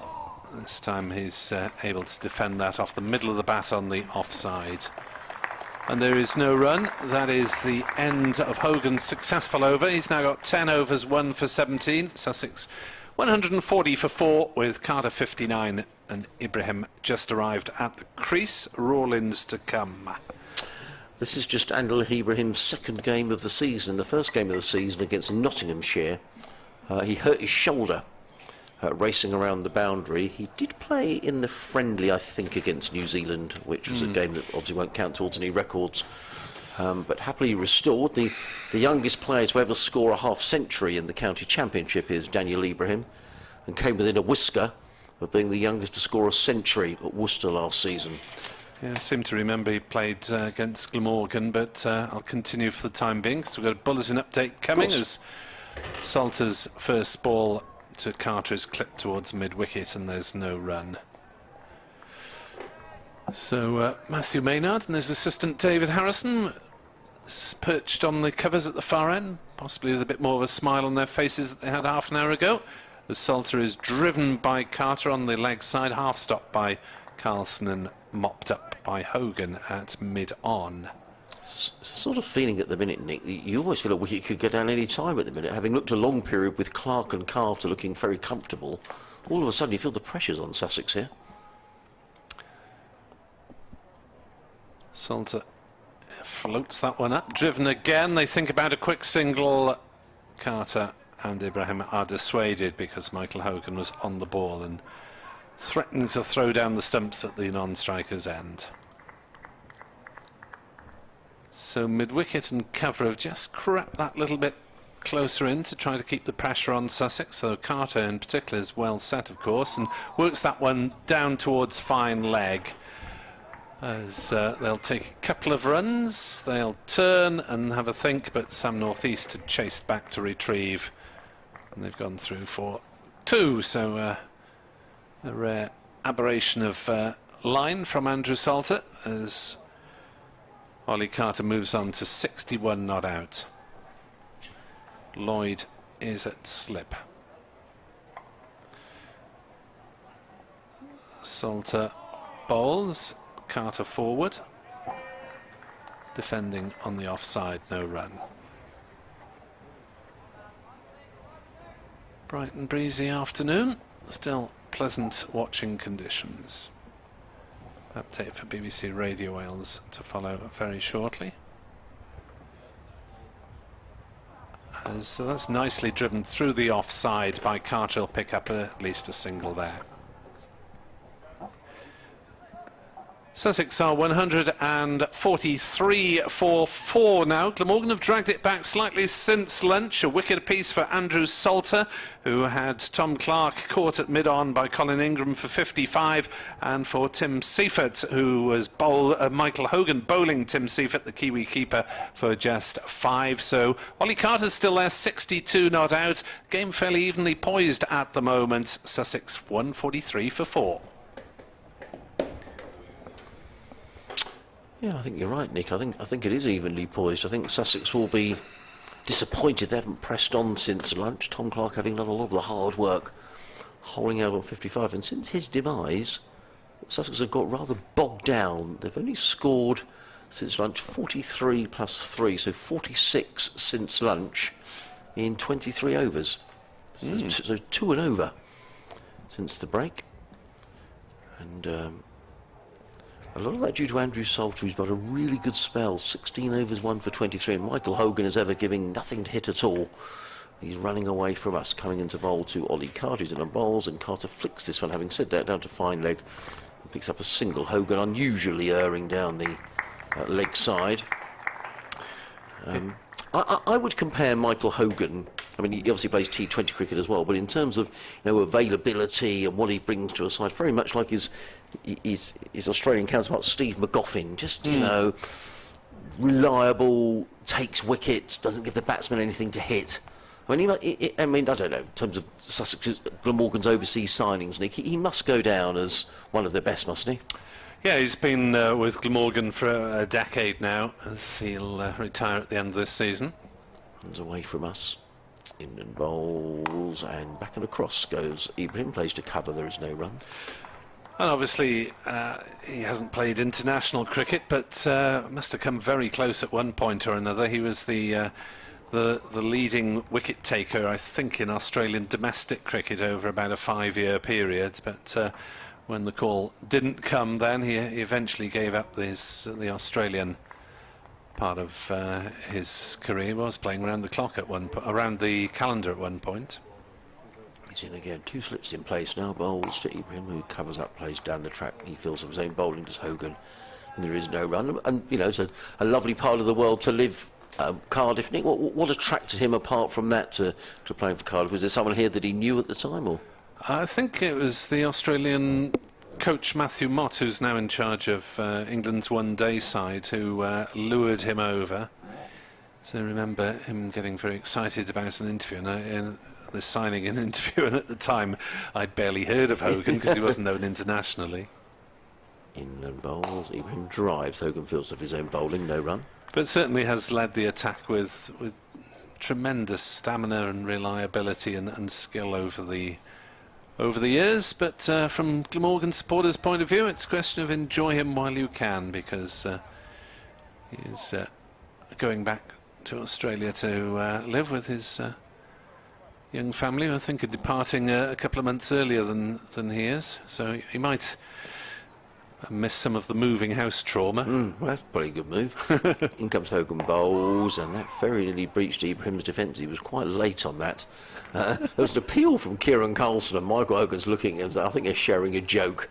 I don't think that was far away from breaching Ibrahim's defences, actually. Maybe just a suspicion that it was boot first. Possibly. But maybe that's explained the appeal. But from this distance, it did sound very, very optimistic. 2 slips, third man, point, mid-off, mid-on, shortish mid-wicket, deep backward square and a fine leg as Hogan's in short, pulled away by Ibrahim. A nice looking shot with a roll of the wrists down to deep fine leg, picks up a single as Daniel Ibrahim, and he is on his way. Sussex on to 145 for 4, having lost the toss here this morning, been asked to bat. Tom Haynes said he would have batted, so in a sense, everybody got what they wanted. Sussex off to a shaky start, losing Alsop for 6 and Haynes for 10. At one stage, 29 for 2. But a 100 partnership between Tom Clark and Ollie Carter. But Sussex back on top before Clark holed out just after lunch, dancing down the wicket to the spin of Andrew Salter. And soon afterwards, Tim Zivert, the New Zealand wicket-keeper batsman, bowled by Michael Hogan for 5. So I reckon Glamorgan just with their noses ahead here. Yeah, looking at games last year, it was an 8-wicket win for Sussex here and a draw at Hove as Salter bowls to Ibrahim. There's an appeal for LBW. Or was it caught behind down the leg side? Yeah. He's given anyway. Up goes the finger, and Ibrahim has to go. Salter has a second wicket, and Sussex 5 down. Yeah, it was catch behind. Good catch, smart catch, wasn't it? Excellent catch. I mean, Cook could have hardly seen that ball at all coming. Very good catch. Maybe flicking just a little edge or a glove on the way through, but well, you just have to wonder at the ability of these professional players to take a catch that it seems when there's no time to react whatsoever. Ibrahim goes for a single, 145 for 5, And as you've been suggesting, this game has changed a bit since that lunch interval. So Abraham did get runs against Glamorgan in Hove last year. I was looking to see who had the runs here in Cardiff. First innings was Thomason 67. Oh, there were lots of them. Yeah. Haynes 87, Van Zale 113, then Garton 97 and Robinson 67. So it was a bit of a lopsided scorecard. And second innings, Thomason runs again, 78 not out, and Clark, who got half century here, he made 54 not out. Yeah, that was George Garton's highest ever first class score, 97, and Aaron Thomason, who opened the innings to good effect last year, but since departed Sussex. Is Delray Rawlins. So after Rawlins, just sort of looking down the card here for Sussex, there's Archie Lenham, Jack Brooks, Henry Crocombe and Sean Hunt. Now, I almost get fed up with the amount of times I say with Delray, an opportunity now to play a big innings. He's in with Ollie Carter, who's firmly established it, and Sussex need Delray to play a decent innings. It hasn't been in good form at all in the county championship. And just looking at his stats for this season, where are we? Delray Rawlins, he's in his 5th match. 125 runs, a high score of 49, averaging 20. He is so much a better player than that, Nick. But he really needs to start showing that he's a better player than that, both in T20 cricket and in the longer format of the game. But at the minute, so what have Sussex lost? They've lost 3, 4, 16. 16, yeah. Not good, is it? Right, I think it should be your over, probably, Adrian. Apologies if I nicked that one. Well, not at all. In comes Salter, bowls to Rawlins, let go outside the off stump, and there is no run. No, please don't worry about that. It was a super catch by Cook though down the leg side. Interesting, the mid-on and the mid-off are up because Rawlins does like to dance down the wicket, and I don't think Salter will be too upset if he does, to be honest. We'll see what happens. Salter in and bowls. Rawlins stretches forward and plays that with soft hands to backward point. There is no run, fielded there by Sam Northeast. 4th left-hander in the top 7, is it? Yeah, you're right. Yep. And if Ali Orr was playing, he's a left-hander as well. So there's a lot of left-handed batsmen around. Sussex in comes sort of bowls, and Rawlins stretches forward and just kills the spin. And Cook is able to come from behind the stumps to field the ball. And there is no run. 145 for 5. Sort of wanders back to his mark. The sun is gone behind, so a bit more cloud around this afternoon, but still plenty of blue sky around Cardiff as Salter is in bowls, and Rawlins is hit on the pad. There's a loud appeal. Rawlins wanders away to square leg. I wonder. Looked optimistic on first viewing with the naked eye in real time. Salter hasn't quite turned that enough, I don't think. It would have been sliding down leg, but a little bit of turn for him there. Just the one slip in place. Salter again in his 17th over bowls, and Rawlins plays slightly uncertainly through the offside field, picks up a single. There's a sweep on that cover boundary of fields. That's James Wheel. Andrew Salter, really excellent figures. 17 overs, 4 maidens.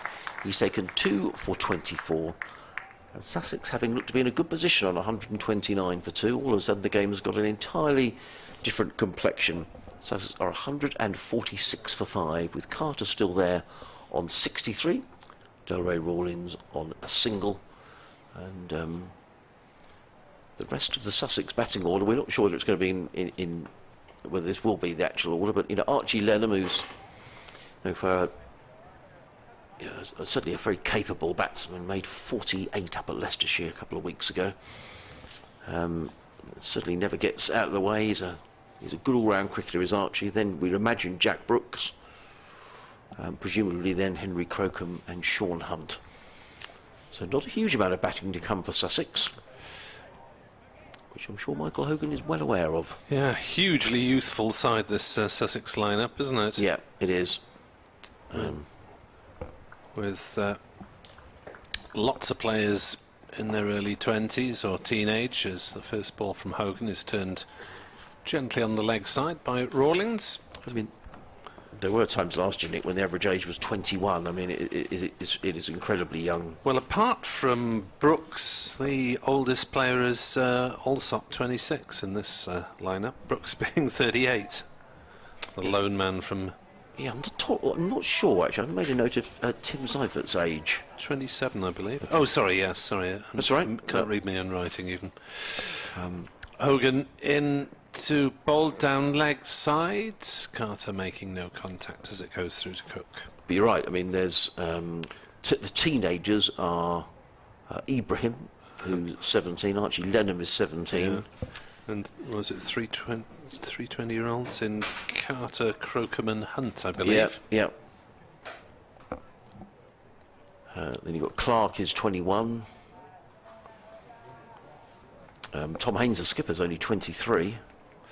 Rawlins 24.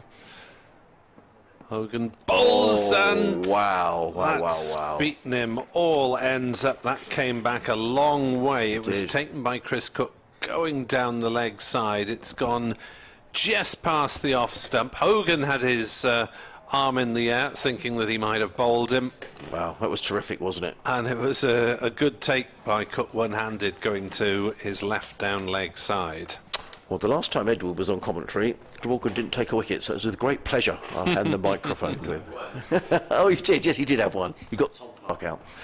As Hogan is in to bowl to Carter, who pulls towards mid-wicket.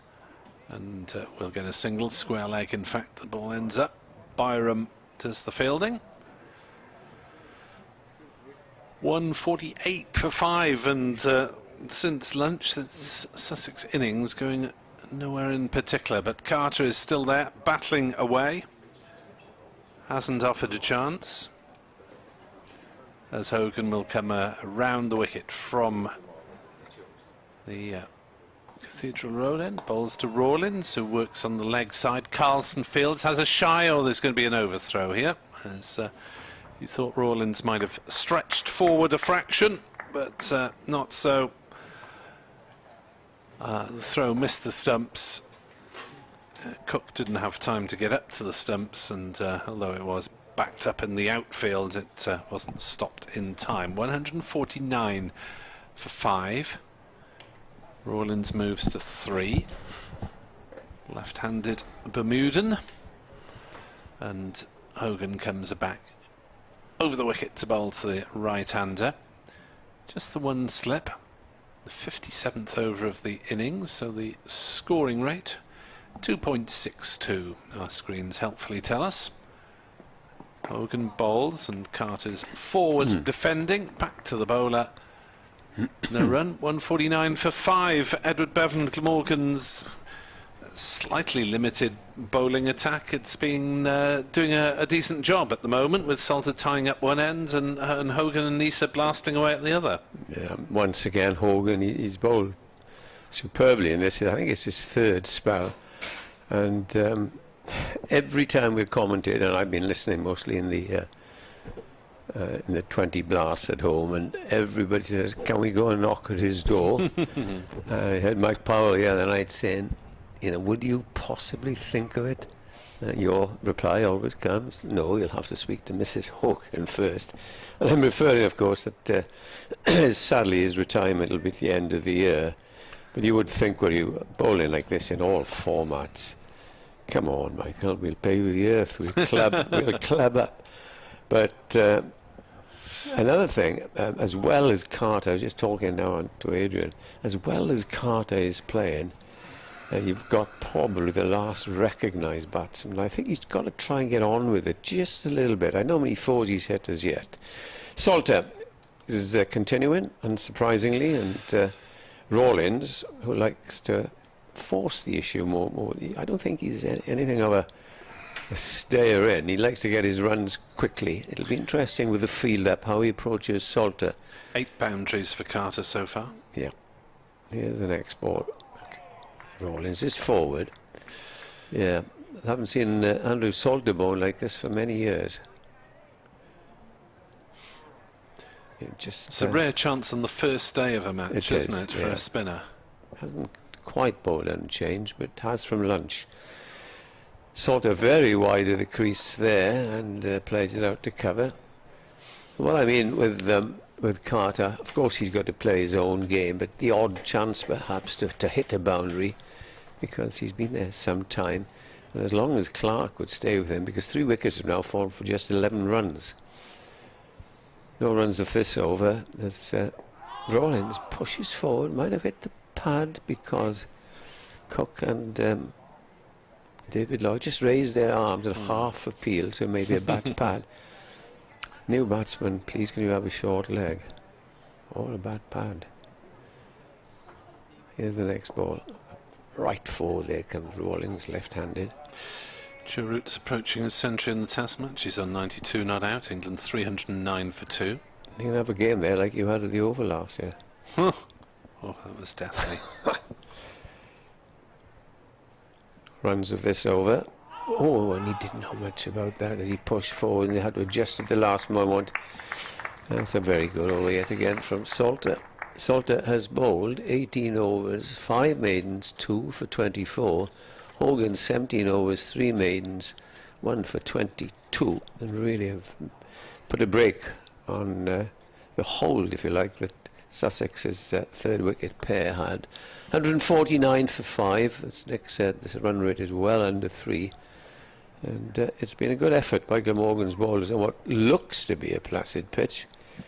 And well, we're going to see a bit of Ingram. There's a change of bowling at the Cathedral Road end, because coming on to bowl is Colin Ingram. Now, they think this is a good change, Nick, because you're not going to, if Ingram bowls anything like, you're not going to try and attack him. He's a bit part bowler, really, but as long as he puts, and he's not got a long off or a long on, which I thought he might, this is going to be interesting. Well, this is Colin Ingram's first yeah. white kit, red ball spell for Glamorgan for some years. As in comes Ingram. Bowls driven by Carter to mid-off, no run. I don't think he bowled in the first match of the season. He didn't bowl in the match that he played against Sussex last year, which was his red ball one-off appearance at the time. So this is probably his first over in white kit for about 5 years for Glamorgan. That is something of a loosener, but there's a sweeper on the offside as the 150 comes up. Carter flat batting it away for a single. Ingram drafted in to assist the Glamorgan attack, which due to the setup of the side is probably a bowler light than they would ideally like, but they've played the extra batter in Billy Root at 7, having got 80 odd up at Durham last time out. As that's Rawlins cutting towards the point, Byram Fields, single taken. So Ingram was a more regular bowler in his earlier years with Glamorgan. As that's got Carter in a bit of a tizzle as he stepped back, aimed a huge pull, but there's a little bit of spin and it beat him outside off stump. Look how low that was.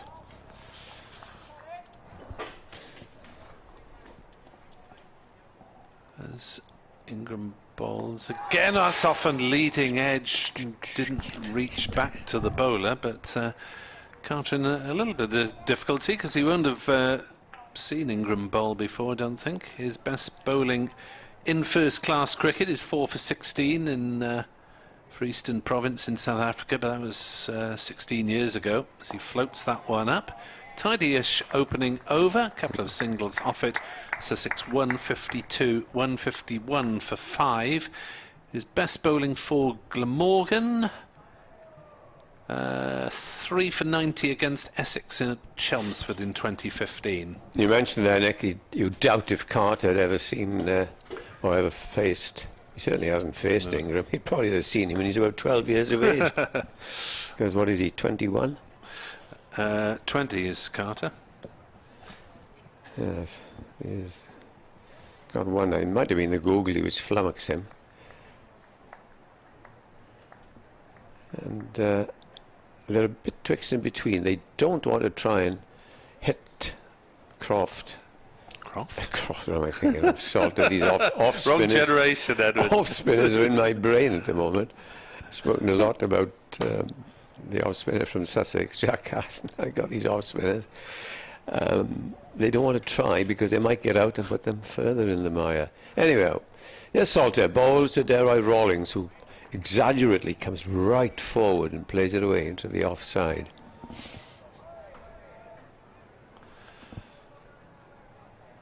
Good county cricket day, isn't it? It's a good contest. Absorbing. Wide of the crease this time, and a quicker delivery that Rawlings is not to be tempted and pushes it back down the pitch. There must be a plus up there in the over rate today. It says level still. Yeah, I think they do it in the intervals, don't they? Yeah, it's probably go green after tea. Oh, that's deceived the batsman there as he took his bat off the handle. I'm sorry to sound like a machine, but I really would like to see another close fielder. What are your views on that? It's worth trying with It'll tempt him the as run well. rate going nowhere at the moment. Salter, here he comes, and it hit there. He was trying to hit it over the top, but he went all along the ground to Ingram at mid-on. But that Glamorgan won't, or Salter won't mind that. He is a good attacking player, though. If he does connect, it'll be fishing time out of the River Taff, far distant. So the cyclists have got their helmets on the cycle path. Salter bowls. Rawlings is defensive again, pushes it back down the pitch. One ball to go. 151 for 5. Glorious day here in Cardiff as we watch Salter bowl. Hits the stumps, but the batsman had pulled away for some reason.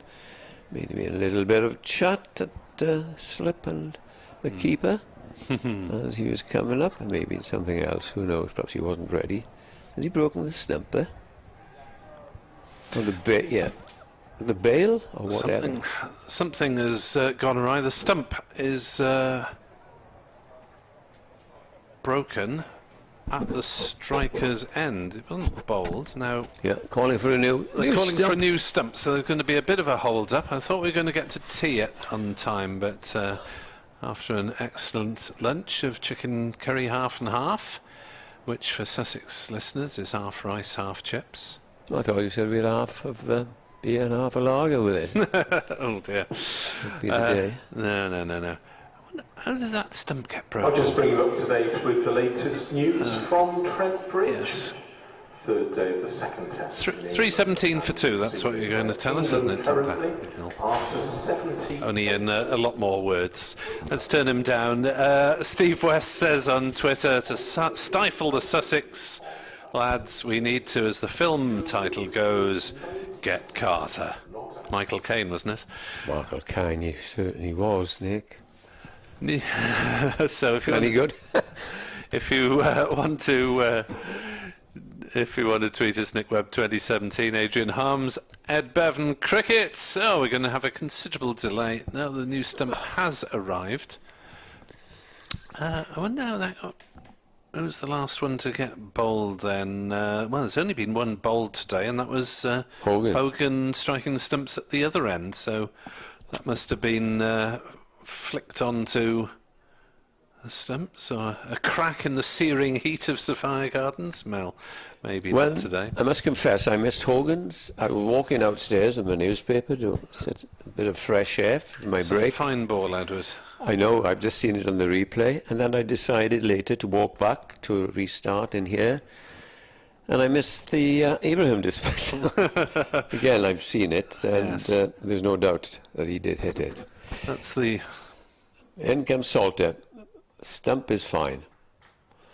End of the over. 151 for 5. Another maiden from Salter. And how many overs we got? 4, is it? 4 to tea. Yeah, we're going to get. We're on time. We would have got there absolutely on time if it hadn't been for that stump delay. So that 6 o'clock finish. just Never joining us. heard of. Sussex 151 for 5, having been put into bat. They were 97 for 2 at lunch, and we thought, what had David Lloyd been playing at in inserting the visitors? But his bowlers have done him proud this afternoon. Wicket apiece to Neester and Wheel in the morning session. Salter, 2 and Hogan in the afternoon. It's Ingram who bowls to Carter on 65 not out, and he plays it out on the leg side, and there is no run. So a bit of breeze around, trees on the banks of the Taff swaying in that moderate breeze. Ingram bowls and Carter getting a bit mixed up. Through to Cook it went. Carter going at just over a run every other ball, so respectable strike rate, but as Edward said, he might not have the best of support after this, as that one's turned and Carter stepping back, and the ball turned away from him, and he got a toe end of the bat on it on the offside. He is not picking Colin Ingram, and has definitely not played against him before, one would have thought. Ingram then with his leg breaks and occasional googlies. Balls, that one is read well though, and cracked through the offside. It's picked up just about inside the ropes by Wheel, who makes a tumbling stop, and they come back comfortably for 2 runs. Carter 78, I think, is his career best, isn't it? Something like that. Oh yes, we'll have to check that. I think Adrian told me. 67 he has at the moment as he drives to Hogan at mid-off. No run. So Glamorgan putting the brakes on in this afternoon session and claiming 3 wickets.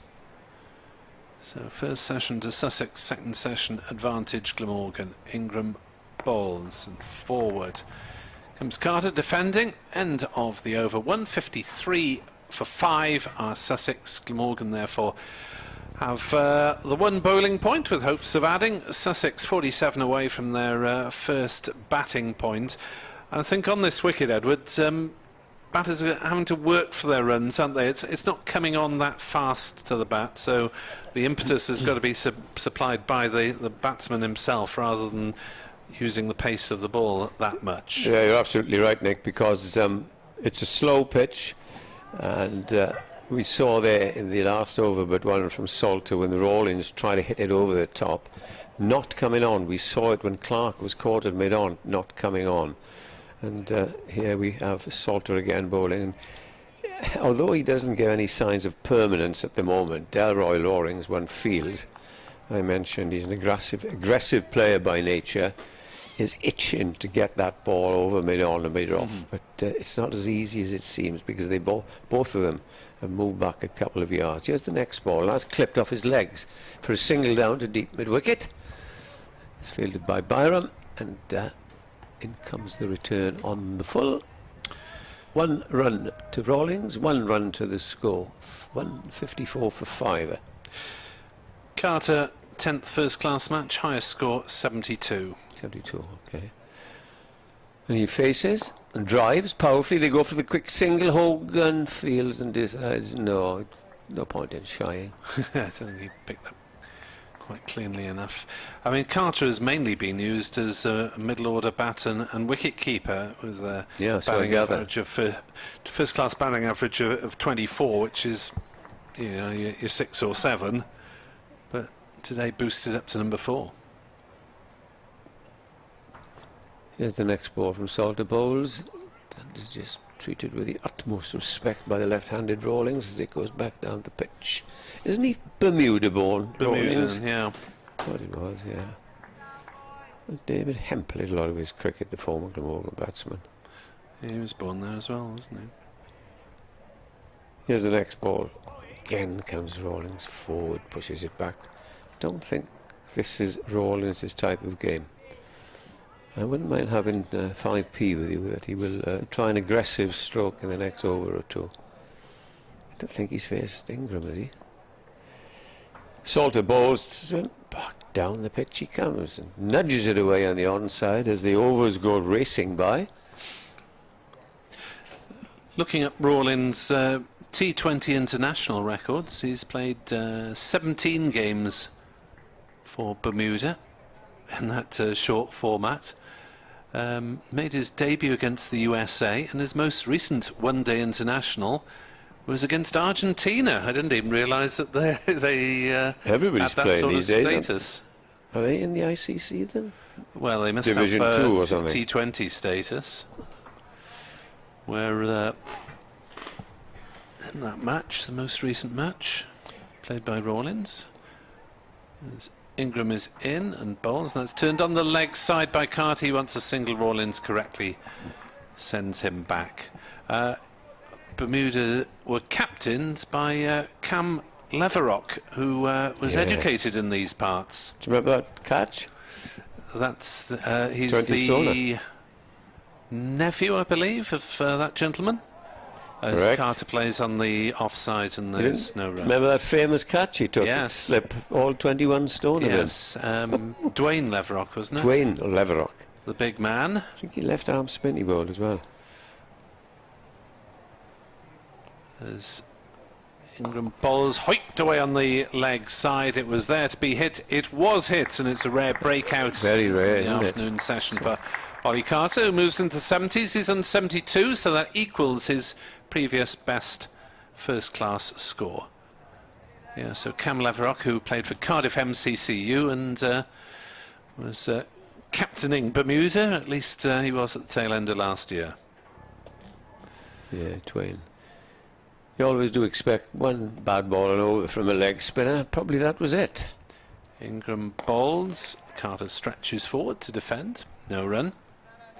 BBC Sport Online, also available via the Glamorgan Cricket web stream with the video, and on the Sussex website as well.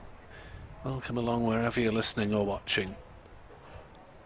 Ingram bowls off the back foot, played through the offside by Carter for a single, so that is a career best for young Ollie Carter. Congratulations to him. Yes, indeed. He has played so well, full of concentration and dedicating himself to the cause after 29 for 2. He's faced some very good bowling this afternoon. 73 off 144 deliveries. Rawlins a quiet start, 5 off 25. Ingram will come around the wicket to the left-hander. That's short and played by Rawlins into the offside. Single taken. Byron with the fielding at deep cover. End of Ingram's over. He's bowled 3 overs for 10 runs, so not the same control that Salter's had at the other end as we turn down the stentorious public address system. 161 for 5. This will be the final over before tea, unless it's a maiden, in which case they might even be able to squeeze an extra one in. Unbelievable. What heavenly delights! As Chris Kamara said, unbelievable, Jeff. Yes, it'll be Salter to bowl his 21st, 15:38 on the board now. They'll probably toddle off unless he plays every ball back to the bowler. I think he's been bowling unchanged from lunch. I think he has. Anyway, here he is, comes into the left-hander. Rawlins lets the ball hit on the pad. It goes out, lobs out onto the offside. Yeah, Glamorgan session here. It's Sussex in the opening session. 100 and what is it? They were 97 at lunch, so 64. 64 for 3 in the afternoon. Next ball, and Rawlins senses it's time for a cup of tea and plays defensively away onto the offside. It's generally been 10 past 4 every game we've played this season in county cricket, nearly everywhere. But we're spot on. Andrew Salter, 2 for 26 of 20 overs, comes in, bowls. Rawlins is forward. The eternal optimism of the spin bar. Oh, nearly got that one through, apart from it in the middle of the bat. Middle of the bat, yeah. Still not quite sure how this pitch will behave in the fourth innings. Glamorgan need to, if they can, bowl Sussex out around the 200 mark, a bit over, and want to try and get a good first innings themselves.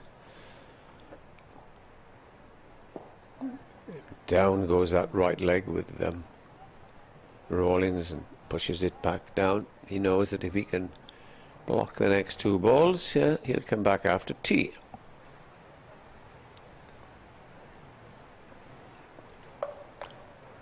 He pulled away again as Rawlings. What's he doing there? Cat and mouse. Want to make sure there's not an extra over. Do you do that maybe? when you keep wicket, Nick? Put the batsman off by chattering to first slip? No. Good boy. In comes the next ball, and again it's blocked. Yeah, Gav, you won yesterday, your team? Yes, smack in second 11 in the heights of Division 11. Any victims? No, sadly not. Runs? Did not bat, I just watched Ian Thomas bat, that was fun. Former Glamorgan middle-order batsman. Here's Salter, and he ends the proceedings for the afternoon session. They troop off for a cup of tea. And Carter, young Ollie Carter, 73 not out. He's played very, very well indeed. The score is 161 for 5. Rawlings is the man with him. He is not out 6. And the story of the Sussex innings, who were put into bat by David Lloyd, also was LBW to Nisa for 6. Haynes caught Cook Bowell for 10. Clark, who played extremely well, put on 100 with Carter. Was caught Ingram, bowled Salter for 55. Seifert was bowled by Hogan for 5. And the last batsman out, Ibrahim, caught down the leg side by Cook of Salter for 1. Pick of the bowlers without any doubt. Andrew Salter, 21 overs, 2 for 26. And Hogan has also taken a wicket. Nisa has taken a wicket. So we will resume after tea at 161 for 5, as the three of us will now go and have our cup of tea.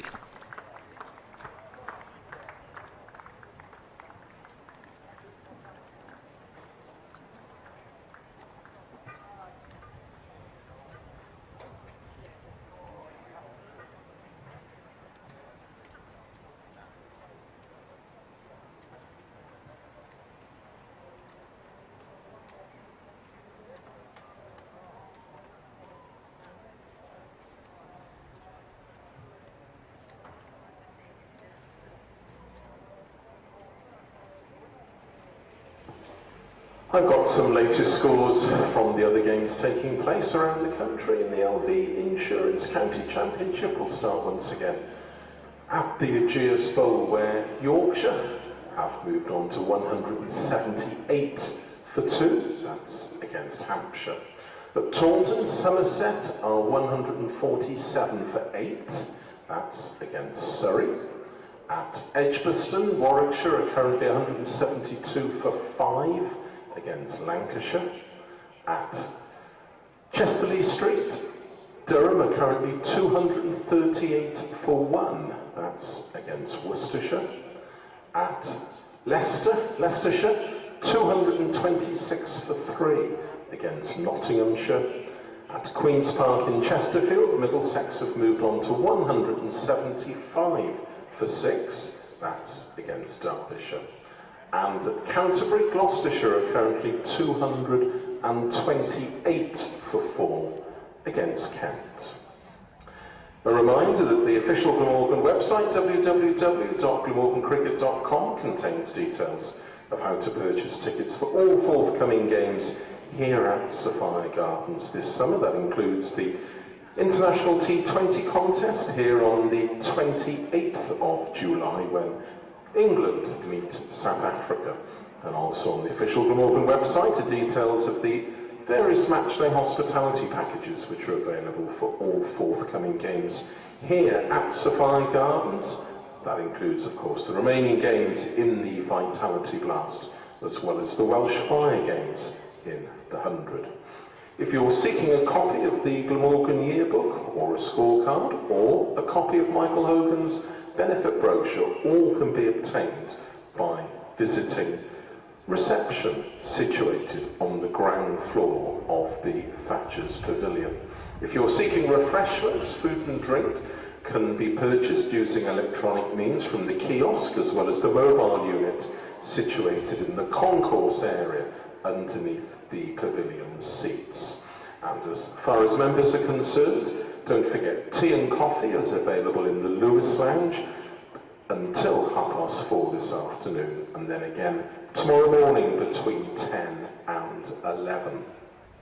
Drinks and snacks can also be purchased from the vending machines situated at the rear of the indoor school, which is situated on the ground floor of the National Cricket Centre. And finally, the CC4 Museum of Welsh Cricket is also open until the end of the tea interval today. It's situated on the first floor of the National Cricket Centre and contains a number of displays celebrating the long and very proud heritage of cricket here in Wales. There's also a special exhibition at the moment commemorating the life and career of the late Peter Walker, the former Glamorgan and England cricketer, who was also a well-known journalist and broadcaster, who sadly died during the spring of 2020.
To resume the Sussex first innings, Delray Rawlins and Ollie Carter.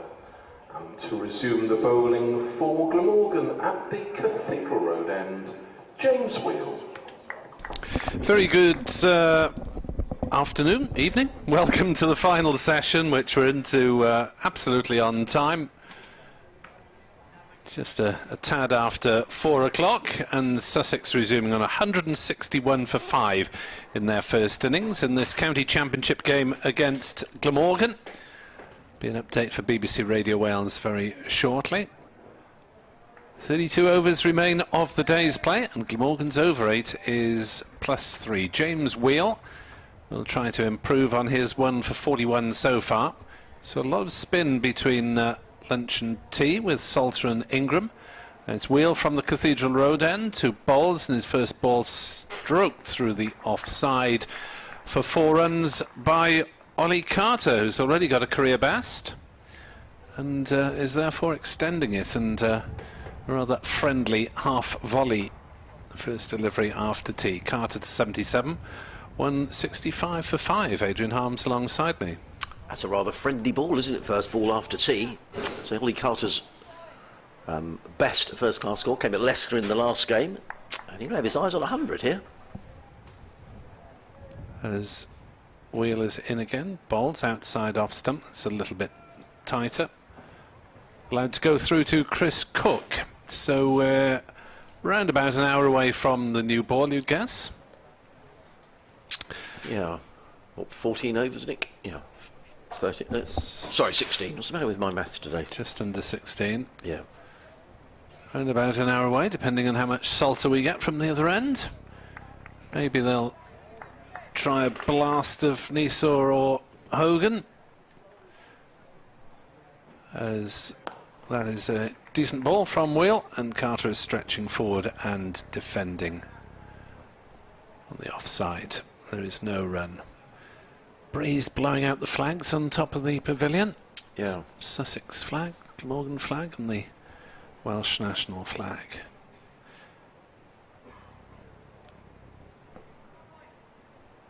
So just the one slip, 5 saving the single. Radio update.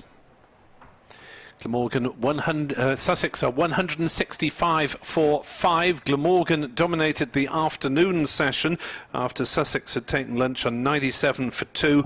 In the afternoon they struggled for runs on this slow pitch. Ollie Carter is still there on a career best 77 not out, but 2 wickets for Andrew Salter in a long spell and 1 for Michael Hogan in the afternoon session, and 1 more for Glamorgan might expose them to expose the Sussex lower order. At the moment, Sussex 165 for 5.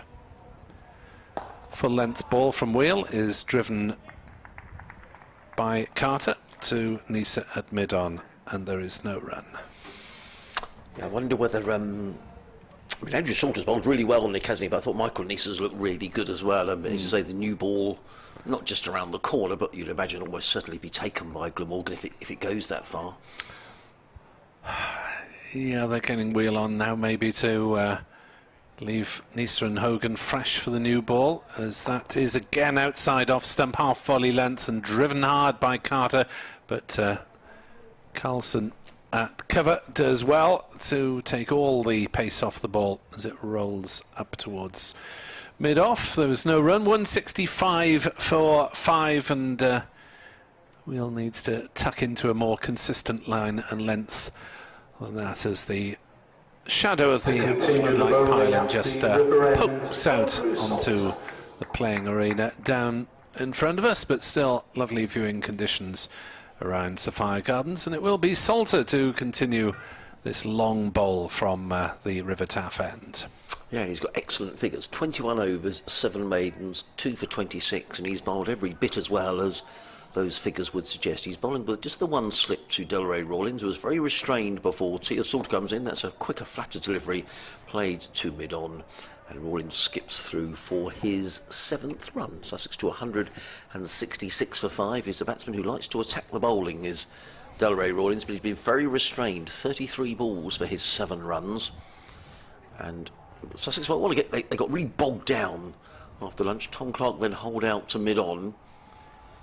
It's not been easy to score runs. There are 6 men saving a single, 3 on either side. The leg and the off as in comes Salter bowls. And Carter, oh, it's an outside edge. The ball flies in the air, and that could have gone anywhere. He was just playing forward. It took the outside edge and flew through the offside. It was a leading edge of Ollie Carter. We'll just see that one again. He was looking to play, well, yeah, completely deceived, and the ball spooned in the air. It didn't go to hand, and Carter picks up his 78th run. Salter in again, bowls, and Rawlins is forward, plays down the onside of the track, and there is no run.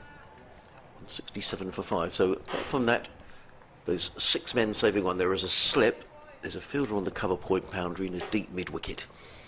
In comes Salter again, bowls, and Rawlins just nudges forward, and they take a quick single. It's a well judged single in the end. It was played to the right hand of Michael Lesser, who needed to come running in and field, and Rawlins goes through for another single. He goes to 8, and Sussex to 168 for 5. Salter again, the umpire's coat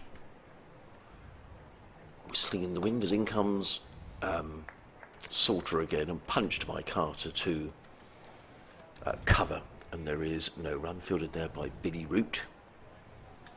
Salter, who does get through his overs really quickly, and Nick was saying the over is +3.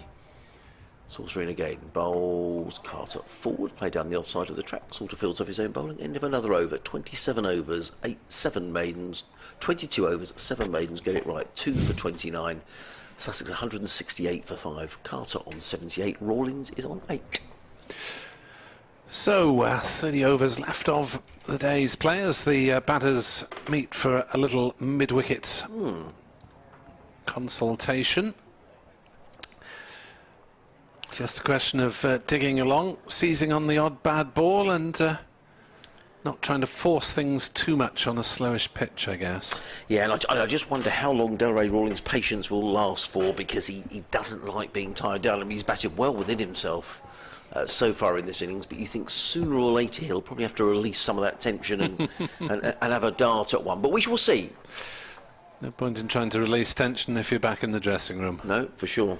Wheel then comes round the wicket, the left-handed Rawlins, who does throw himself into that shot, and there's a scrambling shot stopped by Byram at backward point. Rawlins did get plenty of meat in the bat there. I suppose, Nick, if you are being tied down by the spinner, perhaps if you see a wide delivery like that, you think, well, you know, maybe that's the bit, you know, you'd a bit of a mug if it's if you get an edge through to the slip cordon. Wheel hasn't been as accurate as the opening bowlers, no. Neser and Hogan. He comes to bowl, and it's forced off the back foot, hard by Rawlins, but Carlson gets everything behind it and blocks it at short extra cover. Tends to get in the firing line there sometimes, Kieran Carlson. Which teams have impressed you so far this season, Nick, in this sort of second division? Who are you thinking of the favourite? I mean, everyone's saying Nottinghamshire. I'm wondering who are Nottinghamshire, do you think? Yeah, I mean, Nottinghamshire are way up top, but Glamorgan won there at Trent Bridge. There's Wheel bowls. Rawlings blocks this one. Just looking at the sides who beat Glamorgan, Durham last up at Chester Street. Again, it was Glamorgan should have won. But Durham are obviously quite useful when they're at their strongest. A good batting lineup and some decent pace bowling when all their batters are available to them. As Wheel is in. Ball full length. Rawlins drives but doesn't really time it. Ingram at mid-on. And Middlesex won here in game 3 of the season. They can be dangerous, but they had a Freedy then, which obviously boosted their chances. Who got the run? Simpson got a century for them. They've surprised me a bit, Middlesex, but actually in the T20 they won their first 3 and they've lost 5 on the spin now. As Next delivery down leg side from Wheel. Rawlins might have cashed in but doesn't make contact. So I suppose the strongest performance has been from Durham, I'd say, against Glamorgan. Yeah. But Glamorgan haven't played Worcestershire at all yet, so I can't judge them. As Wheel is in, bowls to Rawlins through low outside off stump, and the Bermudan plays no shot. How about yourself? Yeah, I think I mean, I quite like I quite like Worcester as a team and as a setup. Really, they seem to promote a lot of younger players who come through the ranks. I quite like Worcester as a county, and I mean they're third in the second division. They beat Sussex down at New Road inside 3 days. They were impressive. Durham, I would agree with you. They drew at home but on a flattish pitch. Matty Potts bowled very well in that game. I was quite impressed with Derbyshire actually. I mean, it was a draw up at Derby, but you know, with Sham Masood, I was impressed by Sam Connor's bowling. So really, I think when you look at the division, if you take Sussex and Leicestershire out of the equation, as in comes Salter and bowls, and Carter with a flick of the wrists plays onto the onside and picks up a single. Does Ollie Carter? He goes to 79. Sussex 169 for 5. I mean, Sussex and Leicestershire are rather marooned down at the bottom, but otherwise, between Middlesex and Glamorgan, there's what, 19 plus 16, 35 points. So a couple of wins. It's quite tight, really. Salter again bowls, and Rawlins forward down the onside of the track, no run. Yeah, and Glamorgan, I'm not quite sure if they're consistent enough to press for promotion. They certainly weren't in the first block when they... if they'd finished that first block with a win at Durham, I think the optimism would be rather greater. Salter in again bowls, and Rawlins just plays down in front of him. There is no run. I'm looking here, Middlesex and Notts have both won 4. Then Worcestershire have won 2, Glamorgan have won 2, Durham and Derbyshire have won 1 apiece. I just wonder if it's a little flat at Derby to bowl sides out, if they're going to really be serious promotion contenders. In comes Salter, he gave that a tweak, and Rawlins plays back to Salter, who shies as if to throws the stumps down, and Rawlins scurries back into his ground. There is no run. It seems a long time ago that we had that block of first. Oh, it does, absolutely. Doesn't it? Yeah. In comes Salter again, bowls, and driven by Rawlins to mid-off. Hogan is very quickly round, gets in the throat, a bit of fielding by Michael Hogan. Ollie Carter was fairly safely home in the end, but nonetheless he had to just scamper to the striker's end. Rawlins picks up his 9th run, 170 for 5. Yeah, so I think it's pretty open. You know, if someone could put 2 or 3 wins together. Yep. But as I say, I think Sussex and Leicestershire, the ship has sailed really. In comes Salter bowls, and Carter drives, doesn't time that, which is perhaps indicative of the slowness of the pitch to the sweeper on the cover boundary. 1 more to Carter, who will retain the strike. He's on 80. Sussex 171 for 5 here on BBC Radio Sussex, BBC Wales. Nick Webb and Adrian Arms, Ed Bevan with us as well. Andrew Salter's very good figures indeed. 23 overs, 7 maidens, 2 for 32. You just wonder what the format is going to be again next season. Oh, I see this every season. Oh, I know. Yeah. What a way to run an industry. We don't know what the format's going to be for next year, what competitions will be played when, since they want to put more emphasis back on the 50 over stuff with the World Cup coming up. No. It just beggars belief. As James Wheel will come in right arm over the wicket, and Carter plays on the leg side. No run. And also so much debate, Nick, around this review into cricket, what that's going to bring forth. You read the press. Some people are saying, well, it needs to be really radical what they're going to propose. So who knows what the proposal's eventually going to be? There was talk, wasn't it, of sort of like the super counties in division, everyone else in another division, and I don't know when that's decided or who's deciding that. It'd have to be voted on by the counties. Yes, they need a 2/3 majority, don't they, to rip it up and start again, as Orange Juice sang, as that's driven out into the offside. Wow, good cricket. By Carter, well stopped at mid-off by a tumbling veteran Ingram. And good shot, good piece of fielding. Yeah, good cricket all round, that. Dot ball 171 for 5, but a high quality dot ball in terms of entertainment value. In the Sapphire Gardens Sunshiners, Wheel shaven-headed races in. Bowls, short ball, Wheel falls over as so often, and Carter ducks underneath it as it sails relatively harmlessly over his back.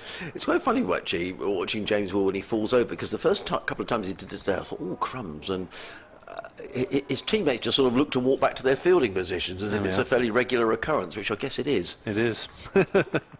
They're used to it. I guess he's used to falling safely by now. 171 for 5, Sussex. The balance of the day still in question as Wheel bowls. That kept low. Low. Carter did well to dig it out and dead bat it down in front of us. Wow. And as in the game on Friday night, 4 pitches to the right, it is the bowling from the Cathedral Road end that sees the ball sometimes keeping low. And Carter is down on his haunches thinking, gosh, did well to survive that one. Well, it crept along, didn't it? Well, it could be forgiven for getting LBWs of that. Wheel in, bowls, trying to find the same spot. Carter forward, defending. Talking about that second division, Nick, so today Middlesex are 181 for 7 at Derby, having said it's been quite flat at Derby this season, so good day so far for the hosts. Durham going well against Worcestershire, Durham 269 for 2 up at the Riverside, who's in the runs there. Rasheen Ravindra 137 not out, Steve Borthwick making 96. As Wheel bowls, and another shortish ball that Carter has nothing to do with. Who's that overseas name? Ravindra. Yeah. It's a revolving door for overseas players in the UK at the moment. It really is. And actually, Leicestershire having a rare good day in the Championship, 233 for 4 at Grace Road against Nottinghamshire. Lewis Hill making 104. Colin Ackerman is still there on 71. So the sides at the top, Middlesex and Nottinghamshire, not having it their own way today. Yeah, I mean, I think a lot of counties, players are going out on loan. I mean, Sussex got Brooks on loan here in this game. I think there's been a fair amount of movement around, Nick. Yeah, and the overseas dropping in for a couple of matches at a time. Yeah. Strange. It is difficult to keep up with it. In comes Andrew Salter to bowl to Rawlins, who with a flick of the wrists plays that to mid-wicket, fielded there by Billy Root, who was quickly round to field. And there is no run. There's just the one slip, 3 men saving 1 on the offside, 3 on the leg. The other 2 fielders a sweeper on the cover point boundary and a deep mid-wicket. Salter, a lovely afternoon sunshine around the wicket bowls. Rawlins just stretches forward, plays into the offside. There is no run. 47 balls, Delray Rawlings for his 9, which is most unusual. Not had a great season with the bat, Delray, and he could be playing. He could be batting for his place in the Championship side here, to be honest. And he's playing a very responsible innings at the moment. Salter comes over the wicket, bowls to Rawlins, and Rawlins is back with a high right elbow, punches that to Michael Hogan. At mid-off, there is no run. I wonder whether today we might have a rare day when maybe we may get more than more than the overs. More than the overs in the day. And comes Salter bowls. Rawlins stretches forward, plays onto the onside. There is no run. After this, we'd have had 70 overs in the day, so 26 remaining. And we've still got. No, that's probably pushing it actually. So I'm sure the new ball will be taken, and Glamorgan won't want to bowl more than 96, I'm sure. Well, unless they're pressing the last couple of wickets. Salter in again, bowls, gives that plenty of air. Rawlins drives down the ground. They're after the single. They'll need to be quick, but Hogan had a fairly long way to move to his left to field at mid-off, and in the end fumbled the ball anyway, so it was all to no avail. 1 more to Rawlins, who makes his way to double figures. The running's been lively between the wickets. It has. And generally well coordinated, you have to say. Yep, I think they have run well between the wickets. Sussex losing the toss for those just joining us. At one stage, 29 for 2. Partnership of 100 between Carter and Clark. As in comes Salter bowl, and Carter plays wristily to mid-wicket. And there is no run. That is the end of Andrew Salter's 24th over. 24 overs, 7 maidens, 2 for 33. Sussex 172 for 5. Carter on 80. His personal, or his first class best before this innings was 72 at Leicester in the last county championship game. Delray Rawlins is on 10. The men out. Allsop for 6. Haynes for 10. Clark for 55. Seifert for 5. And Dan Ibrahim for 1. Ibrahim out when Sussex were 145 for 5. So it's been pretty slow going here for Sussex. Certainly in the morning session it wasn't. 97 for 2 they were at lunch. And certainly Glamorgan have had the strangle on since then. Yeah, we were talking about Rawlins' last international being against Argentina. Chris Westphal on Twitter says Argentina, Brazil and Mexico all members of the ICC. As Wheel bowls to Rawlins, who leaves a ball that comes back in a little bit and was fairly adjacent to the top of his off stump. Chris says some great work being done in both women's and men's games, referring to those South and Central American countries. Steve West, afternoon Steve, watching from his local with a cold glass of something pleasant by the look of it. Nice. So welcome along wherever you're listening or watching. As Wheel bowls, Rawlins plays to mid-wicket and there's no run. It looks almost certain here, doesn't it? When the new ball is available, do you reckon that Hogan they'll and take it Nisa immediately? Hogan and Nisa will come pounding in for a good few overs.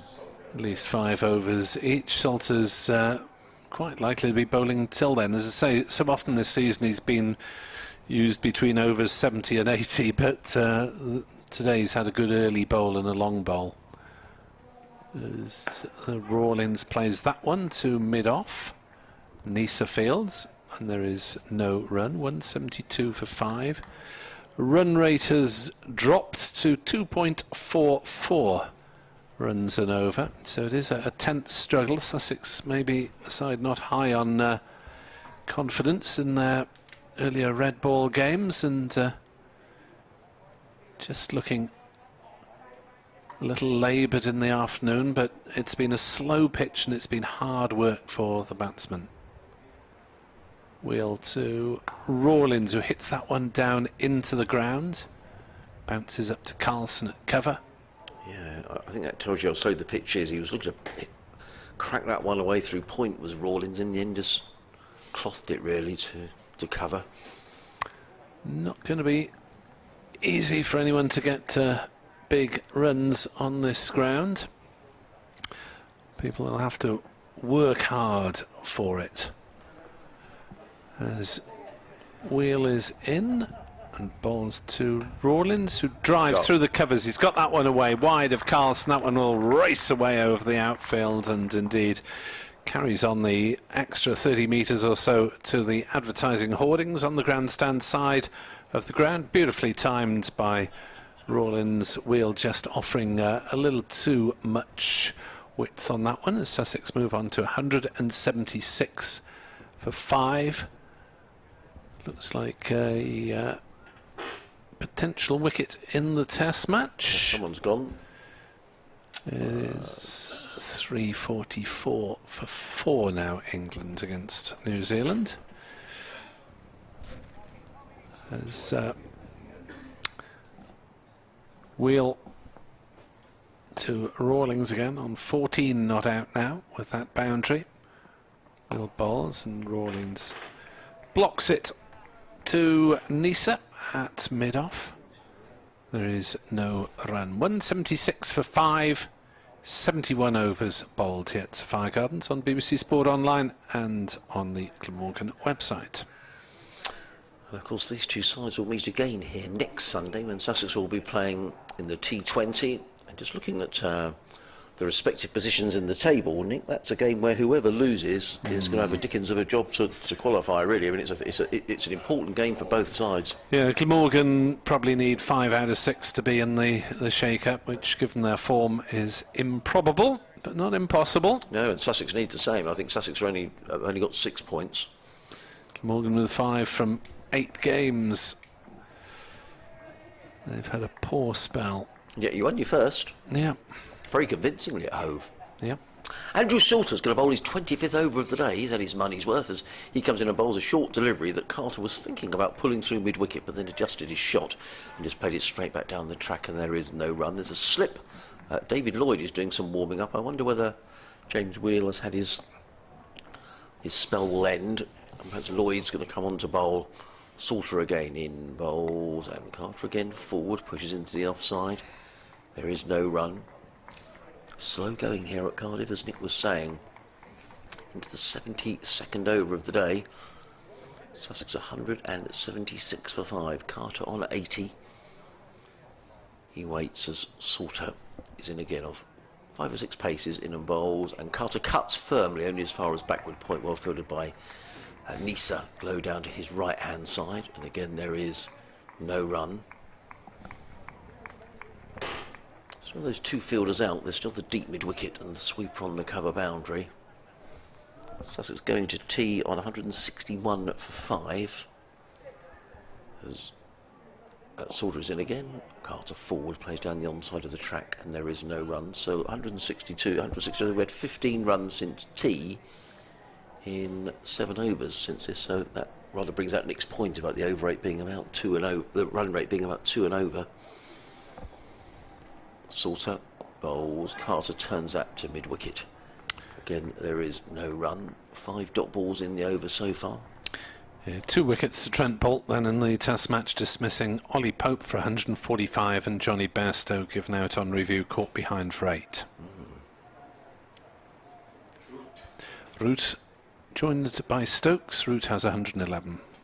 Comes Salter, bowls and cut away by Carter, and that's going to be the run that means it's not another maiden over for Andrew Salter. Ollie Carter will retain the strike. He goes on to 82, or has the scoreboard beaten me? I think he goes to 81. The scoreboard has beaten me. 177 for 5.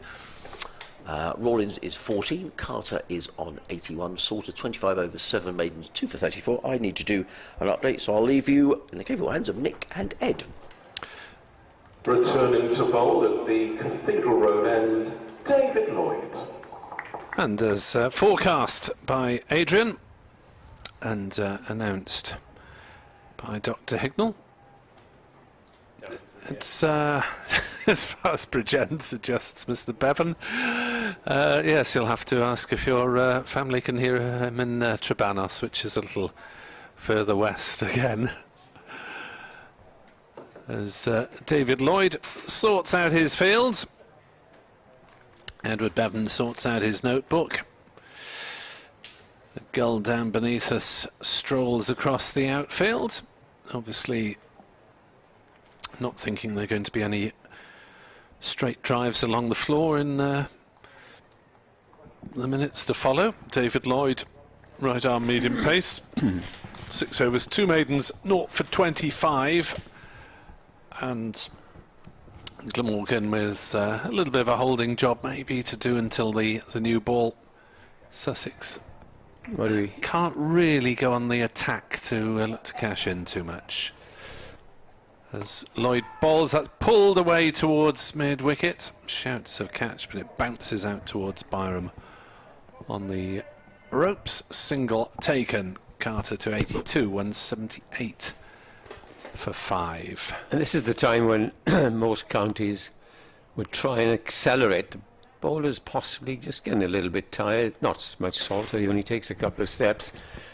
But as you rightly say, Nick, they don't want to take any risks here because Rawlins is really the last of the established batsmen. You might get your 20s or your 30s, but Rawlins is the one that has to stay in there now with Carter. Oh, that's a shocker of a delivery from David Lloyd, miles down the leg side, and Rawlins swivels and leans on his bat and says to umpire wide, "Are you sure that wasn't a wide?" or insinuates that by his look.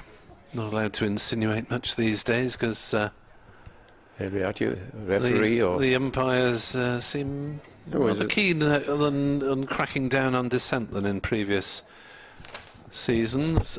Lloyd bowled, flicked away on the leg side by Rawlins for a single, 179 for 5.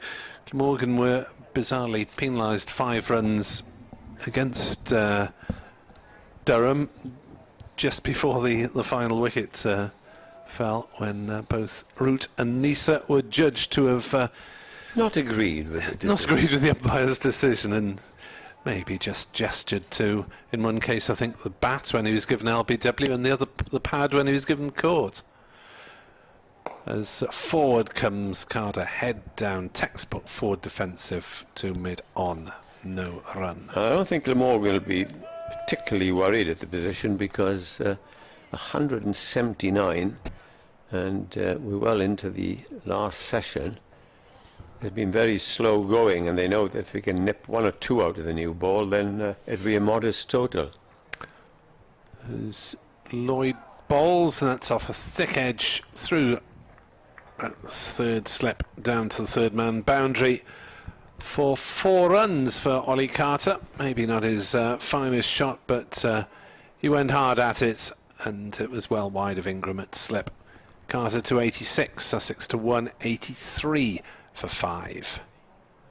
Weakness in the backup seam bowling. Wheel has been going nearly a 4 and over, and David Lloyd has been a bit profligate as well.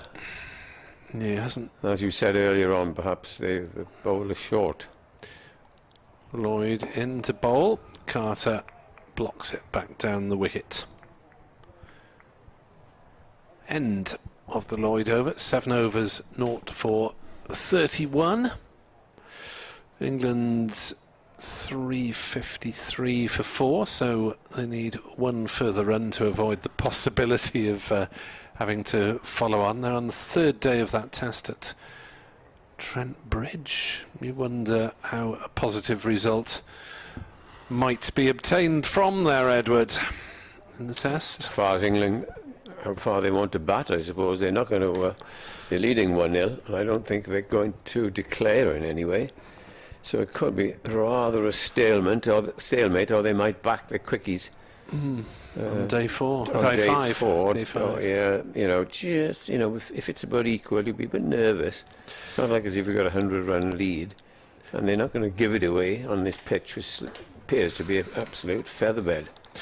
Little conversation going on between skipper David Lloyd, his vice-captain Kieran Carlson, and Lloyd's predecessor Chris Cook behind the stumps, as they're not in a hurry because the over 8's so good, and this is a lengthy chat, and really the umpires might be telling them to get on with it. I think I would if I were in charge. Stop talking and start playing. Here is, for the umpteenth time, Andrew Salter bowling, forced away in the offside, and then Hogan anticipates, and there's no run. Useful little partnership development. Carter's 86, he's been there most of the day, and Rawlings playing well within himself, is on 15. Hit that 1-4. I can't remember many other 4s that Rawlings has hit. Anyway, it's Salter wide of the crease bowls, and it's played away gently.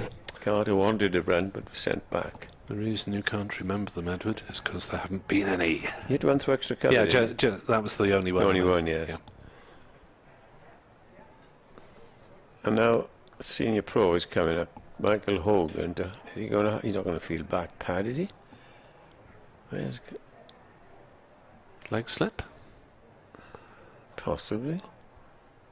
Or maybe he just wanted to offer a little suggestion, or get a bit of grit on his hands.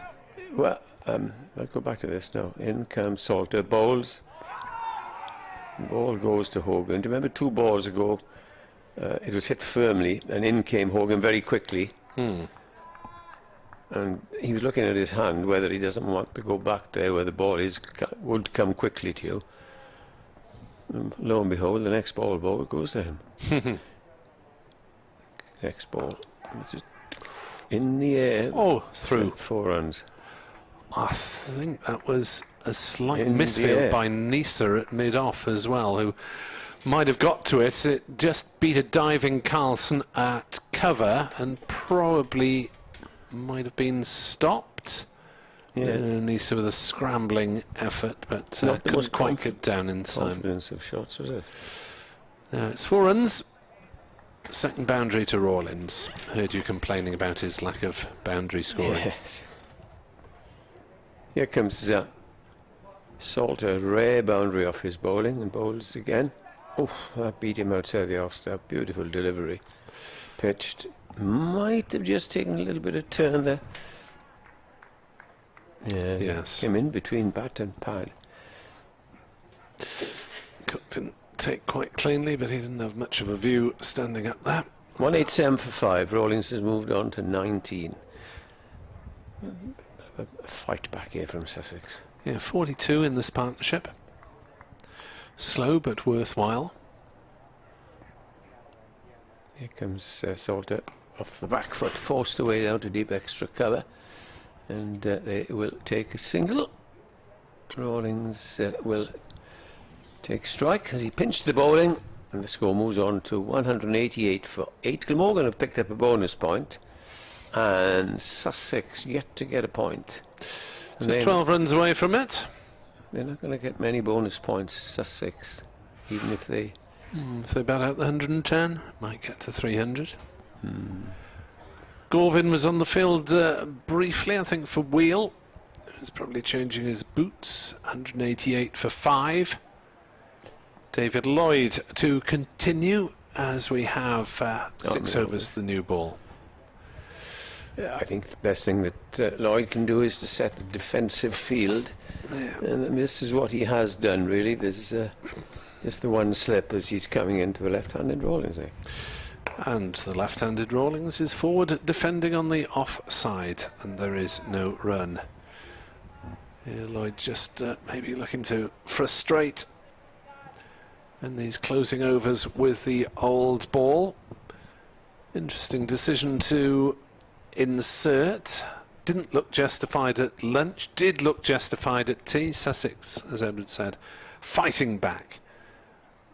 Lloyd bowls. Rawlings looks for a quick single on the offside. That's a good call because he saw he'd played it into a gap just forward of point, and Root had some distance to make from backward point. Single taken.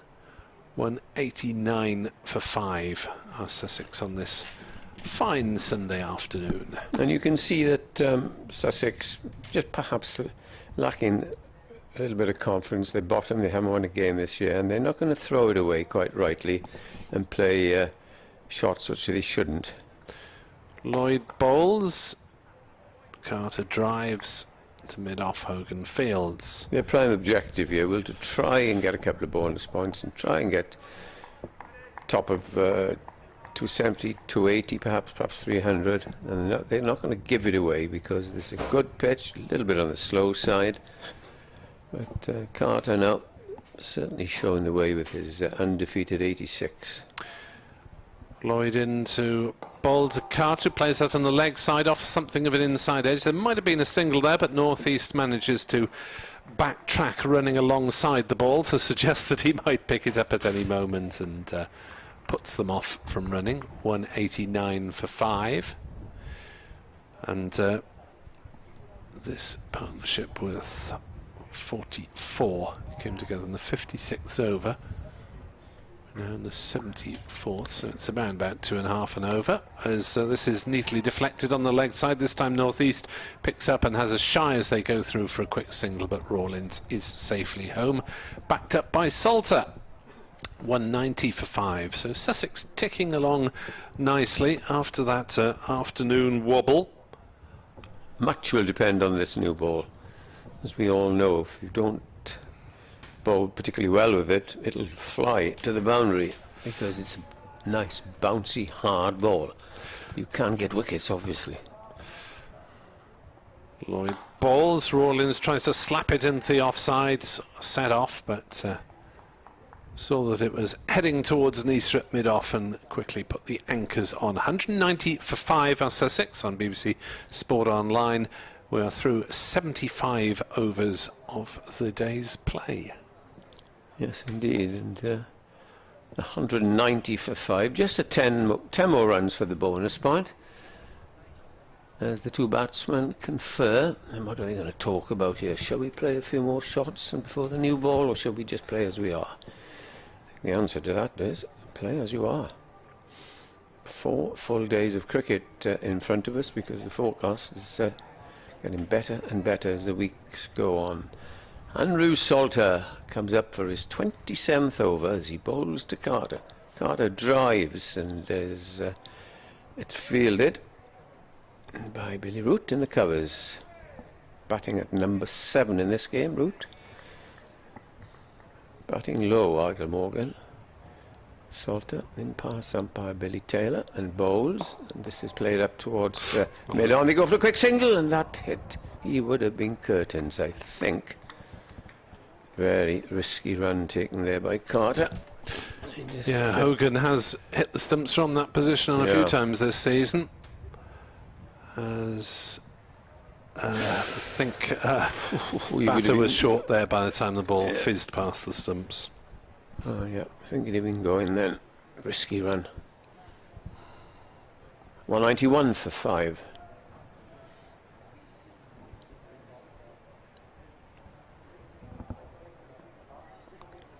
Round the wicket this time comes Salter, bowls, and Rawlins is forward. Plays it up towards short mid-on.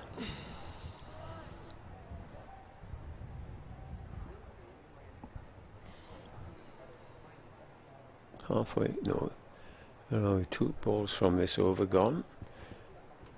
There's Salter bowls again, and this is clipped towards mid-wicket, and there's no run. Racing towards the new ball, this is the 76th over. The hot Welsh sporting news of the weekend is that the man versus horse event in mid-Wales. In comes the next ball, blocked out to the covers. What's that? The man versus horse event in Llanwrtyd Wales, Powys. Are they racing against each other or what? Yeah, was won for only the 3rd time by a man rather than a horse. It's usually won by a horse and its rider. Rawlins waits, left-handed, pushes forward, no run. End of another over. What's the name of that lightning South African win that he used to play? He isn't long. He does a lot of commentating now. South Brian African. Habana? He used to race against horses or animals out there, didn't he? Such was the story. I suspect it might have been a little bit of a publicity stunt. Right. But a gentleman by the name of Ricky Lightfoot from the Cumbrian Running Club finished more than 2 minutes ahead of the first horse. There were 1,000 runners and 50 horses with riders. And the last time a human beat a horse was 2007. So it's only happened 3 times in 40-odd years. It's a sort of multi-terrain event over various hilly bits of mid-Wales. There we are. Thanks, Nick. Sussex listeners will be completely baffled by that. So am I. We have rather more hills than you do in Sussex.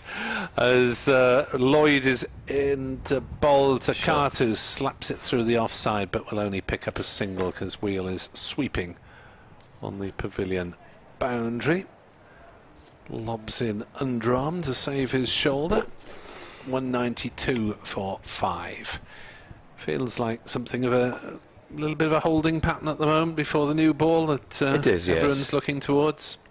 Salter will have a rest, and Hogan and Nisa recharging the batteries. Lloyd bowls, Rawlings plays off the back foot to Nisa mid-off, no run.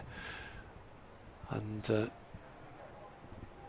Salter will have, a couple more before the 80 mark. So he'll be up to 29 overs for the day. I suspect as things stand, he might be the interviewee, if he can bear my company again, having interviewed him on Friday night. Then you'll do a quick calculation if you've got your machine there. As Lloyd bowls, played on the leg side by Rawlins. They thought about a single, but Hogan was quickly to his left. Divide 192 by 76. Run rate, it's on the screen there, Edward. 2.51. Yeah, it's rather slow, isn't it? But there we are. Only 5 wickets gone. That's all that matters to Sussex. Yeah, Sussex won't be too concerned if and they were to get Glamorgan, 3 yeah. batting points rather than 4 or 5. It's just establishing a first innings platform. This is an appeal for a stumping, and he's gone! Brilliantly stumped down the leg side. Rawlins stands in disbelief. That was a poor ball from David Lloyd, slipped down the leg side. Rawlins looked to flick it away. Cook, Pre-planned? with a superb piece of glove work, took off the bails, and Glamorgan have their second point. Out. Oof, that must have been quite tight.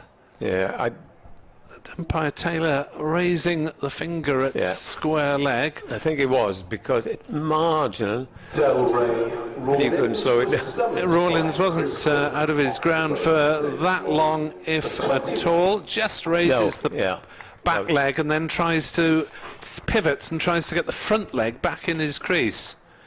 Umpire Bevan's given it out with the aid of our replays. Oh, as wicketkeeper.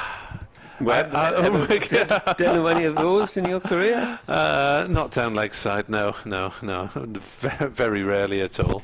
192 for 6. I'm a little surprised that was given. So was Rawlins, I think, and it may have been out, but I think without the aid of a square leg camera, I'm surprised that Taylor gave it, and the umpires coming back to get together is Archie Lemon. and maybe just considering whether Rawlins hung around a little bit too long for their liking. Lenham is then in at 8, the 17-year-old spinner, ahead of Crocombe, Hunt and Brooks to come. And the new ball. And the new ball to fire at them. I'm just wondering whether that was pre-planned, Dick, because often, like, you know, you give the little sign, and Cook was standing around leg stump, so it could have been pre-planned, but nevertheless it is superb stumping. And Lloyd moved towards the leg side very early, but that might have been just his superb reactions. Yes, out. Yeah. No, I'm pretty fair that I think that was out. Anyway, well, it is out because it's on the scorecard. Rawlins 21, 2 boundaries, 74 deliveries he faced. A lot of time for Rawlins, was such a free-scoring batsman. No, partnership of 47. Useful. 21 overs or thereabouts. Lloyd bowls, Lenham leaves, goes through low ankle height to Cook. 192 for 6. Second bonus point for Glamorgan. Yeah. Sussex just 8 runs away from their first bonus point. David Lloyd's been very innocuous this afternoon, together with, well, not most of the day, and Wheel, and he picks up a big wicket. Lloyd bowls, short of a length. Lenham hits it down into the ground, rolls out on the offside. 192 for 6. 77 overs gone. Carter is 89. Lenham yet to score. So well played, Chris Cook, for that dismissal. 19 overs left of the day's play. Glamorgan ideally would look to dismiss Sussex in around about 17 of those, so they didn't get the bat tonight, maybe. But maybe I'm being too cynical. Sussex looking to prolong their innings into tomorrow. Got a 5 o'clocker? I have got a 5 o'clock bulletin update for radio. You can have a 10-minute break again, Adrian, and then Nick can have a break. Yeah, I've got a bit of writing to do for the report for the BBC website, which we BBC Sport Wales try and produce for every day of the county season. As Glamorgan have a little conference, they got time in hand. Now, if Salter to bowl his 28th over. If Salter gets a wicket, do keep him on. You keep him on and give him the new ball. Anyway, here is Salter. Bowled very well in this innings. Comes in and bowls. Carter is forward, as he's done countless times in this innings. Lenham can bat, we've been told, and nearly all the tail-enders in the country can bat these days. Some better than others, but Salter from that river end bowls, driven nicely up towards deep extra cover. They'll take a single, And that's all they're going to get, because the return comes in. And will they post a close fielder? Now there is a slip for the new batsman Lenham, and a 21 and a 17-year-old at the pitch at the moment, and the senior man there, Carter, goes up and tells them, don't take any chances, young man. Younger man. Younger man, yes. 193 for 6. It's been very much a day for the purists, Nick, today, hasn't it? Here we are, they've listened to you at last, Edward. Short fielder coming in. Bat pad. Bat pad. No, short leg. Either, I don't mind, either side. And it'll be Byram. Byram under the lid. It's been frequently Carlson in previous seasons. Brooks, though, who may come in at 11, has a high score of 72 against Glamorgan a couple of years ago. It's in the first match of that Covid-ruined season when we didn't start until August, and then Glamorgan went down to Taunton and got absolutely torn apart by Overtons with the ball and various contributors, including Brooks at the bottom of the order with the bat, smashed it round. And, well, I suppose as spectators, we were just so grateful to get cricket underway in that year. Horrible year. Yeah, season starts August the 1st. Yeah. Horrible, horrible year. Long hold up here while Byram gets padded up and suitably protected against the risk of a blow at close quarters. He has to wear a helmet by law if he's fielding. You can also 8 metres from the bat. Okay, have another on the other side. That's real don't pressure. Don't be greedy, Edward. You got one. Which I've been hankering after most of the day. Here is Salter to Lenham. First ball he bowls to him, and he's off the back foot and forces it out to mid-off. 193 for 6. 2 bonus points so far to Glamorgan, and just 7 runs now for Sussex to get there first. Here's the next ball, and it's a thick outside edge. It'll run away for 4. Or will it? Go on, Hogs. Hogan gets there. They've crossed for 3 runs, and the old man having to run to that. Slap his captain who was running behind him in the back and say, go on, you go and get it. You're much younger than me. Anyway, 3 off the mark there for Lenham. 196. It's a bit faded, that Hogan cap these days, but it's not worth getting a new one for half a season. Probably likes the battered one. This is driven nicely, but straight to mid-on, and there's no run.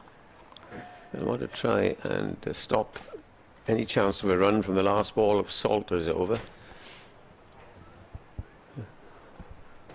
Here he comes. Bowls.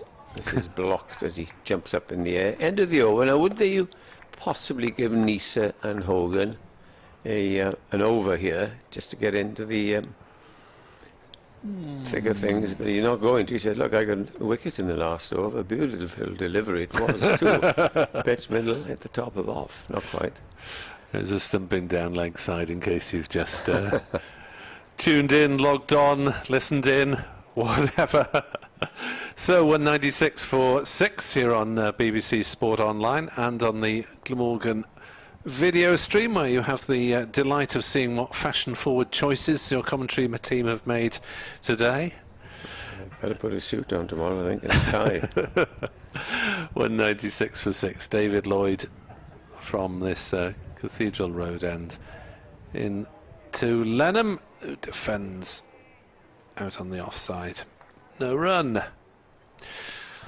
Well, here's Nisa doing all his warming up exercises, getting ready, because this is the 78th over. Yeah, he's done well to get through a couple of sessions, assuming that he has not been able to take his bowled quite well. Regular training this week. I suppose there's probably no laws of preventing you from training on your own. So that's a no ball from Lloyd, which is disappointing at his pace. 198 for 6. As the breeze whistles across Sophia Gardens, but at least the temperatures... It's a warm breeze, isn't it? ...are fairly high. So there's playing a few hundred metres ago, away, a couple of well, Saturday of previous weekend, it was horrible. Lloyd bowls, Lennon plays it on the offside, and there's no run. Yeah, warm wind is all right. As some people in Wales often say, it's raining outside. Yeah, but it's warm rain. Is it wet rain, though?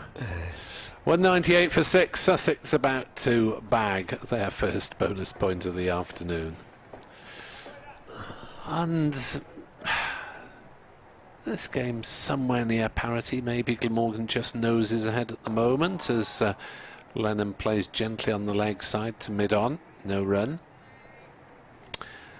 The shadow of the pylon just moving slowly across the pitch in front of us, but still on the outfield rather than moving towards the middle, which can be slightly distracting for evening games.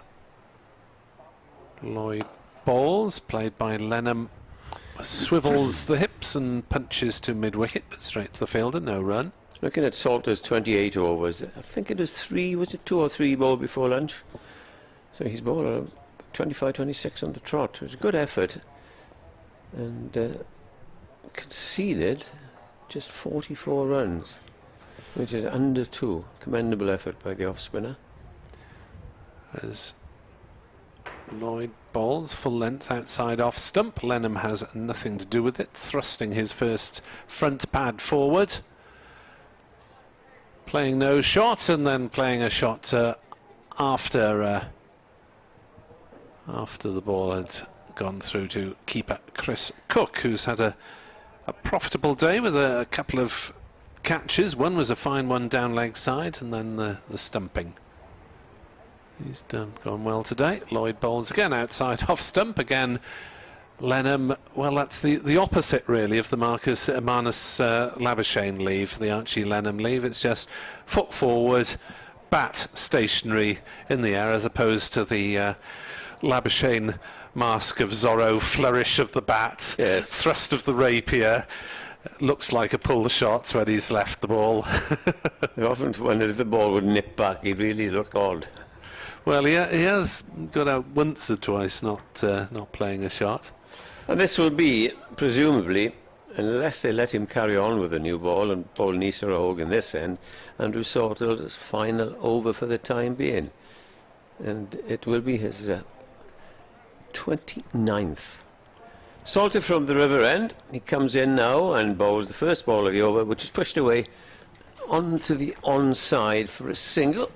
Back comes Byron, but his cap in his pocket, helmet on his head, pads inside his flannels, and will go and field at short leg.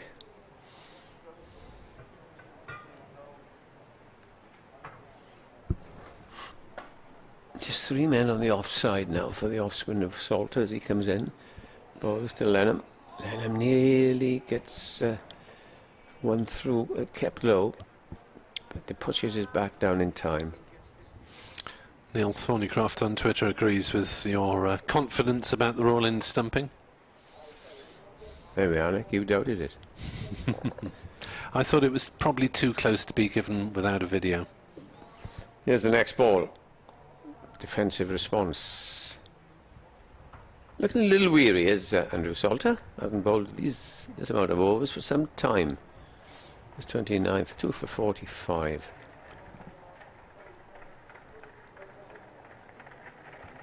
Salter again, right-handed Lennon waits and plays on the walk there. Nearly gets past him.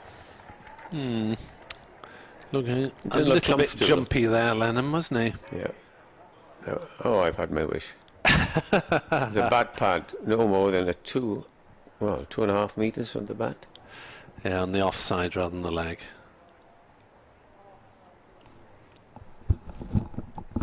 Here comes the next delivery. He's not at all confident Lennon playing back down the pitch. Give my age away now. I can remember his grandfather, Les. I did not, whether I saw him, I can't remember, no. But then he was coach for years at Sussex. Proud of his grandson as the next ball comes in and it's squirted away, and this will go for 4. As Hogan says, why should I chase that? End of the over, and applause from the Sussex supporters away to our right, because that is their first bonus point. So everything happens now. We've got people run on, change your caps, having a drink, and here's Nisa marking out his run. You might have seen Les Lenham play, Edward. He finished in 1970. Not work-wise. Not work-wise, no, but you might have watched him. Good player, Les. His son play, Les's son. Neil, yes, he had over a decade on the staff. He was the one that won the game. Ah, yes. Back in the 90s with Glamorgan, destined to go to Lords for the final of the Gillette. They were playing the semi-final. Viv Richards ran out Alan Wells by a yard, but there was no... the other semi-final had the third umpire. So it's formation of all that. And of course the one at Hove didn't have. You see the replay, and Wells was a yard and a half out, run out by Viv Richards. That cost Glamorgan the game. Anyhow, 30 years ago, but Edward's still fuming. People booking hotels near Lords and in the tea interval. Oh dear. Anyway, update for radio listeners to come very shortly. Nisa with the new ball will deliver the first ball to Carter, who defends it on the onside, and there's no run.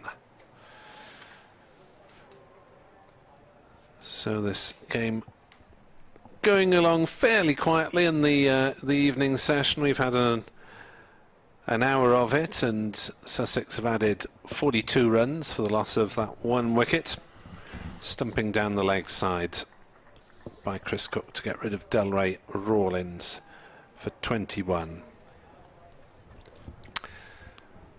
Nisa into bowl, beats the outside edge of Carter's bat as he prods forward through to Chris Cook. As he faced, 185. Very patient young man. Batted well, career best for him. As Nisa turns. It's 13th over, so Glamorgan have managed not to overuse him after his COVID hit week. This one's flicked away on the leg side for a single by Carter. It moves on to 92. Radio update to come. Sussex are 204 for 6. We've just seen the new ball taken by Glamorgan as they look to dispose of this Sussex lower order, but they're being held up principally by young Ollie Carter, who's got a career best 92 not out. He shared a century stand with Tom Clark, who made 55. We saw a long spell from Andrew Salter, who's been Glamorgan's best bowler. He's had a couple of wickets. The most recent one to fall was Delray Rawlins, stumped brilliantly by Chris Cook off David Lloyd for 21. So the game fairly evenly poised. Sussex 204 for 6. Dot ball there as we're updating Radio Wales listeners. Lenham on strike against the new ball.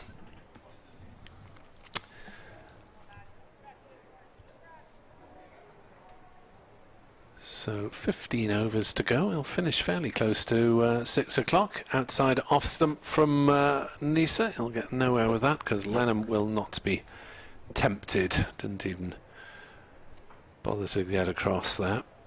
Just left it. So into the relative serenity of County Championship cricket after the thrills and spills of the Vitality Blast, which we've had over the last few weeks. More of that to come next Friday for Sussex, Saturday for Glamorgan, as Nisa appealed for LBW. Lenham wrapped on the pad. He was looking to work on the leg side, so you suspected it was going down leg, and the replay confirms that suspicion. So 204 for 6 as Our colleague Adrian Harms will resume commentary duties. Michael Hogan. These two invariably strike with the new ball. We've seen it a lot this season. And Hogan and Nisa, if they bowl as well as they can, would reckon if they could pick up a couple of wickets tonight, Glamorgan will be very pleased. But I'm sure, well, obviously not the Glamorgan team, but a lot of Welsh supporters here would like to see a 21-year-old get in his maiden century, because he really deserves it, where he would have been without this big score. And of course also Clark, who made 55, they shared 100 for the third wicket, and they've been in a sorry state. So it'll be Michael Hogan from the River Taff end. He's got 2 slips waiting as he prepares to bowl to Carter. He is on 92. 2 slips and then a defensive field with the third man and a fine leg in attendance. In comes Hogan, bowls, and this is nudged away on the offside, and in comes Salter very quickly from that cover position. There's also a deep mid-wicket, a mid-on, and it's a 1, 2, 3, 4, 5, 6-3 field. A new ball field, as you might say.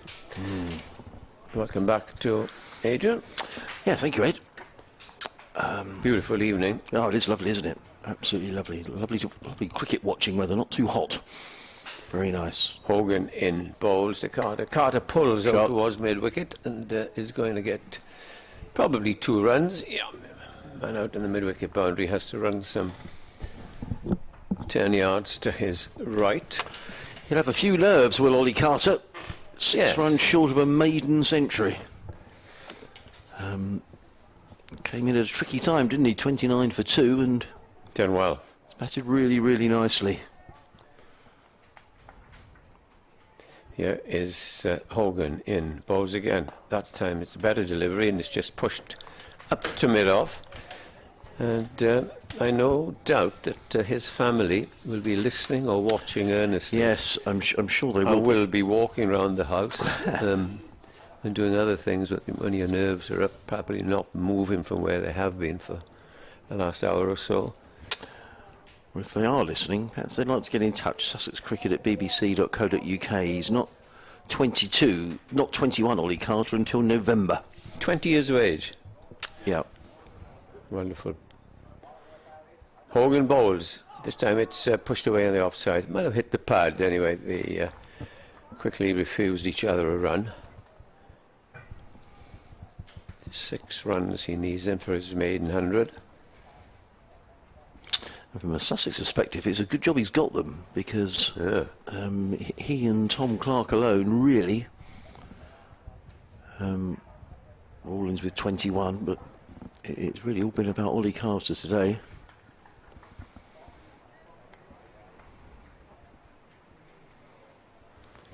Hogan is into his stride yet again from the far end and bowls. This is nudged away for a single. I'll get them in singles, says the young man. Yeah. Well, he has been very patient, hasn't he? He's absolutely. He's picked up the ones. How many balls has he faced there? He's faced 191 deliveries. The camera is showing someone sitting at the far end of the ground. I don't know if they know it's a relation to Ollie Carter or not. I don't know. Probably nothing to do with him whatsoever. No. But there will be some nerves with the Carter friends and family, I'm sure, listening back in Sussex. Here's Hogan, this time bowling to Lenham. Bowls to him and he plays it back down the pitch. That is the end of the over. It's 207 for 6. 95 to Carter. Lenham keeping him company. He's got 7. Lenham can hold the bat, as we can see. Well, yeah, and absolutely. In fact, funnily enough, amongst the carnage on Friday night down at home, Archie Lenham was the cool head. Really, he was the one who was pushing the one. He's even smiling at the end. Yeah, and you know, he's a very, you know, for someone who's only 17 years of age, he's got a really good cricket head on him. Learning his trade, bowling his leg spin. He's a good batsman. Made 48, I think it was, at Leicester a few weeks ago, and doesn't flinch, gets into line. Oh, he's a good little cricketer. Oh, he is very good. Yeah, he really is.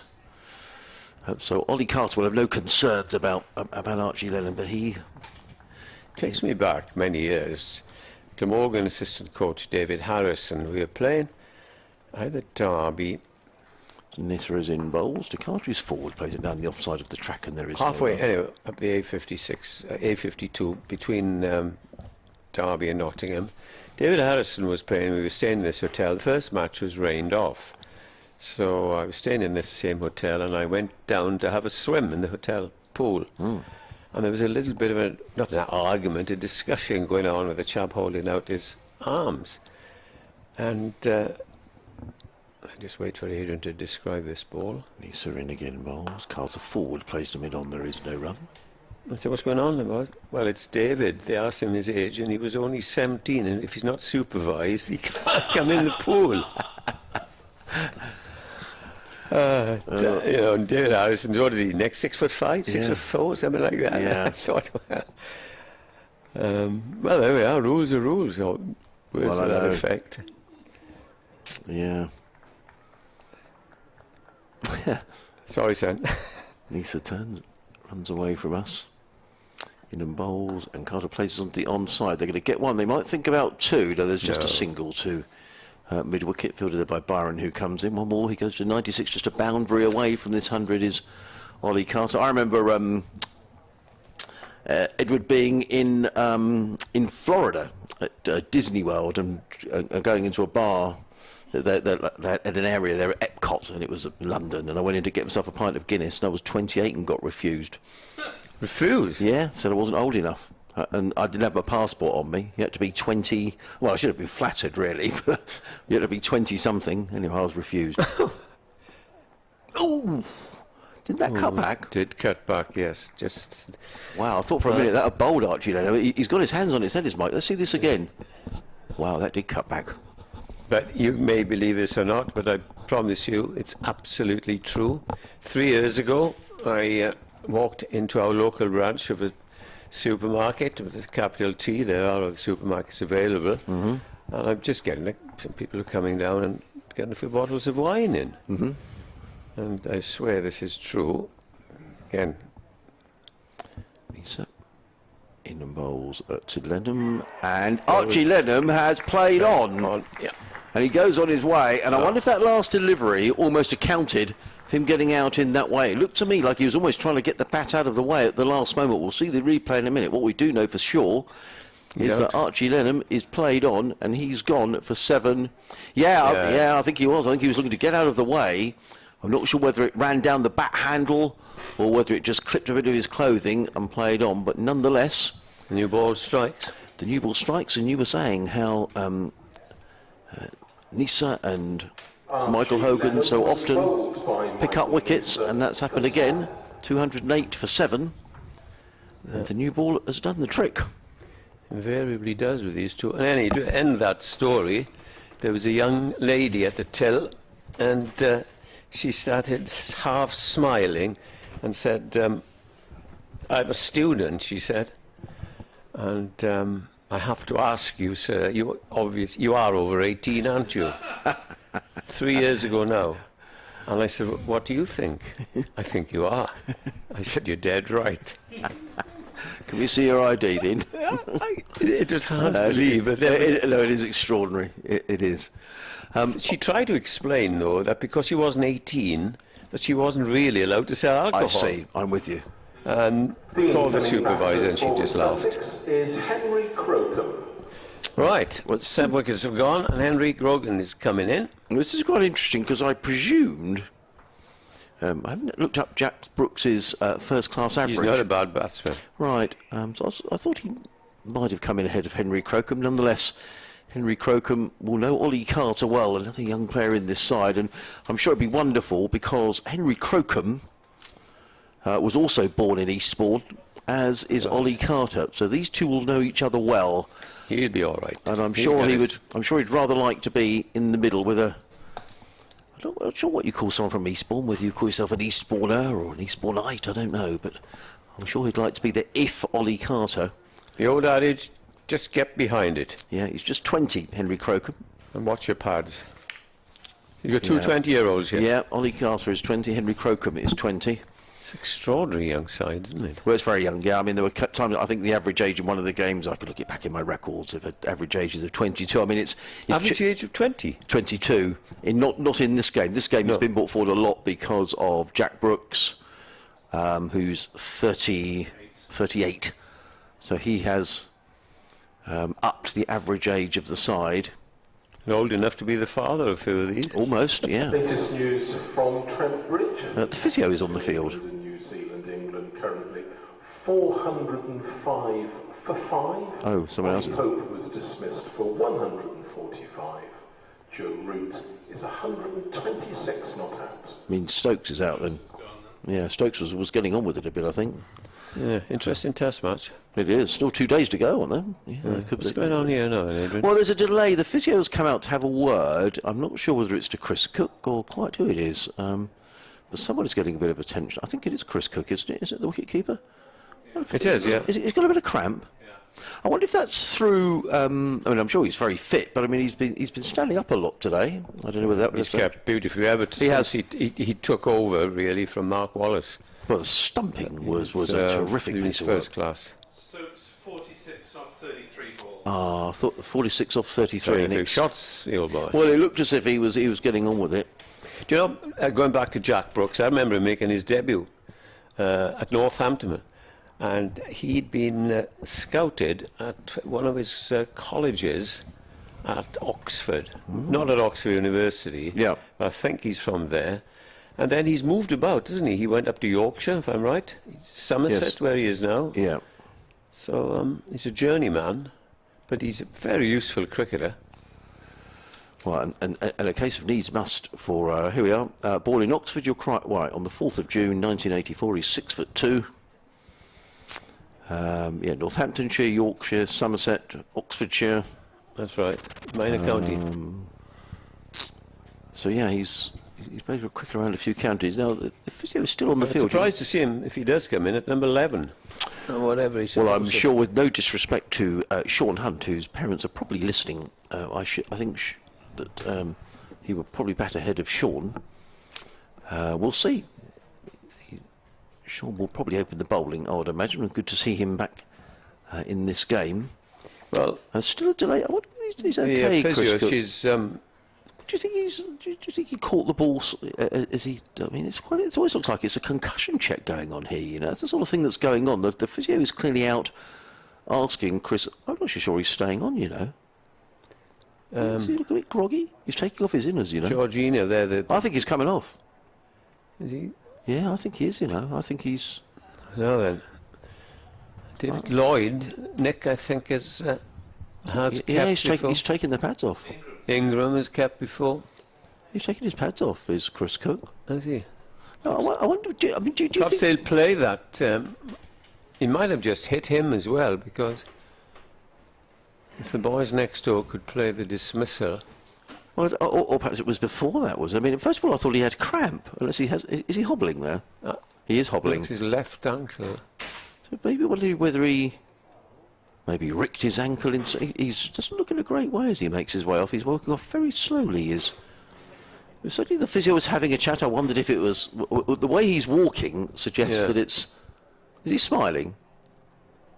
Let's have a look. He's walking off the field. Has Ingram gone off to put his leggings on? I wonder. So, having kept beautifully, the leg side stumping off to dismiss Delray Rawlings was a thing of beauty, really, wasn't it? I mean, it's a wonderful piece of keeping. Well, let's hope he's okay and he's going to be able to continue in the match. But he's favouring that left ankle, isn't he, or left leg? The physio is with him. Nick's going to investigate and... Gives a little pat on the back. Well, he's making his way off. Well, it's just as well as coming towards the end of the innings, basically. So we're going to have a change of wicket-keeper. So, do you think Colin Ingram will take over the gloves? Or? Colin Ingram, I would have thought. David Lloyd, I think, has done some wicket-keeping. I'm not absolutely sure about it, but it'll probably be Ingram. Now, this is no fault of anybody's, but the one person who you probably feel is slightly suffering here is Ollie Carter, who's sitting out in the middle. Yes. He's 96 not out. He's taken his gloves and the bat is lying on the ground with his helmet. He's just alone out in the middle there, just with his thoughts. And I wonder what's going through Ollie Carter's mind. He's 4 runs short of a maiden first-class century. There's this interruption in play. It must be, he's probably thinking, I just desperately need to keep my concentration here. Yeah. It's been a wonderful knock for the 20-year-old from Eastbourne. He's out in the middle with Henry Crocombe, who's also from Eastbourne. Nick here passes me a note and says there's the director of cricket, Mark Wallace, on the ground. But I don't think he's played. No. I think Ingram. Yeah. You can't get anybody, obviously. Oh, someone's taken his trousers off. Someone's taken his trousers off in the middle. There we are. Whatever next. Yeah, whatever next at Cardiff. So there we are. They're putting on some protective. There we go. Some protective equipment. And so we are going to have a change of wicketkeeper. A fairly lengthy delay. 6. So Colin Ingram is going to take over the wicket-keeping duties. Ollie Carter is still waiting at the flowing locks at a slow. Yeah, he has. Ollie Carter. Wicket-keeper batsman. I suspect he won't be wicket-keeping in this game with Tim Seifert, the New Zealander. I think he'd be rather tired if he is. Yeah, I think he probably will be. But as I say, nobody's fault at all, but Carter's the one who's probably thinking, he's putting his helmet on now, probably thinking... Any talk of, any thoughts, anybody, Nick, of what's happened to Chris Cook? Just cramped, I think. No one's seen him get hit. No. Well, so it seems a little while ago. We haven't had a ball, have we, since the dismissal of Archie Lennon? Taking over as wicketkeeper, the 12th man for Glamorgan is Jamie McElroy. Jamie McElroy. Left arm seamer, second team. Played a couple of games for the first last year. Right. But it's Colin Ingram who's going behind the stumps, yeah? Tell you what, if Nisa charges in, gets a nick, and Colin, I haven't seen him keep wicket. Drops it, poor chap. Anyway, let's see how it goes. It is also, as you rightly say, Crocombe's first. Is it me? Yeah. Comes in and bowls. Raps on the pad is Henry Crocombe. The ball dribbles backward of square on the leg side, and Henry Crocombe is going to pinch the strike. No, he's not, 'cause there's one more ball. Yes. No, that is over. So Ollie Carter's going to have to wait a little longer here. 209 for 7. Carter on 96. Crocombe yet to score. A very extended over. Michael Neese has bowled really well, hasn't he? 14 overs, 2 for 34. He's looked well. Andrew Salter bowled. I think Neese has looked like the one bowler who can really get something out of this pitch. And also Hogan, who's gone for under 2s. Yeah. Both of them. So I have to see what this pitch is like when Glamorgan come to bat. I mean, you just got to be patient. Yeah. This is not a stroke play and flowing through the covers. It's, the odd bad ball, your deflections. I didn't see Ingram rush off and get his wicket-keeping kit. Anyhow, he's behind there. Sharing the new ball is Hogan, who bowls, and that's defended by Crocombe up towards mid-on. Carter needs just 4 runs for his first century in his young career. But Glamorgan will be quite happy at 209 for 7. Yeah, I think they will. Considering at one stage Sussex were, 129 for 2. Yeah, they were indeed. That's right. They went to the 100 partnership, didn't they? Yes, Hogan comes in, bowls to the right-handed Crocombe, who drives, and it's very well fielded there by Andrew Salter in the position that is his, as it were. Colin Ingram running up to the stumps just in case a shy came in. How long has Jack Brooks signed? 2 games, you say? 2 games, but I mean Sussex have had this already this season. They signed Grant Stewart from Kent for 2 games, and he played 1 game at Worcester, and then Kent recalled him. And I think most clubs do have recall clauses. Hogan bowls. Oh, dear. Kept low. Probably kept low because although he should have possibly been forward, it was well stopped by Ingram. Ankle height. 209 for 7. I thought it kept a little low as well. Yeah, so that's the idea, that he's here for 2 games. You just never know, particularly with 12 overs and a bit remaining. As Hogan turns at that far end. Just the one wicket so far. And bowls to Crocombe. Crocombe is hitting the pad as the appeal goes. I think it was a little bit high. Yeah, I would agree. From here. Yeah, I would agree. It was a Okay, little high. And maybe just going down the leg side. Yeah, Yeah. I think it's a little high. Second and third, first and second slip went up after Hogan's appeal. But not the easiest of times for a number 9 batsman coming against the new ball. No, and these two. Skillful bowlers, Hogan, as he bowls again. Oh, that's a confident shot, fielded by one-handed by Hogan. 209 for 7 it remains, and just the one ball now. If you can negotiate this, stay at this end, and there's a chance then for Carter to get his 100. He's been very patient, hasn't he, Ollie Carter? But I'm sure he's just starting to get slightly itchy feet at that end. Think, well, I'd really quite like to get this boundary. Oh, that's probably an understatement, to be honest.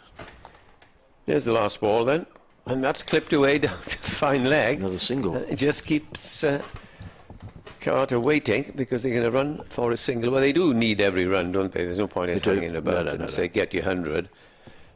210 for 7, and we have 12 overs left. It's 25 past 5, and probably will be, how long was that? Was 6 or 7 minutes that stoppage? More than that, perhaps. Yes, it probably was. Yeah, so probably we're be a at bit 10 behind past now. 6. Busy. Yeah, but Glamorgan have got to their overs very quickly today, primarily because of Andrew Salter. And the amount of overs that he's bowled today. So it's going to be Michael Neser who's going to come in to bowl to Henry Crocombe. 3 slips go down. He races away from us. He's in and bowls, and Crocombe lets that one pass by outside the off stump. And there is no run. Michael Neser runs in with real intent. He's got a very aggressive approach to the wicket. Typical Australian. Imagine the bounce he gets out there, and the carry he gets out on those quick wickets. Bouncy pitches. Yeah. So I'm playing at Adelaide last year, of course, in that only test match. He got some runs and also got a wicket. Just the one test he's played. And he's in bowls. And Crocombe's, well, I thought for a minute he'd been caught behind. There, wasn't it? Yeah, it was. I thought he got a little nick on that, Henry Crocombe. The ball rattles through into the gloves of Colin Ingram. Well, he wasn't far away from getting a nick. It was the way that Crocombe looked behind that made me think that maybe he'd got a little nick on that. He's not happy about the footholds, is he? Yes, he is a looker at footholds at the best of times, isn't he, sir? The trees are swaying away down along the banks of the River Tap. There's probably a lot of people enjoying the sunshine in Butte Park, I'd imagine, today. Oh, absolutely. Well, it's got beautiful flower beds in there. I remember last year walking through, and it was really lovely. In comes Neser, bowls, and Crocombe is solidly forward, plays to Carlson, extra cover. There is no run. Yes, I remember it was April when we played down here last year, and I walked through from the hotel every morning, and there was a fellow there tending the flower beds, and I said, well, it really did look nice. Yeah. And the weather was good then as well. I've not been a garden man in my life until the last 2 years. Right. I started planting. It's the only trouble when you bend and get the weeds out. It's a bit of a struggle. But I really enjoyed it. Right. Up to a point. Yeah. Apart from when you're weeding. Yeah. Oh. And he's sitting again, bowls short, and Crocombe just defends in front of him. There is no run. There's a fielder been placed out at deep square leg. Surely he's not going to hook though, is he? You wouldn't have thought so, but there's a single there. Yeah, there's a single there, and maybe that's the intention. They're certainly keeping Ollie Carter waiting here. He's on 96. Ingram looking the part. He's taken everything and run up to the stumps. Yeah.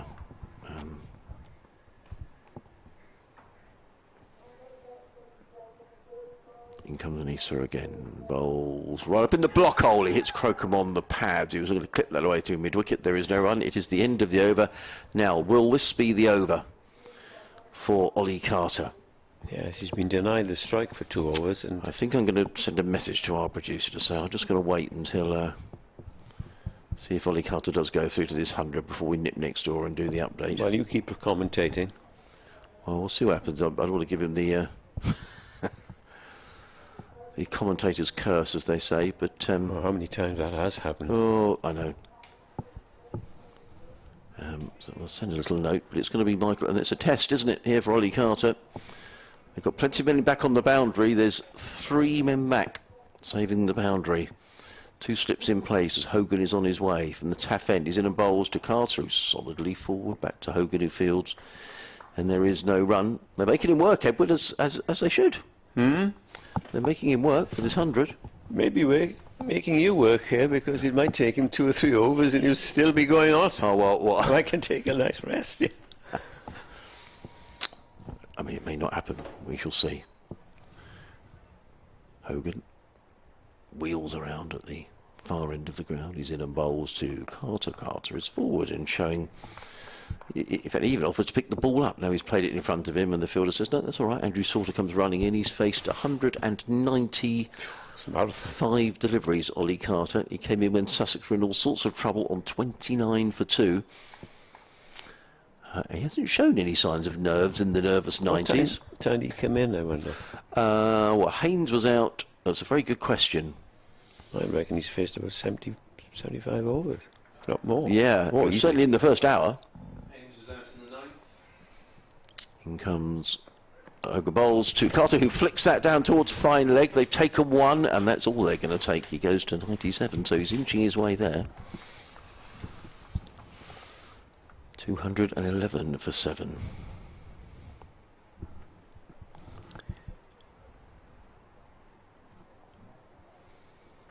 Still about 15 overs to go to the end of bonus points.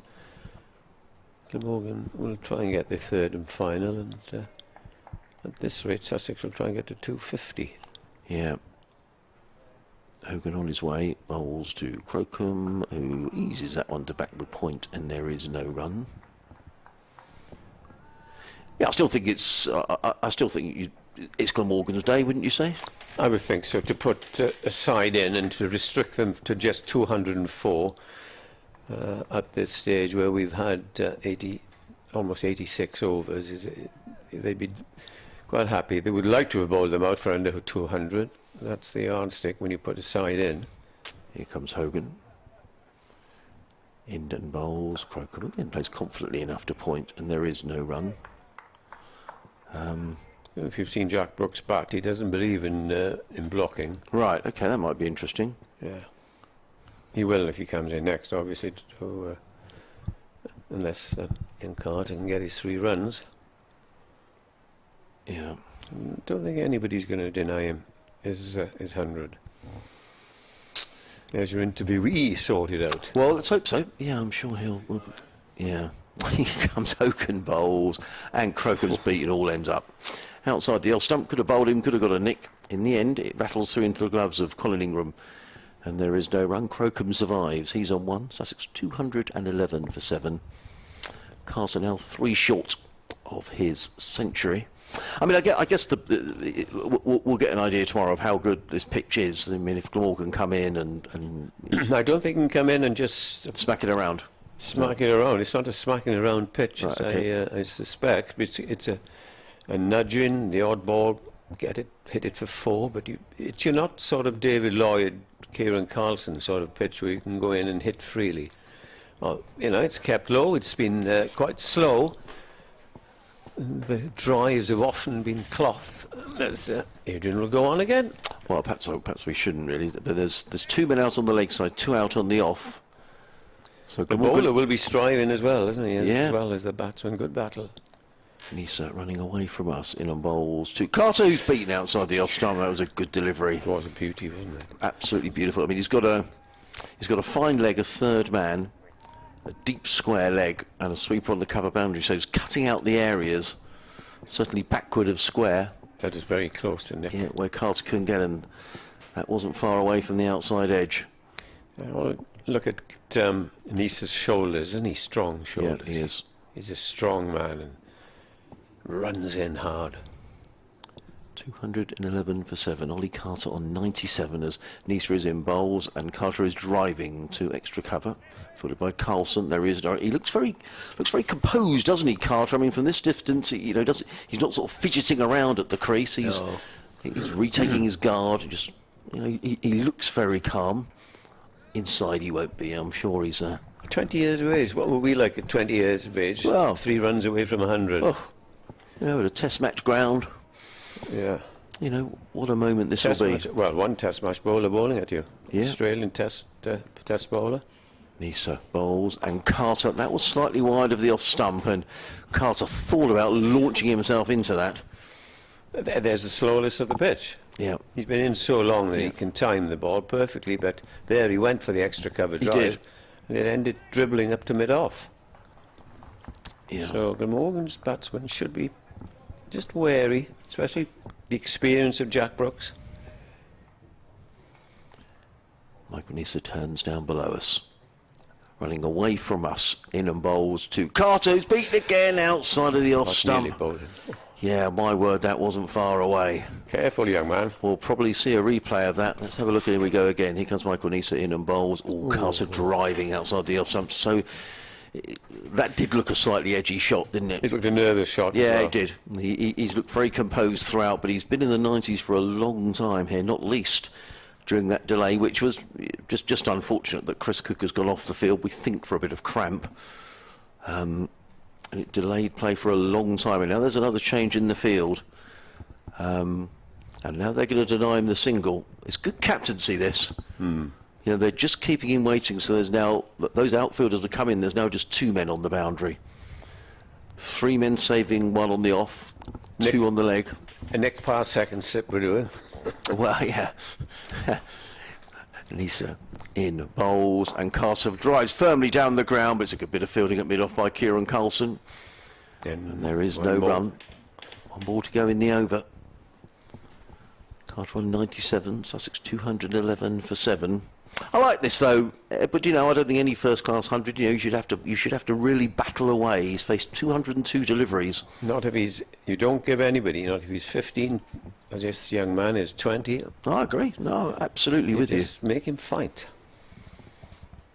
Nisa in bowls. That's a full toss, driven away by Carter and fielded there by Carlson, who gets a hand to it at mid-off. There is a good run, and actually he got. And now Michael Nisa's hurt himself, I think, because he's just fletching his left thigh. It was a full toss actually. Carter may feel he missed out a little bit there, but he Nearly past mid-off. He's just. I just thought he hurt his thigh then, Michael Nisa. Let's hope he's okay. And I can see the camera is showing him. The skipper is just coming up, I think, to have a. He's a tough man. Have a little word and make sure he's okay. Yeah, he's all right. He's striding out towards the boundary edge. So Carter has pinched the strike. I'm sorry, this is getting rather tedious for you, Edward, for which I do apologise. Tedious? I'm enjoying it. Well, Nisa is... no. But he gets no respite here, Carter, because now he's got to face Hogan. Exactly what I was going to say. You know, I'm not sure you'd rather face, to be honest. Probably, if the truth be known, neither. Neither, thank you. Get the spinners back. Well, no, he hasn't been too bad either. I don't know. Michael Hogan from the River Taff End here on a glorious sunny afternoon in Cardiff. Developed to Ollie Carter on 90-80 bowls, and Carter is forward, places down the ground. Oh, the ball hits the stumps, and now it bounces away. Crumbs in the scorer's book. It will go down as a dot, but that won't tell you almost the chaos that ensued. The ball hitting the stumps, it bounced away. They were thinking about taking a single, then they decided not to. I thought initially when he hit that down the ground that was going to run away for a couple of runs.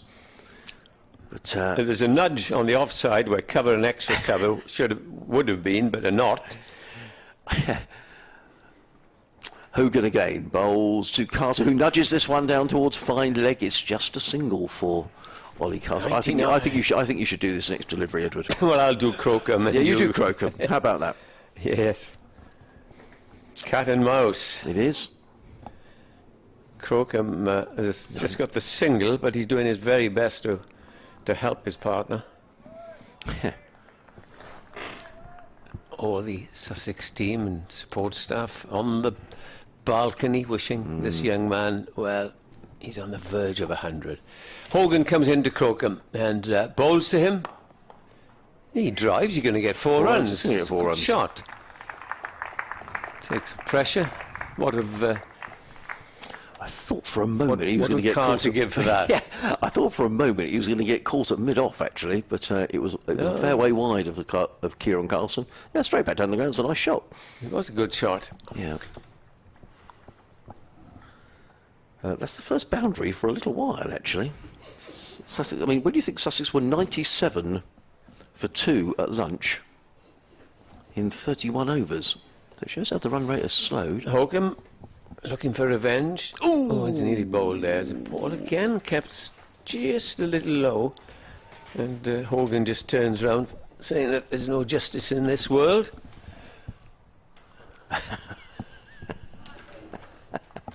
What has Nick seen? He's seen something to make him laugh.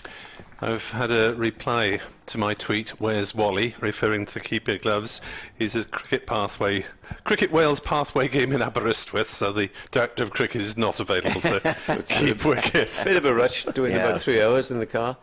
Yes, Hogan comes in, bowls, and Crocombe drives again, growing in confidence. His field isn't mid-on. And there is 1 ball left for Crocombe to just block it. And I'm not going to say which I ought to get a horrible words. It'll ensure then the 100 for Carter. The director of cricket was watching his old comrade Ian Thomas play yesterday. Is he barracking him? No, supporting. Here we are then. Last ball of Hogan's over. He's bowling to Crocombe and bowls to him now, and he drives nicely, elegantly. This time it's stopped by Carlson and mid-off. Now here cometh... Is this the moment? The hour, the man, whatever, because 99 is 20-year-old Ollie Carter. Just that one single, anything he says out of those 99 runs I've scored would do me. And he will jump in the air, no doubt, and wave his bat, and what they do these days. Sussex have scored 120 runs in the last 57 overs. Because they were 97 for 2 at lunch, so that's 120 more runs. 31 in 57 overs, so it has been barely 2 and over. So, is this the moment for Ollie Carter, 20-year-old from Eastbourne? Vultures are encircling. Yeah, the field is in. There's 2 slips in place, 3 men saving 1 on the offside, 2 on the leg. He's inched his way towards 99. The fielders are inching into, and Adrian. Yeah, they are. The third man is coming up as well now. The third man's coming up to save 1. They're keeping him waiting. As Michael Nisa is on his way in and bowls to Ollie Carter, who's defending to a short delivery, plays it straight back down the track. Nisa fields off his own bowling, and there is no He's run. going to nudge it to the right of short mid-wicket for a single. And run. Now Michael Hogan has come up to mid-off. I think there's a third slip going in, or is that a gully? Looks like Billy Root has gone into gully. So Gully, it's two slips and a gully, a backward point, cover mid-off, mid-on, mid-wicket, and a fine leg. They're making Carter work as in comes Nisa running in, bowls to Ollie Carter, who's beaten outside the off stump, and it goes through to Cook. And that was probably a hair's breadth away for getting a little nick on that. We're going to see the replay. Oh, he didn't miss that by very much, did he? And Nisa is going 100% here, isn't he really is. Ollie Carter has faced 207 deliveries for his 99. He's looked very calm and composed, but I bet inside his heart is racing. Please give me a half volley. Yeah. Nisa runs away from us, comes into bowl to Carter. He's in and bowls, and there we are. That's going to be 100 for Ollie Carter. Clips the ball away through mid-wicket. The ball runs away. It's gone all the way for 4. What a moment for 20-year-old Ollie Carter from Eastbourne. His maiden first-class century. He takes off his helmet. He waved to his Sussex colleagues who are applauding from the balcony away to our left-hand side. And full credit to the Glamorgan players as well, who stand and applaud. A wonderful moment for Ollie Carter. His maiden first-class 100. He goes to 103 and Sussex to 221 for 7. And how appropriate he's batting with his colleague from Eastbourne, Henry Crocombe. Well batted, Ollie Carter. As in comes Nisa in and bowls. Oh, and he has a little fiddle with that outside the off stump. Taken by... Well, we can only add up congratulations, Adrian, because it's been a wonderful innings in the way that he is on a slow wicket. They were 29 for 2 when he came in. He's only 20 years of age, and he's weathered the storm, put on 100 with Tom Clark, and then batted sensibly, especially for a young man like that. he hasn't taken really any risks. The only risk he's taken was that he tried a little flick on 99, but well played. Nisa in again and bowls. Carter solidly forward, plays out into the covers, and there is no run. I think you better go back on commentary, Edward, having hogged it for the last, seems like ages. So thank you. That was a wonderful moment to see Ollie Carter. It certainly was, yes. Now what they must try and do, I think, now, is to try and accelerate just a little bit. He's got his 100, he's got the tail, and then perhaps, okay, well, he did play that shot after he got his 100. Last ball of the over.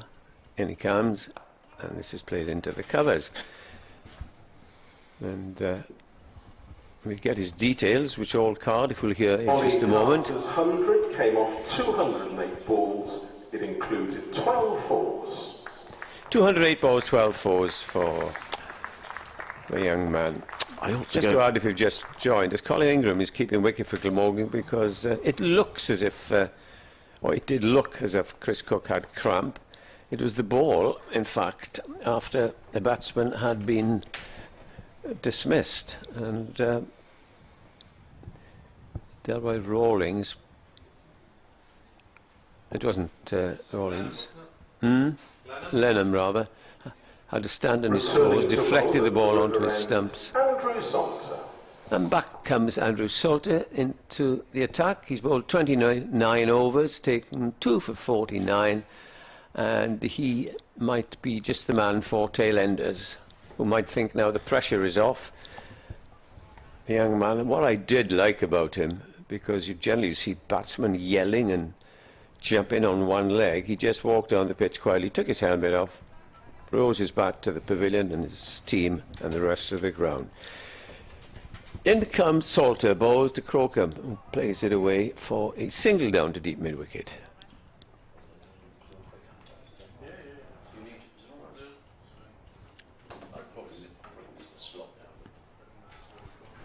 Are you away?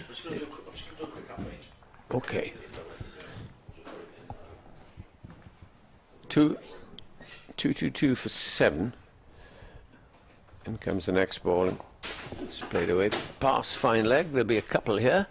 It's Crocombe giving useful support here to his partner and the cause of Sussex by the sea. 2-2-4 for 7. You know who's working the scoreboard? They're lightning fast. Oof. Quick on the draw. The next ball, and this is pushed back down. Long on. That's the first time the Salter's had a man back. This time for young man Carter, 105, proud young man.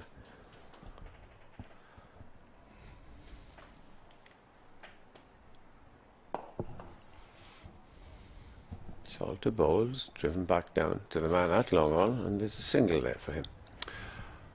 Yeah, Hogan polishing away on the new ball. It does show that, you know, Salter's bowled well, but it shows they're possibly light of a bowler at the moment. Glamorgan to have spin with the 10th over the new ball. Next ball is clipped round the corner. There'll be 2 more runs here. This is a long chase for man on the mid-wicket boundary. And with the pressure and the tension off now, the 2 batsmen can just play some selective shots and try and get that score to near 250. 7th wicket fell of 208, so these 2 have put on 19.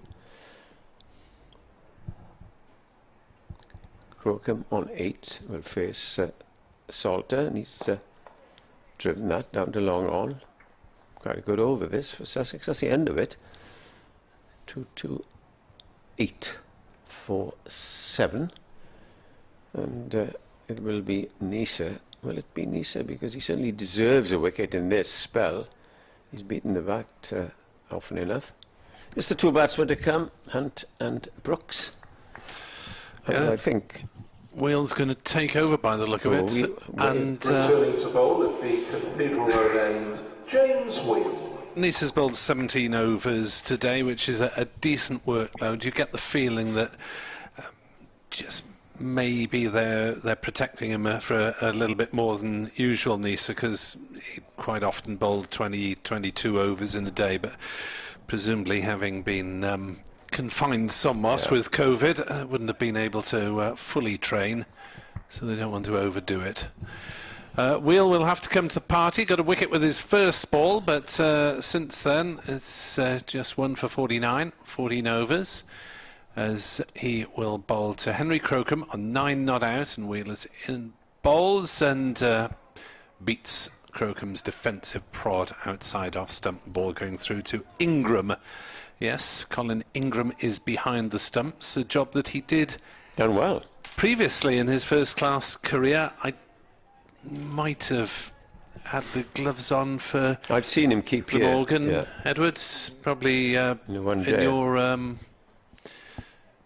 your spell as correspondent. As that is edged and dropped by Ingram. Oh, it's a difficult chance. Difficult. Away to his right. Good effort, though. As that was arrowed in by Wheel, edged by Crocombe, so Ingram would have been going towards leg side and then had to suddenly very low reverse towards the and go back down towards the slips, and couldn't cling on to it. Don't think it would have carried to Lloyd. Wheel in bowls and Crocombe defends. There's no run. Yeah, there's been a couple of drop catches today. The most blatant was northeast in the opening over off Nisa, when it went straight at him into the midriff, and he failed to hold it. And then there's a difficult chance to Ingram at third slip in the same over. But I think he just did well to parry it. Yeah, the Allsop drop only cost Glamorgan 1 run actually, because his LBW just after. Wheel bowls and Crocombe is struck on the pad, looking to smite through mid-wicket. There's no run. 5 overs left. Glamorgan, I wouldn't have thought, are going to bat tonight. No. Probably don't want to bat tonight, the openers. They would hope, though, for another wicket or two. Man put out on the hook. There's 270, 280 might be a useful total, you feel, in this game. Oh, yes. There's Wheel bowls. Crocombe drives into the offside. Doesn't quite time it. Gets a single up to wide mid-off. 229 for 7. This brings Ollie Carter on to strike. He hasn't shown any particular need to farm the bowling, Ollie Carter. But he's done really well to anchor this Sussex innings today, having come in the 9th over in the first hour of the day. Batted through to the closing stages at least, as he defends to Carlson at mid-on. It looks like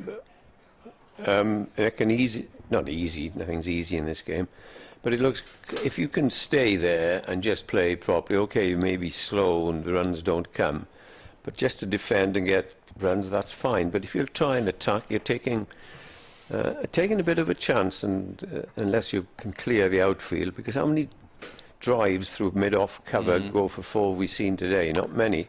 No. Maybe nudges and pushes, and it's not easy. Very much the impetus on the batsman to provide the power, isn't there, on the ball, rather than using any pace off the ball itself. Salted the ball then, and he's a bowl into Crocombe, and Crocombe just pushes up. Tall young man, Crocombe, and he is helping his partner, certainly helped him get past his century, as he comes in from that far end again and bowls, and Crocombe is forward. Long reach. And it's just pushed back to the bowler. Test match, England 4-3-1 for 5. Joe Root's still there, 1-3-7 not out. Run machine. Here's the next ball, and it's left outside the off stump. He's rushing a bit towards through his overs at the moment. I get the impression. How many we got left? 4 after Just this. 4 after this.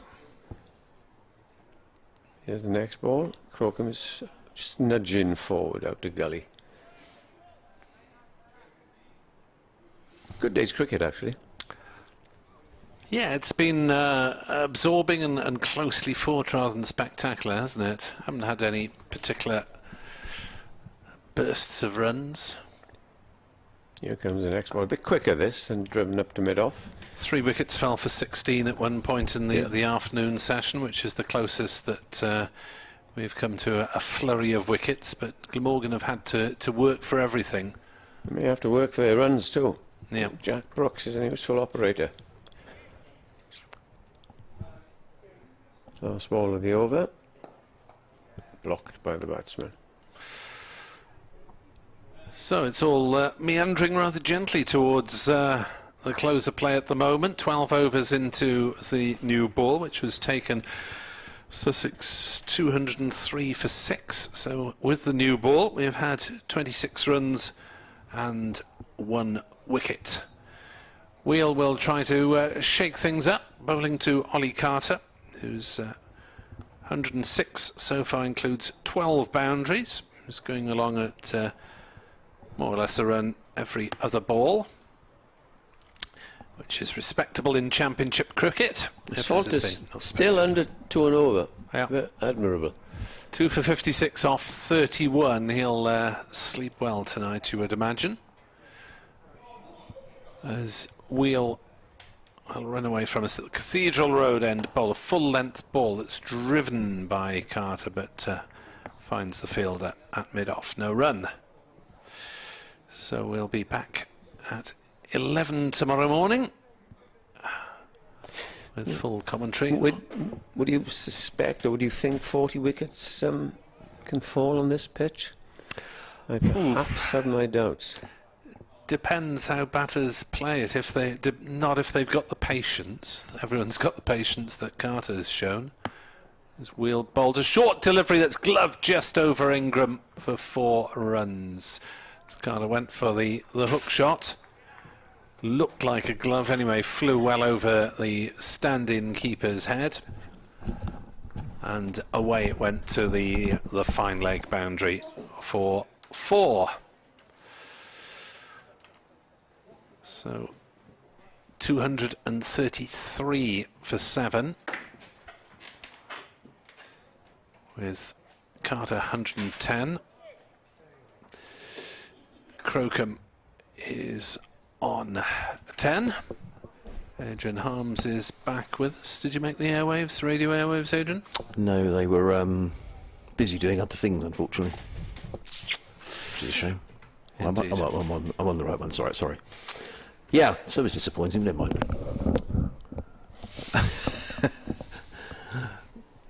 I don't know if you can hear me or not. Yeah. Oh, that's wonderful, sorry. I can hear you, yeah. What a day for Ollie Carter. Wheel is in to bowl another shortish delivery that Carter this time decides not to have a go at. I suppose it's just important now, Nick, having got to this 100, that he's there tomorrow, because we just don't know how this wicket's going to play out tomorrow. We think it's going to be slow, and batsmen have to be very patient. Yeah, I suspect this is already a decent-ish sort of total for Sussex. It's not going to be disastrous, even if they're bowled out for 240 now, which they've got 3 wickets in hand. There's Wheel in to bowl, and Carter defends. He's got a not out overnight on his mind. Wonder whether you'll be allowed to interview him. Some coaches don't like not out batters being interviewed at the close of play, but I would hope that he'd be. Yeah, I would hope so as well. Since it's the first time at the rodeo. Yeah, absolutely. 233 for 7. 2 balls left in this Wheel over, and then 3 overs to come after that. Did you say his previous best was in the last match? Yes, it was against Leicestershire. 72, yeah. Yeah, Grace Road.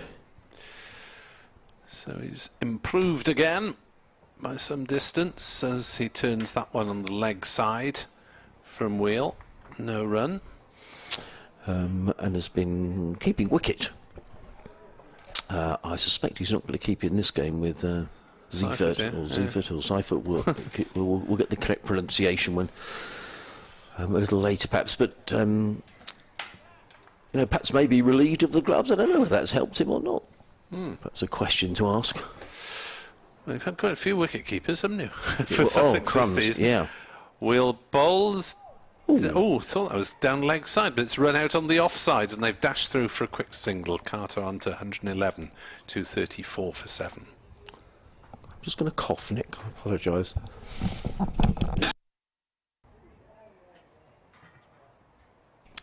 $234 for 7. As I hope we saved you listening or watching at home the worst effects of Adrian.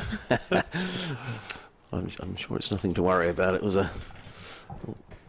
But he was. But it's funny cricket, isn't it? Because on Friday night, I'm sure he would have felt absolutely down in the dumps, Ollie Carter, because he played in that rather disastrous batting performance for Sussex against Gloucestershire. When Sussex just threw away a game in the T20, and I'm sure it was a pretty demoralised coach that made his way down here yesterday. But nonetheless, he'll be happy tonight. But more work to do. He's going to face Andrew Salter, 3 overs remaining in the day, and Salter is in and bowls, and he just tries to sort of fiddle this one down to third man, and it rather dribbles to first slip where it's fielded by Lloyd. And there is no run. Lloyd is the only close fielder. There's a backward pointer cover, a long off sweep on the cover boundary, a long on mid-wicket, a short fine leg and a deep mid-wicket as in comes Salter again and bowls. Carter lets that one go outside of the off stump, taken by Colin Ingram, who's on wicket-keeping duties with Chris Cook off the field. We think with a bit of cramp. We hope it's nothing worse than that.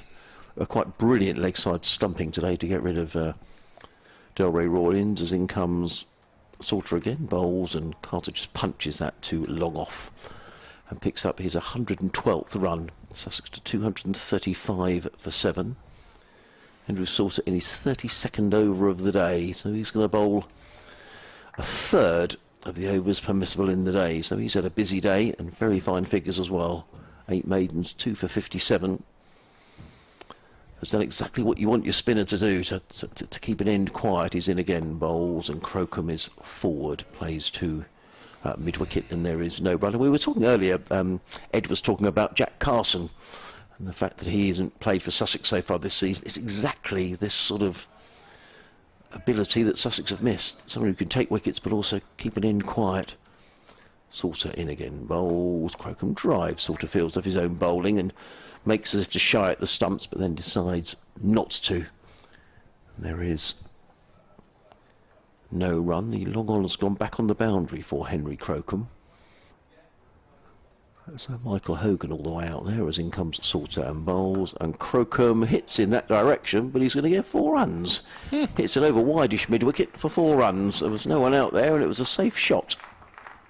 And Henry Crocombe goes to 14, and this is turning out to be what a useful little partnership between these two. Crocombe goes to 14, a partnership of 31, Sussex 239 for 7, and there are 2 overs remaining in the day, so we're going to do a little bit of overtime, but considering we had a lengthy delay when Chris Cook went off the field, Glamorgan have got their overs very quickly indeed.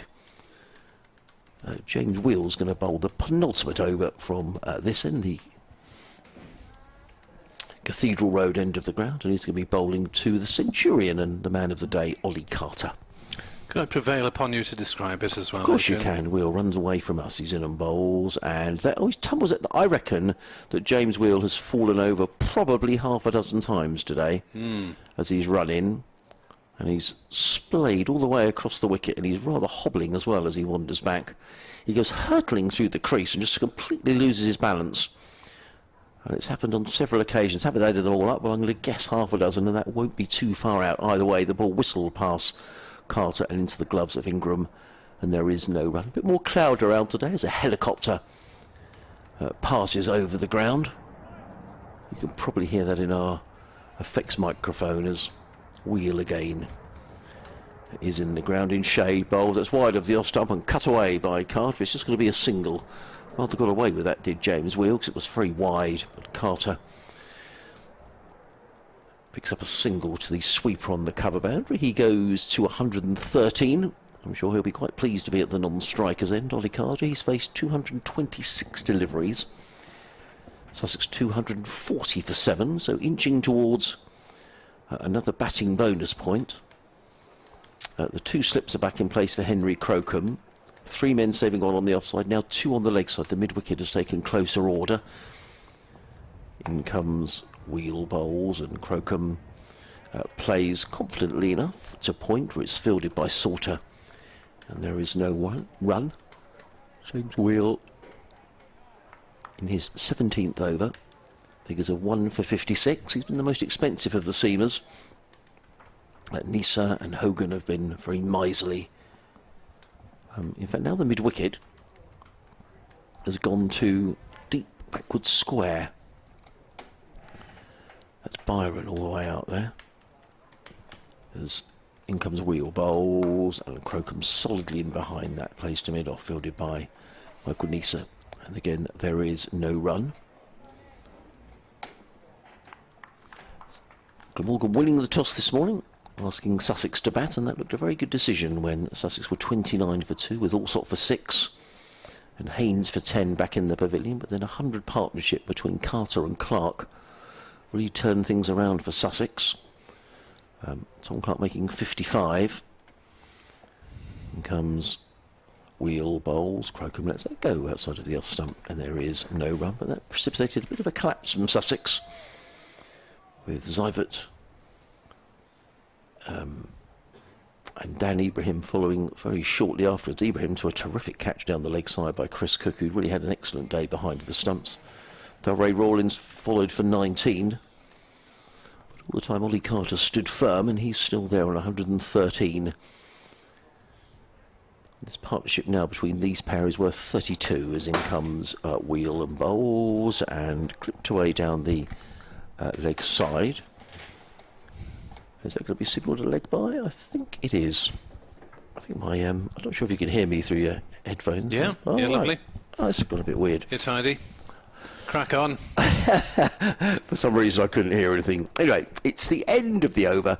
1 over to go in the day, 241 for 7, with Carter on 113. Crocombe is on 14. And the last over of the day is going to be bowled by Andrew Salter, who probably deserves a nice long hot bath. He's bowled 32 overs, 8 maidens, and has taken 2 for 61. Bowling from the River Taff end, as he's going to do in this last over of the day. As he comes into bowl to Crocombe, who's in and bowls, and Crocombe plays easily and comfortably out into the offside, and there is no run. Just the 1 slip, 6 men saving 1, 3 on the off, 3 on the leg. Salter is in and bowls, and Crocombe again just defends down the onside of the pitch, and I'm sure that he'll be very happy just to pat these next 4 deliveries away, and I'm sure Ollie Carter will also be very pleased if that's to happen as well. Joe Root past 150 in the Test match. As in comes Salter again, bowls, and Crocombe drives a bit more expansively on this occasion, but doesn't time it, fielded at short extra cover by Sam Northeast. Yeah, you hope that Joe Root will enjoy the next couple of years with England, don't you? Absolutely. Having given up the captaincy. Yeah, back-to-back hundreds as in comes Salter. That's a dangerous game to play, going back on your stumps, but he plays it onto the onside. Does Crocombe, props at a howl from Andrew Salter. 2 more balls to go in the day. As the clock, the digital clock away to our right-hand side says 18:08. Salter tosses the ball from hand to hand, and he's in over the wicket, bowls, and Crocombe flicks this one through the leg side. There was a cry of catch, but it's run away for 4 runs. He's beaten Billy Root, who's fielding on the deep mid-wicket boundary, and Henry Crocombe picks up another boundary. And it's a useful little knock, this, from Crocombe. He goes to 18. Partnership of 37 between this pair. And Sussex now within 5 of a second batting bonus point. Glamorgan, with those 7 wickets, have already picked up their second bowling point. Crocombe again surveys that leg side field, and there's just 1 more ball left in the day's play as Salter is in and bowls, and Crocombe defends, plays onto the onside, and that is it for the day as the players turn around and make their way towards the pavilion. And a nice touch there as Glamorgan Carlson went across and congratulated Ollie Carter on his 100. Very much been Carter's day. He finishes 113 not out, having come in when Sussex were in all sorts of trouble on 29 for 2. He's batted through since the 10th over of the day. He's been in for 226 deliveries, and a good job for Sussex that he made those runs.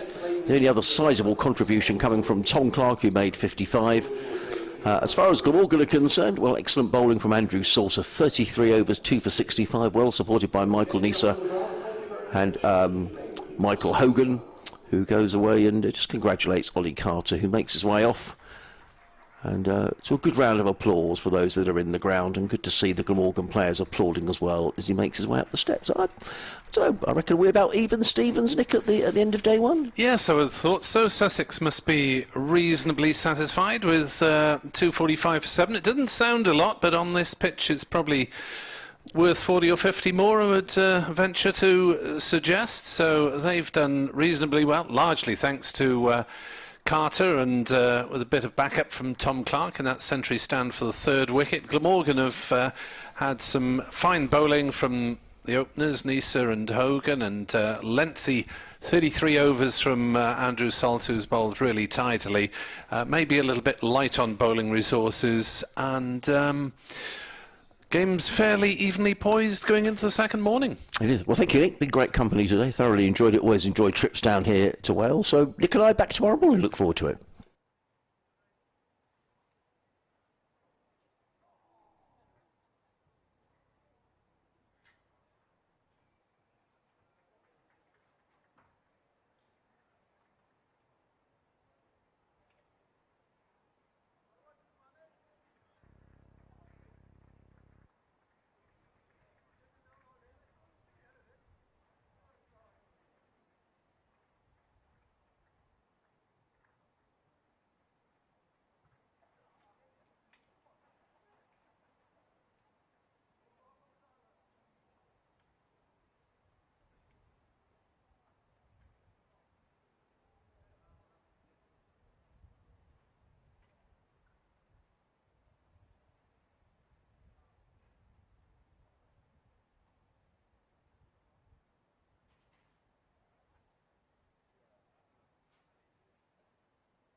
I'll see you in the morning.